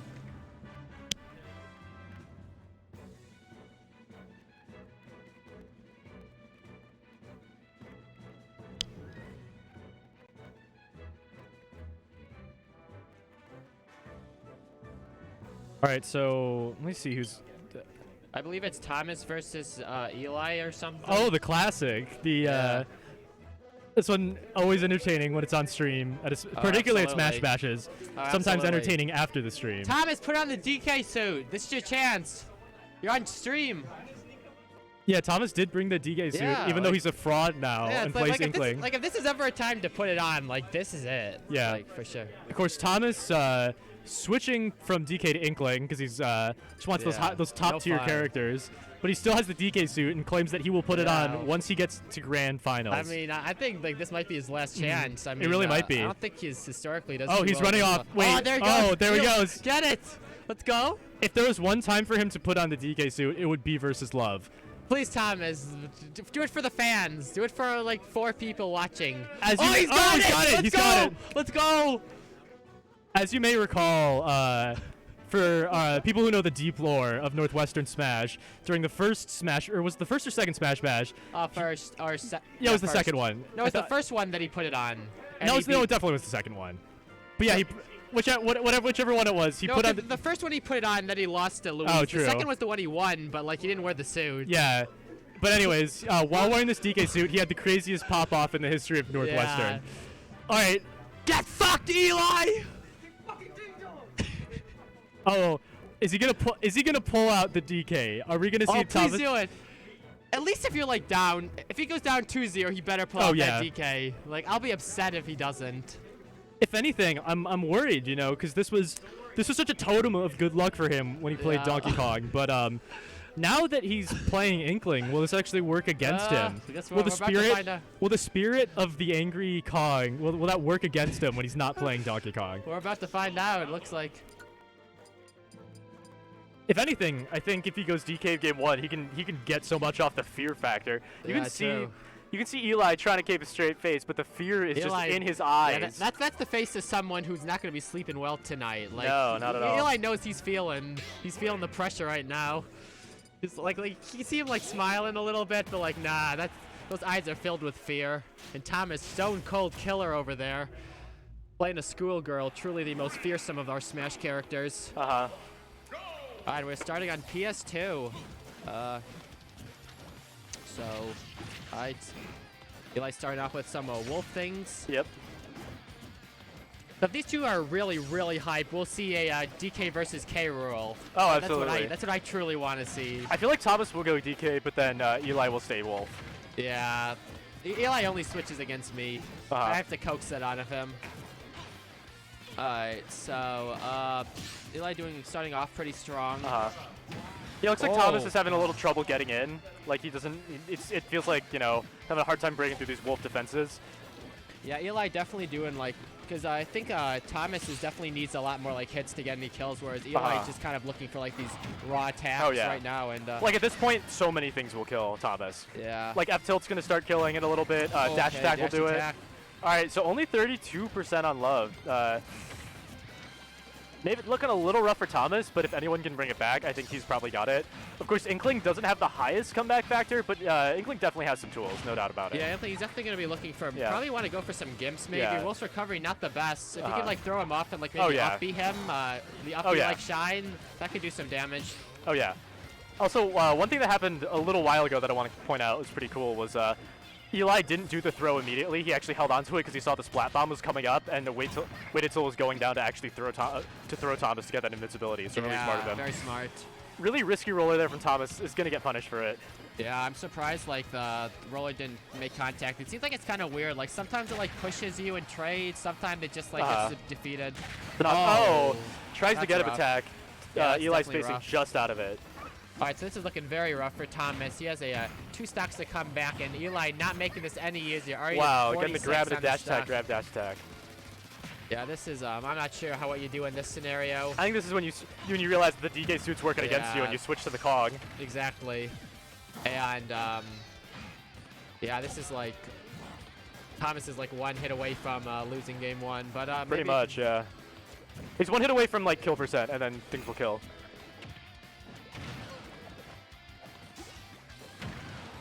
All right, nice little trade there. Yeah, at this point, Eli will take any trades he can get. He definitely has room to spare. And Thomas just... Well, what do you do in this scenario, really? All right, that's fine. Okay, we got the roller. That's going to be at least 1 stock. A little bit more manageable. Not... Okay. Well, he's getting something started. The question is, was it too little, too late?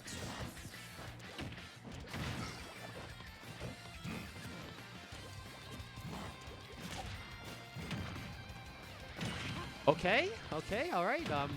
I mean, this is like nearly, basically, doesn't take almost, okay, he just took a little bit of damage, but he was basically playing near perfect on the Eli's 2nd stock, so maybe there's still hope. I mean, I don't want to call it too early, but yeah, Wolf has no good kill throws. All right. Back to stage. All right, inks him up a little bit, but that's going to be it, right? Yeah. All right, so Thomas was doing something towards the end. It seemed like he figured something out. It was just, like, way too late, I guess. All right, let's see what these players do.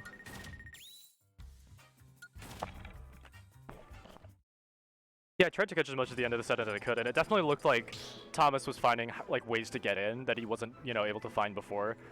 So I think it might, like, even though he lost the game 1, I think it might have been a smart choice of him to kind of lay back those first 2 stocks, kind of just see what he's comfortable doing and how he can get in. Yeah, for sure. It's a best of 5. He's got a few games to work with. Yeah, he still has a 2nd game. Regardless of what happens here, there will be at least 1 more, so he has time to, like, maybe still work some things out or something. All right, immediately the grab. Wow, I did not realize how close those 2 characters start to each other.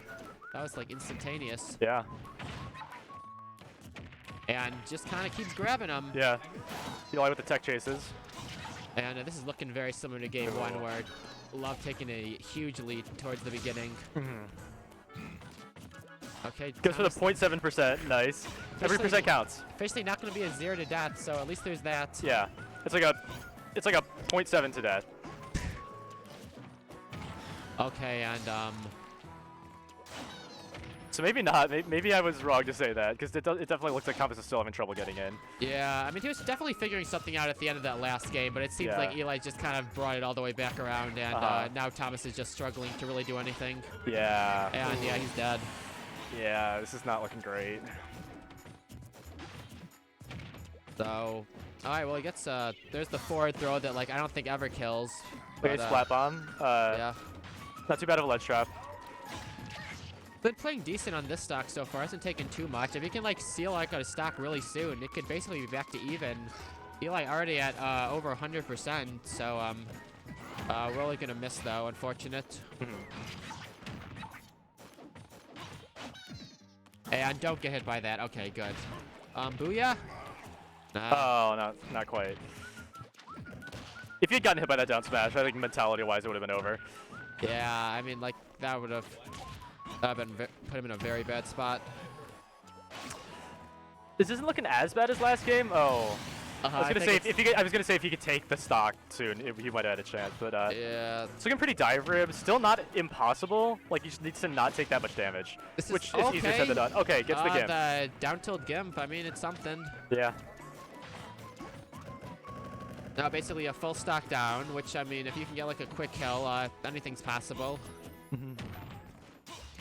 But Eli is not making that look really easy or even possible necessarily. Okay, and yeah, like Eli isn't doing particularly ultra well so far on this stock, but like it doesn't matter. Like he can just trade and he'll win. Yeah, Eli's just at this point. Eli's just kind of been trading everything because he has so much to work with. So like, it's like if you lose neutral a few times, what does he care if he can trade out of it? Like, yeah, it's fine. And I think Inkling needs to win neutral a lot more than Wolf to like get kills. Yeah, it seems a little tough for Inkling. Okay. Booyah, not gonna do it. Yeah, I mean, Inkling has Booyah, which seems to be inconsistent, especially on stages with high upper blast zones, and then roller into smash attack, and okay, that was close. Thomas always cutting it close. Okay. Gets that's a heavy punish. Not gonna kill. It was across the whole stage. Puts him on ledge though. Oh God. The classic tried to punish the Wolf F smash on shield. Can't do it. Oh, Thomas. I know what Thomas is thinking right now. He knows he wants Everyone to do knows it. what Thomas is thinking do right it, now. Please. The fear factor. Like, if he switches right now, the fear factor in Love. I mean, like, what do you have to lose? You lost both games. Like, you changed. At least you can. Oh my God. No one's hype at this club. Not even at the right skin. Okay, we're seeing the Martin Inkling, I think. Yeah. Okay. Let's see if we can do it. I think it was a bad idea for him to put on the suit. I mean, maybe it was like the spirit of the Kong's against him. Yeah, true. Like Donkey Kong, like the spirit of Donkey Kong woke up and he's like, all right, you go DK, I'll give him your power. And then he sees Inkling, he's just like, ah, fuck this. You're on your own. Yeah. But all right, he's starting off strong in this stock, at least. Stronger. Not like he's still losing, but not by as much. I mean, he's not like down 100% in the first 10 seconds. All right, Wolf's getting a little inked up there, so some down tilt. Okay, wow, unfortunate that one missed. That could have done some pretty hefty damage, but gets a roller into back air. Okay, decent percent. So, oh, I do not. Okay, I think one of Thomas, he just needs to like respect the smash attacks a lot more than he's been doing. He's been trying to punish that F smash, and you just can't do that. Yeah, you just can't. Especially now with something like Roller, which takes a little while to get started. And speaking of Roller, yeah, Eli picking the. Okay, Love picked the panic option for the first time in the set. Thomas has a stock lead. Yeah, you can't just shield Roller because it like Roller just pushes against your shield, and when it pokes, you get buried. So you got to jump out of it. Yeah, I think Love got a little cocky with that. I think he was trying to actually like punish the roller and like with his own hitbox, but it didn't quite work. Yeah, it's gonna ink him up Okay. a little bit, and Thomas honestly looking pretty good. Yeah, I mean, if Thomas can avoid getting killed, like which is granted hard against Wolf, but like Yeah. if he can get Oh. Love antsy for the kill, and if he can like hold on to this stock for a while, he's in really good shape. yeah, as I we mean, see like, right here. And yeah, And look at that. wow, this is looking like a different complete Thomas. reversal from the first 2 stocks. Yeah. Now he's the one who's up by 2 stocks. Yeah. But All right. Still though, this is a good position. This yeah. is still kind of scary because I feel like Wolf has that clutch factor, and you know, let's say like Wolf gets to like 120 that takes your stock. You've got Rage Wolf. That's terrifying. Yeah, this is definitely far from over. But Yeah. Thomas, honestly, I mean, if he just plays really safe, he Yeah. respects Wolf's more strong attacks, punishes like misses. I think Oh, he's yeah. got this.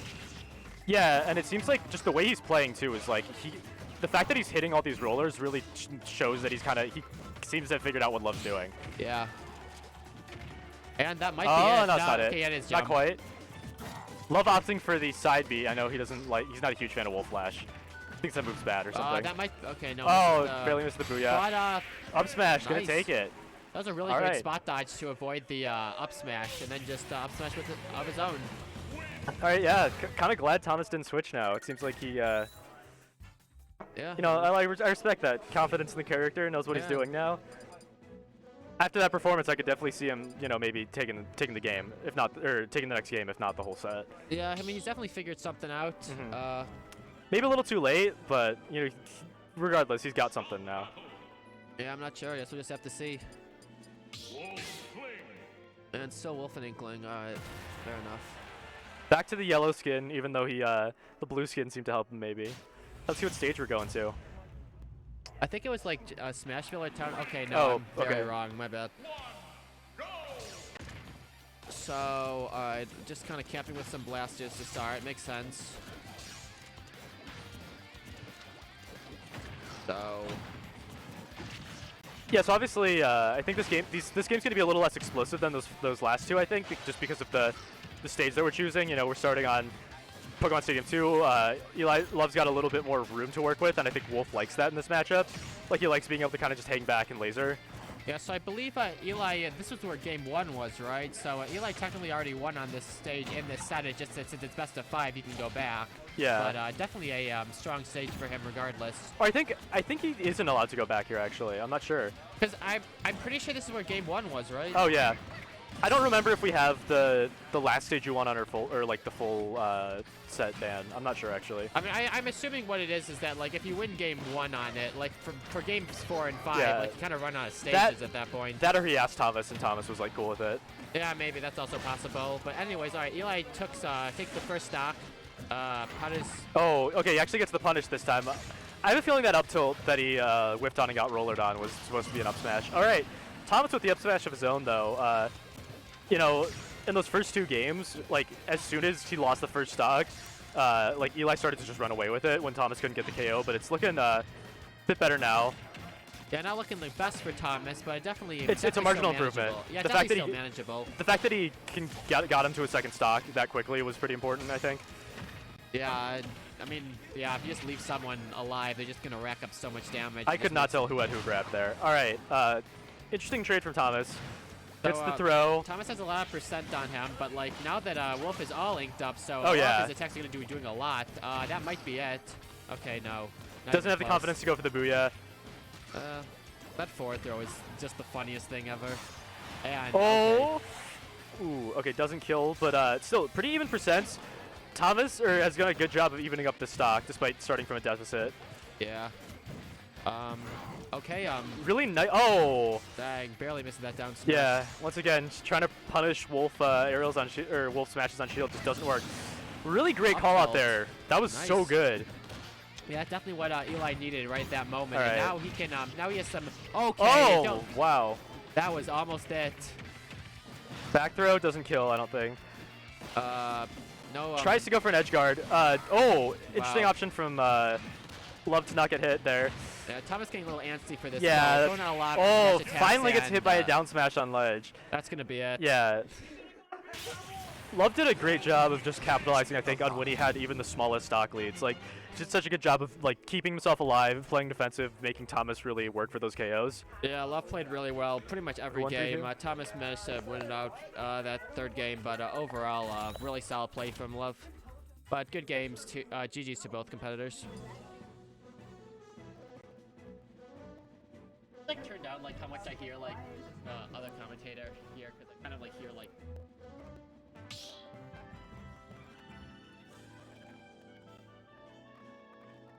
Stop battle.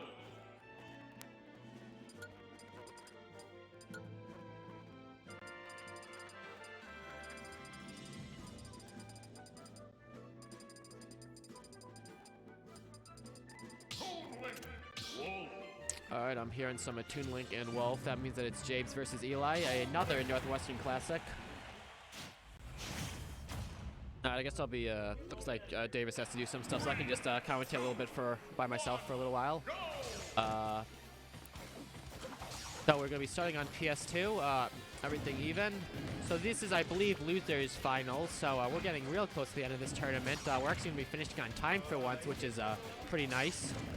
Unlike our previous Smash Bashes, which have gone a little bit late occasionally, but you know, no big deal. Everything's running smoothly, and right now Jabe's starting off pretty well. I believe these two played in, was it winners semis maybe? I know they played at some point with Jabe's winning at that point, and we're going to be seeing the rematch now. And we're going to be seeing Eli definitely does not want wants to show that that last one was a fluke. He's going to show that he deserved to win. James wanting to show that he has the upper edge. And okay, nice use of the shine right there. See, nice fair. Okay, goes a little hard for that forward smash. Not going to kill, or I mean, not going to connect. Alright, both people just kind of using their projectiles. I guess I feel like that's kind of what you have to do as Wolf. If you're playing a super projectile-heavy character. Dave's more than happy to just kind of stay on one side of the stage and throw all his projectiles. And Wolf's got one of his own, so may as well use it. But, okay, is that going to be... Okay, no, a good DI from Eli coming out. And, okay, misses with that up air. Forward tilt? Nah, not going to do it. It's not that strong, but it's definitely some damage. Tries to edge guard, misses on the way down. That's going to be a back, but that should be it. Yep. All right, nice by Jabe. Going to be taking the first stock of the set. How does Love retaliate?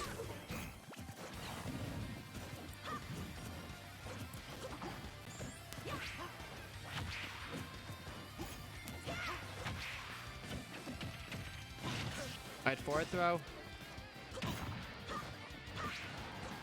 And dash attack. Oh my god, wow. This, Jason doing really well on this stock. He might actually be able to bring it to a 2-stock lead if he plays this right.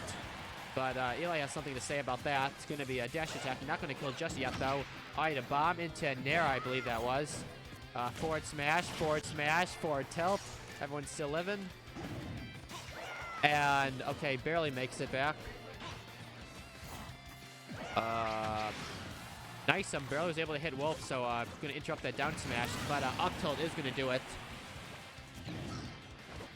But it's still Jade with a pretty hefty lead. Of course, if he fails to seal off the stock, Eli can definitely bring this around.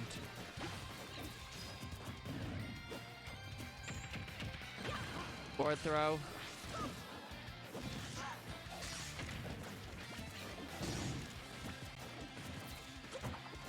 Projectiles, just kind of...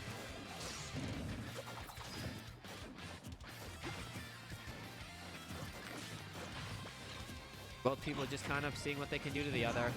Alright, bomb right to the face. Ooh, great roll read by Jabes right there. Going to be taking the second stock. He's looking pretty good, only at 59%. He can definitely live for a while longer, unless, I mean, of course, he could get, like, smash attacked at any point, so, okay, wow, his get-up attack going to interrupt that forward smash, just barely. Toon Link does have a sword, not necessarily a sword character. His range isn't that good, and he also is mostly projectiles, but he definitely has a little bit of disjoint. All right. And and back air gonna do it. All right, so it's a one-stock game. James currently a little over 90% ahead. Oh, okay, that might be it. Did that two-frame? No. Eli was able to grab the ledge and keep his jump.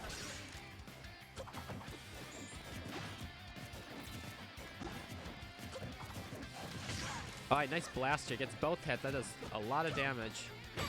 Ooh, got caught slipping with no shield up, and James is going to be taking game 1. Very solid gameplay.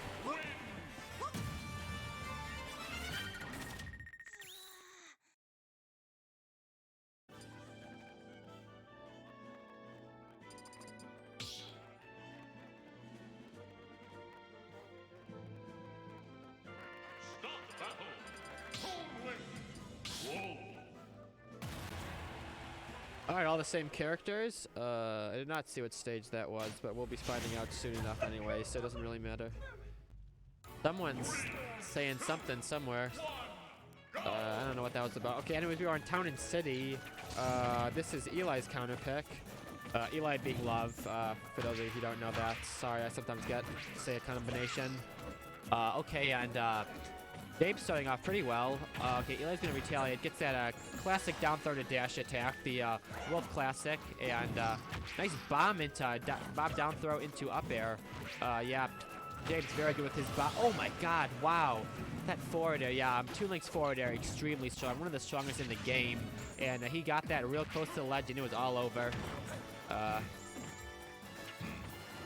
All of the Links have forward airs that kill, and there's the down or up B, the hero spin. Dave likes to use that a lot out of shield. Pretty good. It brings people in. Kill move. Does a lot of damage regardless. And all right, throws that bomb again. Gets the up air. Another one. Another one. DJ Khalifa, like that one a lot. Or DJ Khaled, I believe. I mean.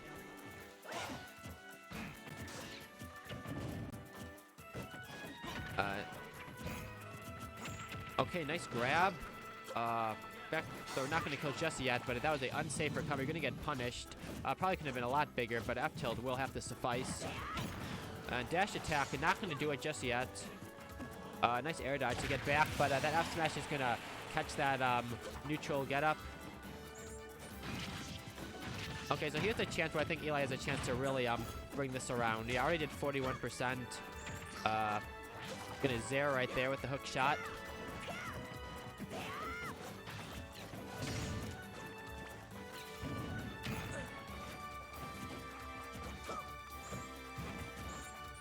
Hook shot. All right, goes for the down smash. Dash attack.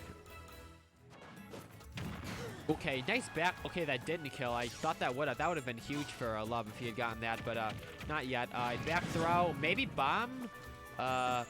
Okay. Go through there. And up smash is gonna take it. Nice. Punish the unsafe up B and just hold shield. Yeah, that's the best way to beat it. Nice parry. Parry to flex on the haters. Yeah, I mean, there's really nothing James could do. He was holding the bomb, so he couldn't do any attack that would have punished Shine.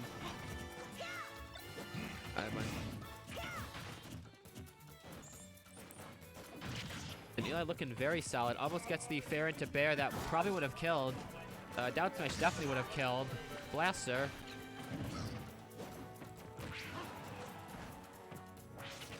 Okay, neutral get up. Nice dash attack. Forward smash not gonna hit. Alright, how does he punish this? Okay, another forward smash. James gonna shield that time. Back throw not enough.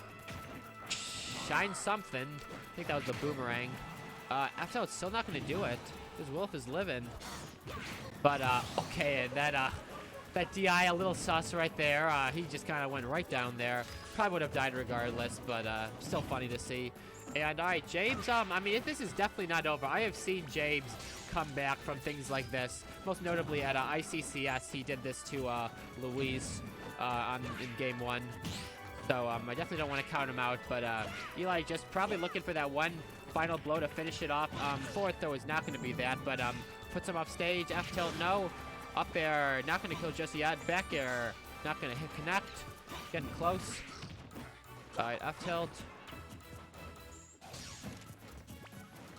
And yeah, this is like near even. I don't want to say it's even because there's definitely a clear advantage, but oh no! No! Oh! And James is gonna take the second game. Wow. Unfortunately, air dodge is underneath the stage, and Wolf's angles just aren't enough to get back there. Hate to see it happen, but that's Smash for you. Sometimes you have the clutch come back with a cool combo. Sometimes your opponent SDs. Boy of the game. And now on to game 3. James up 2-0. I believe this is how their first set went in winter semis, with James going up 2-0 and then Eli being able to take game 3 and bringing it to some later games. We are back on Town and City. I agree with the counter pick. It was definitely working for Eli for a while.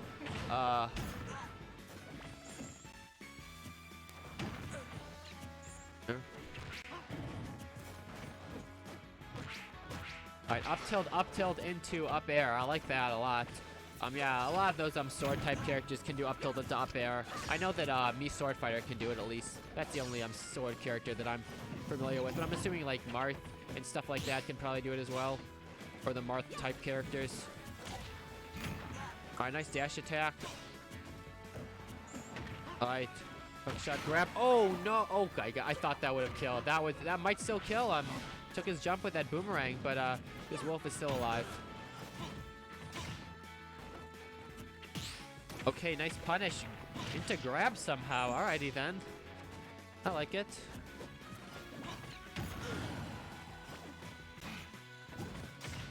F tilt, not gonna connect. Gonna throw him. That bomb exploded in midair. I was wondering if maybe that bomb would kill him up top, but no. Okay, goes for the up back throw should kill.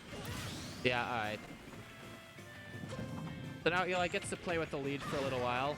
That being said, he might not have it for very long, so should probably make the most of it while he can. All right, nice grab, dash attack. Yeah, Eli doing a great job getting these aerial drag down into grabs. I've been seeing that a lot. And F tilt. Nice F tilt on ledge. Gets in there. Okay, Toon Link has magnet hand, so he's all good. Nice nair. And up there is gonna take it. Bomb. Okay, and wow, we are getting things off. That was a huge conversion, basically 55 unanswered %. I saw James practicing that earlier, and I think he maybe wanted to get that into a uppie and carry him off, but I'm not going to get that. Smartly doesn't even attempt it. I knew he would have been punished heavily. And back air going to do it. All right, and Eli once again in a good position.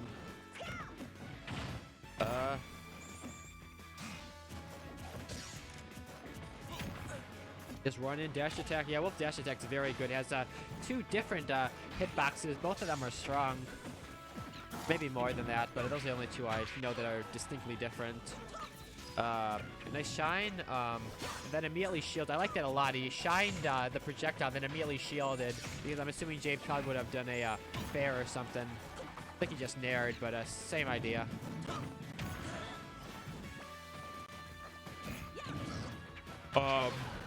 Balling up air.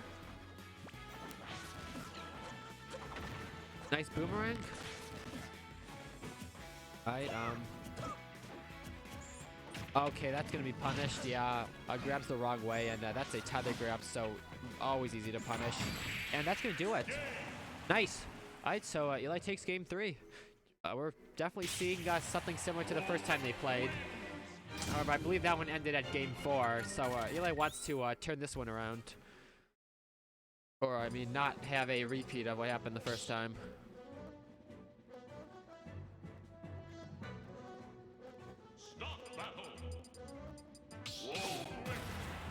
I can commentate the rest of this, that's fine.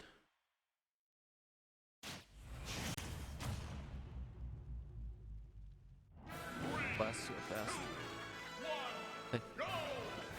Alright, and we are on game 4. It is Battlefield. Interesting choice from Eli, but surprised he didn't go Game & Watch for the Battlefield game. Also, once again, Eli not going any of his more fun characters. Gonna be sticking out with the Wolf. I can't say I blame him. It's definitely been working these past few games, but I can always hope, I guess. Starting off innocently enough, Eli gonna taking that early lead. Nothing too substantial though. Grabs him. Yeah, that move just kind of catches you and then throws you out. Nice back air. Okay, wow, barely misspaced that down smash. That was definitely James' first stock. Okay, nice shield. Up smash, not gonna do it. But I definitely like that punish. It was probably the most optimal thing he could have done. Forward throw, probably, yeah. Now he's, yeah, both forward throw, probably never gonna kill, but just kind of throws them off the ledge, puts Eli in a favorable spot. But I'm thinking a favorable spot. That down tilt, oh my god, wow, that was so good from James. I mean, I know this is probably standard for Toon Link, but whenever I see like a bomb drop fair that kills at like 70, I get excited. That's just me though. I'm a very excitable person, as you can probably guess. Another forward throw. And yeah, like once again, like I think that's cool. You know, bomb drop, sends the bomb up, gets a nice up air, and anyways, James has a really good lead right now. Currently, yeah, Eli's not looking in the best shape. Of course, it's definitely not over, not even close. But Eli's definitely going to have to pick up the pace if he wants to stay in this. And I believe this is also Eli is on a tournament game. If he does not lose this, he will be out. James has one final game to play with, but definitely does not want to go that far. Wants to seal this out right here and now. Retreating Boomerang is going to hit. Unsafe, going to get punished. Back throw not going to kill just yet. Puts him in another bad position. Let's see. Up tilt not going to do it. And up smash punishes the dash attack. And yeah, this is looking dire for Eli right now. I'm not sure what he does. I guess just play really safe. Back throw will take it. But he still has a whole stock to bring it around.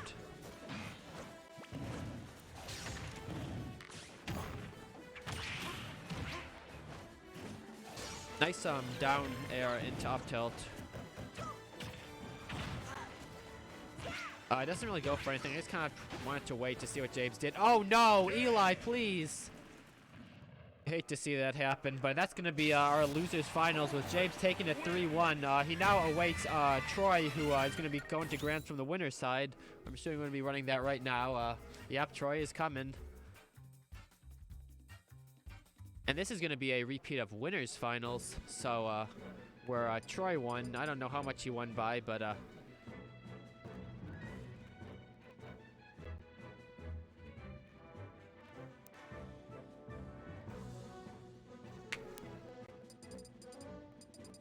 there he is. Professional Smash player Troy Bierman has entered the scene.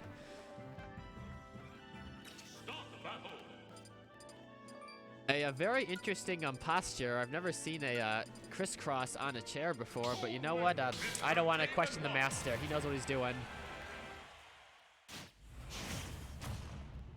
And we're going to be seeing Game & Watch versus Toon Link. No surprises there. We're on Battlefield to start. Apparently this is Game & Watch's best stage by far. Troy loves it here. I'm not really sure why James agreed, but possibly he maybe likes it too. Maybe he just didn't know any better. He had other stages he wanted to ban. A lot of possibilities. I mean, it's not like it's like unwinnable in the other case. I just know for a fact that like this is the stage that Nuck really likes.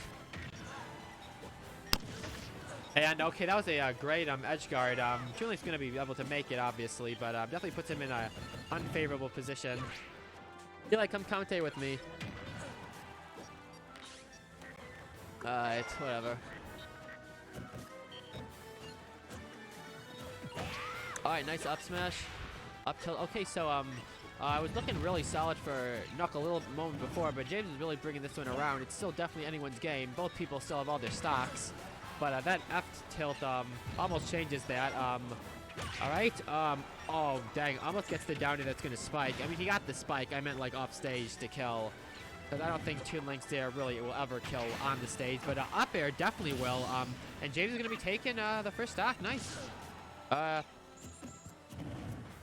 So as said, Nuck is coming from the winner's side, meaning he only needs to win 1 set in order to take the tournament. James needs to win 2. If that was techable, I wouldn't have teched it. Can't say I blame James right there. But anyways, with that, it's going to be a 0-0. We're going to be playing some Smash 4 for a little while. Yeah, very close to even. Again, these two have gone back and forth a lot, so I wouldn't expect anything less.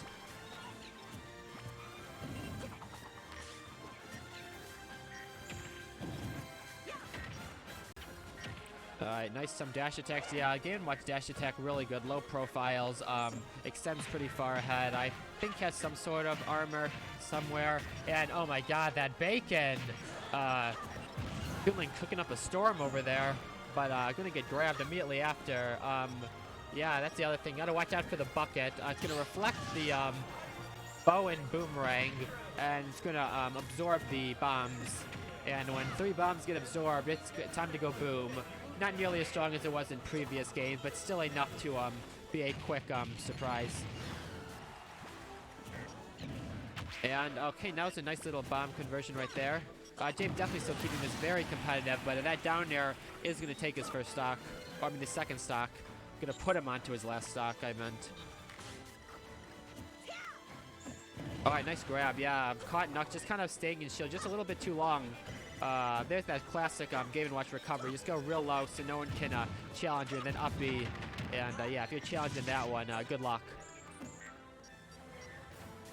Sending some more bacon out. James, great roll onto ledge to avoid pretty much all of it, but it's just coming back.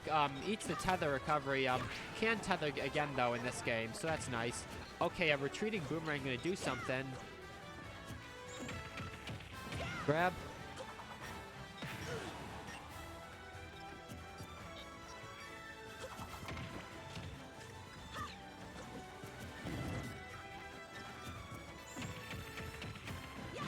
Alright, back throw not going to do it even on Game & Watch. Battlefield is the biggest legal stage. So, yeah, I'm not surprised it's going to take a while. Punishes the judge. I don't know what he was judging up there. Toon Link was nowhere in sight, and yeah, that's gonna be that's gonna bring it basically back to even. And James, see what he can do to close this off. Potentially, take game 1. But of course, Troy has something to say about that. But that up air, more up airs, gonna bomb him. So that's some more bacon. Yeah, bacon's so hard to avoid if you space it right, and yeah, really nothing you can do. You can grab ledge, you can stay on that for a little while, but eventually you have to get up and oh no! That's the classic. The Nuck just bacon them enough, and then when they get up, you just run up and hit them with that big deep sea diving helmet. And Troy's gonna be taking game 1. Or Nuck is gonna be taking game 1, I mean. Sorry, Nuck is Troy, James is Josh, if I ever say that either of those.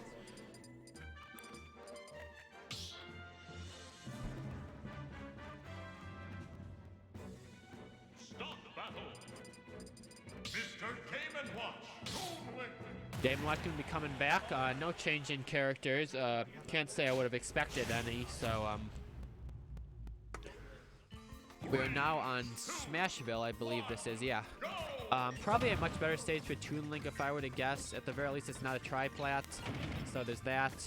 But I think Game & Watch probably does pretty well on this one as well. I'm surprised. I mean, I'm assuming probably Nuck is banning the really big stages, which would allow Toon Link to be able to play a much better projectile game, only allowing this nice small stage that allow Game & Watch to get all nice up and close. Because if there was something I'd say Game & Watch struggles against, it's some range. But when you have a close stage, Game & Watch can get in. That's why he struggles against like Swordies, for example. But anyways, James doing a great job this stock, currently off by a pretty hefty percent. Game & Watch is the 4th lightest character, 5th lightest character, somewhere up there, so doesn't take too much to kill him. But Game & Watch also a very strong character, so James is nearing death percent as well, probably already there depending on what move is used.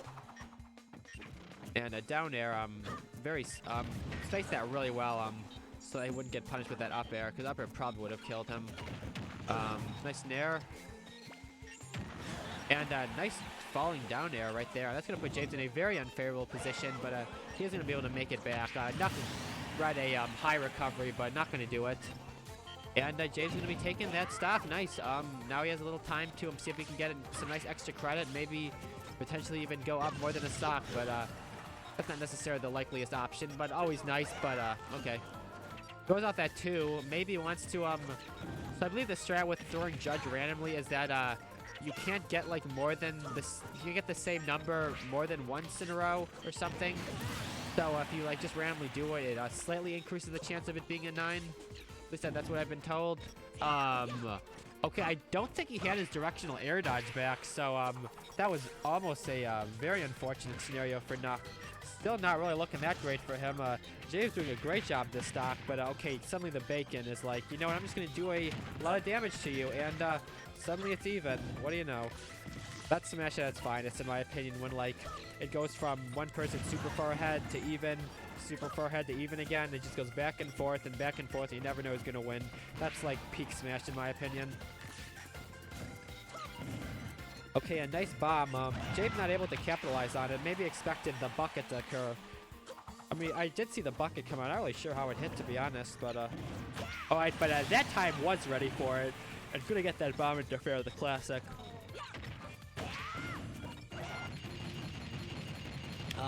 Rapid Jab gonna punish that up B. Hits him with some chef. Okay, stays on that tether just a little bit too long. What does James do? Currently, I'm still in the lead, but kind of having trouble getting off this ledge right now. Finds the opening, and now looking like he's going to be able to get a decent amount of exit credit, already at 50%. Yeah, I really don't know like how effective the bucket strategy is. I mean, there's only so much you can bucket. Not like any of Toon Link projectiles are especially lethal when reflected anyways. That almost was it. Yeah, James is kind of running away with this stock. He might be able to, and that's going to be it, I'm assuming, yeah. All right, so a great job from James right there. A complete reversal of game 1. James looked completely in control, and it is going to be a 1-1 game, best of 5.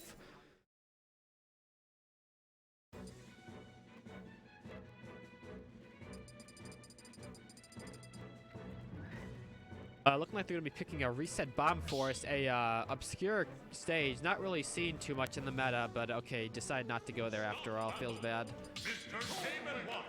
Alright, everything's the same. I believe it was Smashville again. That was interesting that, I mean, maybe Troy felt like he was doing well. I mean, he kind of got, like, he didn't do that great, but maybe he feels that, like, he can do better or something. I don't know. Whatever. Fair enough.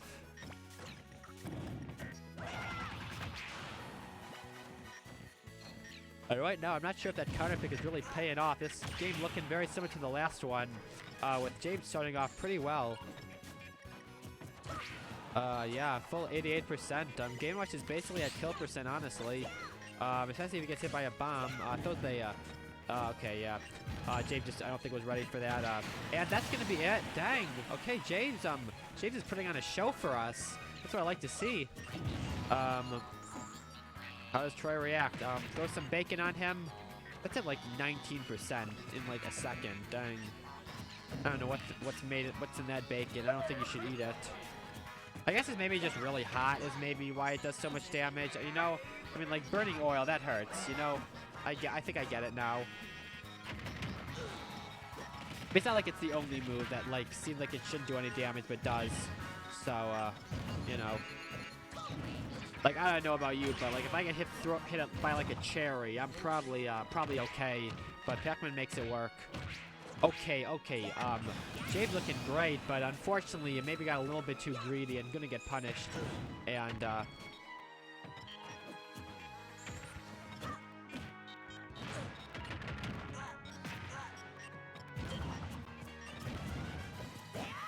Alright, okay, Barry, yeah, completely didn't charge it. I understand. I definitely didn't think it would kill, but he probably figured that James would just be able to mash out, and some punish is definitely better than no punish in any case. But okay, so Nuck has turned this around. He's now in the lead.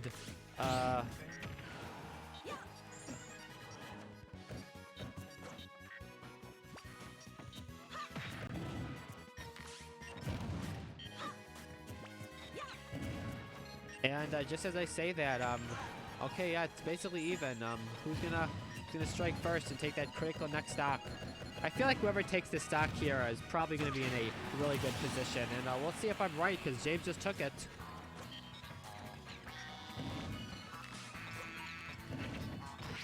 And yeah, look at that, already 41 unanswered percent.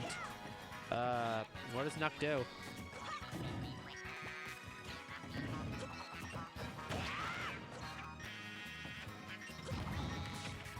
Okay, well, officially makes this isn't a 0 to death, but it's still not really in a great position. Nice tech there from James.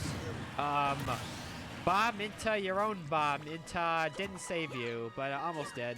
Alright, so Nuck is going to be taking his second stock of that game. We're going to be bringing it all to a last stock scenario. James still a 36% up. Okay, right there. Yeah, I'd say like this is like one bomb combo away from James taking this game, but gonna have to of course get that. And okay, sometimes you get like I guess like the frying pan hitbox is like the fire. And okay, wow, that bacon is doing wonders right now. Just literally 40%, evened it right up. That's crazy. Doesn't go for a upper. I thought he would have gone for it. Maybe. I mean, I guess it's kind of hard because sometimes like the bomb doesn't send in the direction that you think it will, so you kind of have to react to it, and you can't always do that. So I guess I understand why. I can't expect people to play perfect, of course. Okay, gets the one into punish. Oh no, that's not what you want to see. That was literally the worst option he could have gotten. That actually might have been the reason he died, honestly. One does damage to you, so not totally sure about that, but definitely didn't help his case in any case. So Jay's going to be going up 2-1 in the first or potentially last set of grand finals.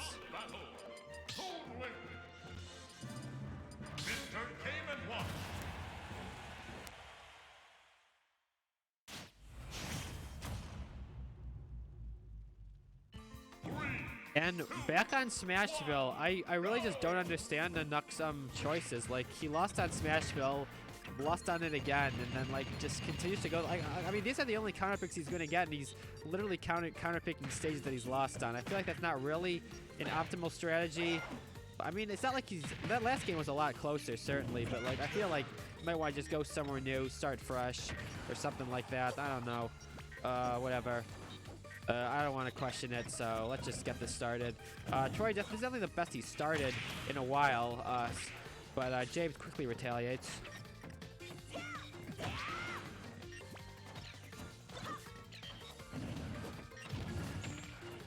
Nice little Zair right there.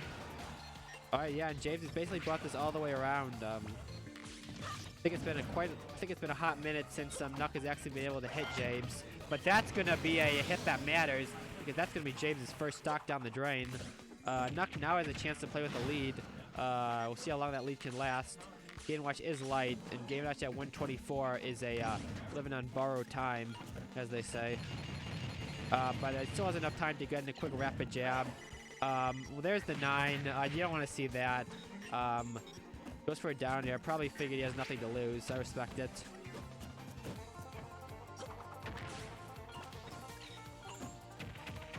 Back throw. Still not enough. Yeah, the thing about Toon Links is it sends a upwards direction as opposed to like straight horizontal, the way someone like Nessus, for example, does. So it takes a lot longer to kill. You can DI it a lot better. But F tilt's still going to be the equalizer, and we are at 2 stocks apiece.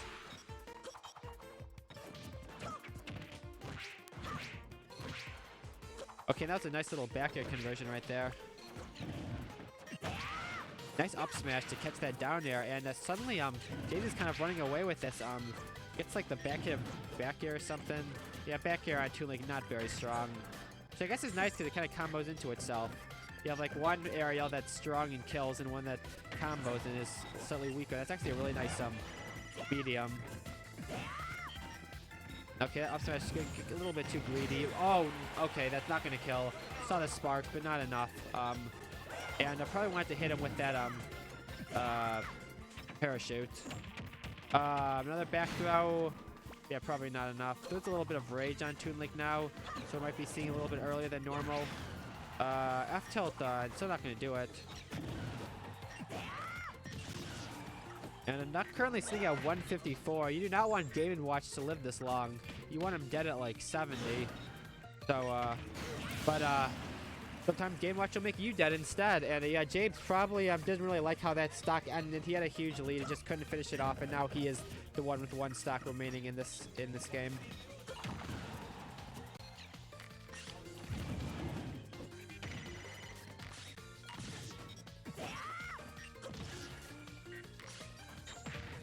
I'm gonna throw some bacon at him. That's gonna do it. Yeah. That was probably the best angle that Troy could have hoped to be sent at, and he still died. So yeah, there's no way that you will live in that one.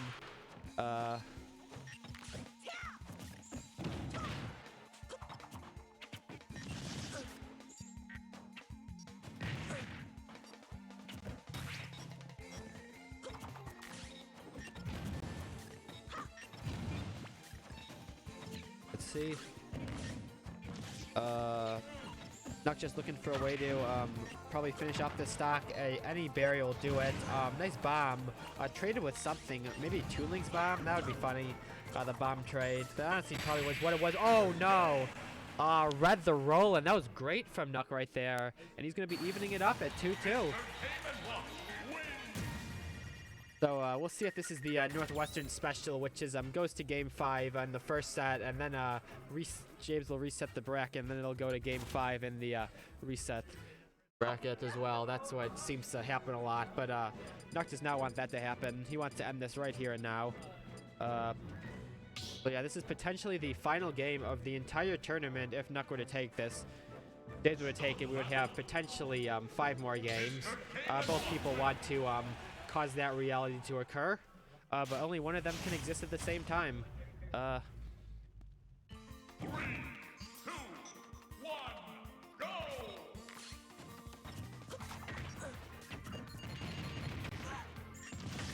And okay, that was really nice right there. He got like hit by like a move, kind of got like dragged in, and used that to his advantage and was able to get a back air, and that was really nice from Nuck right there. We are back on Smashville. We have had 4 games on Smashville. Alrighty then, I guess it's Smash 4 now. I respect it. Smashville's a nice stage, I like it. It's just interesting that I've seen so much of it. Okay.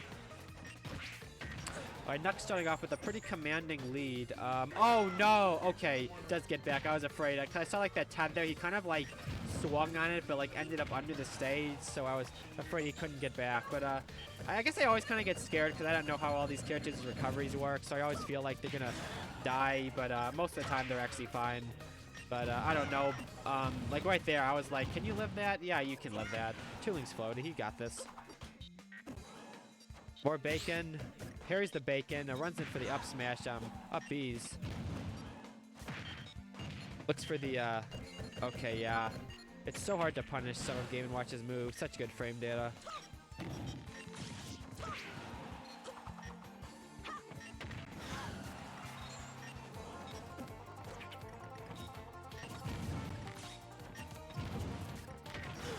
Nice dash attack. Alright, okay, does make it back. He had the bomb anyways, but the bomb might have honestly spade sight him. He is at 150 after all. Still a 1-stock game. I mean, no one's lost a stock game. I guess a 3-stock game is what I should have said. But both people definitely, Toonlink's definitely living a long time. Nuck just cannot finish it. Nuck can just not find a way to finish it off, but James sure can. Great down throw bomb into up air, and that's going to put him in the lead. We're not sure how long this will last, but hopefully it'll be enough for him to do something. Nice. Bomb. Not going to do it. Another bomb. That probably will do it. Rapid jab. No, doesn't get the good hit, but they're at 200%. Yeah, that's a kill move. Sure, why not? But the Duck didn't really get hit too much, but he's going to get hit right there. James definitely okay, this is where big damage can happen. Yeah, even it up right there with just that one conversion. Down throw into Nair into up air. So good with Game & Watch. Didn't get any platform extensions, but didn't really need them. And now the bacon's coming back. They say things will happen when pigs fly. Well, I think pigs are flying right now. Oh, that's gonna be a no punish. That was a great drift. I'm also surprised he went for up smash. I think down smash would have like covered the ledge a lot better. But I don't know. I mean, it's heat of the moment. You can't always make the best decision. Hard to do that.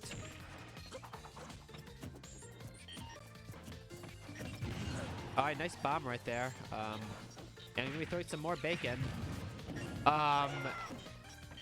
Apparently, Toon Link using up B alone can go from the blast zone up. Maybe he was like already had some upwards momentum or something, but I'm just getting scared for these people. You know, I mean, this is like this is grand finals. You don't want to see any SDs. You want to see both people play to their fullest, which so far both of them have been doing definitely. So that's nice.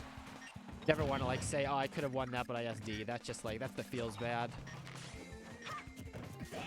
Alright, and my nice dash attack. Both people at a hefty percent. Went deep. Last hit, not gonna do it though. Nice grab. Probably gonna go up throw. No, not gonna do it. So close though. I'm assuming back throw wouldn't have done it, so I definitely respect that option. Oh.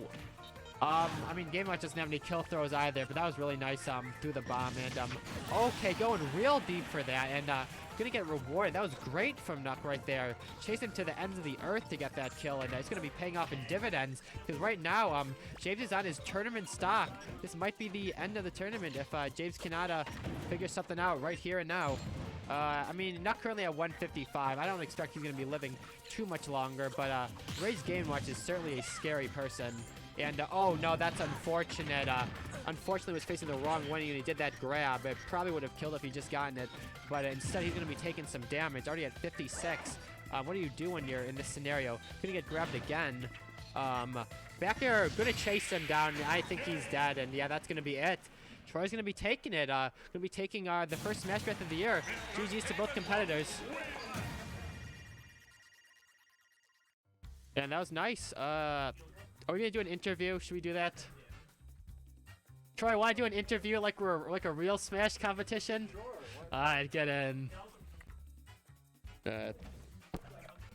Hello, Troy. How you feeling? I'm feeling pretty good. That was I'm nice. feeling pretty good. I was finally getting the edge guards down there at the end. Like, Chef can only carry you so much at the ledge. Yes, but that was hey. nice.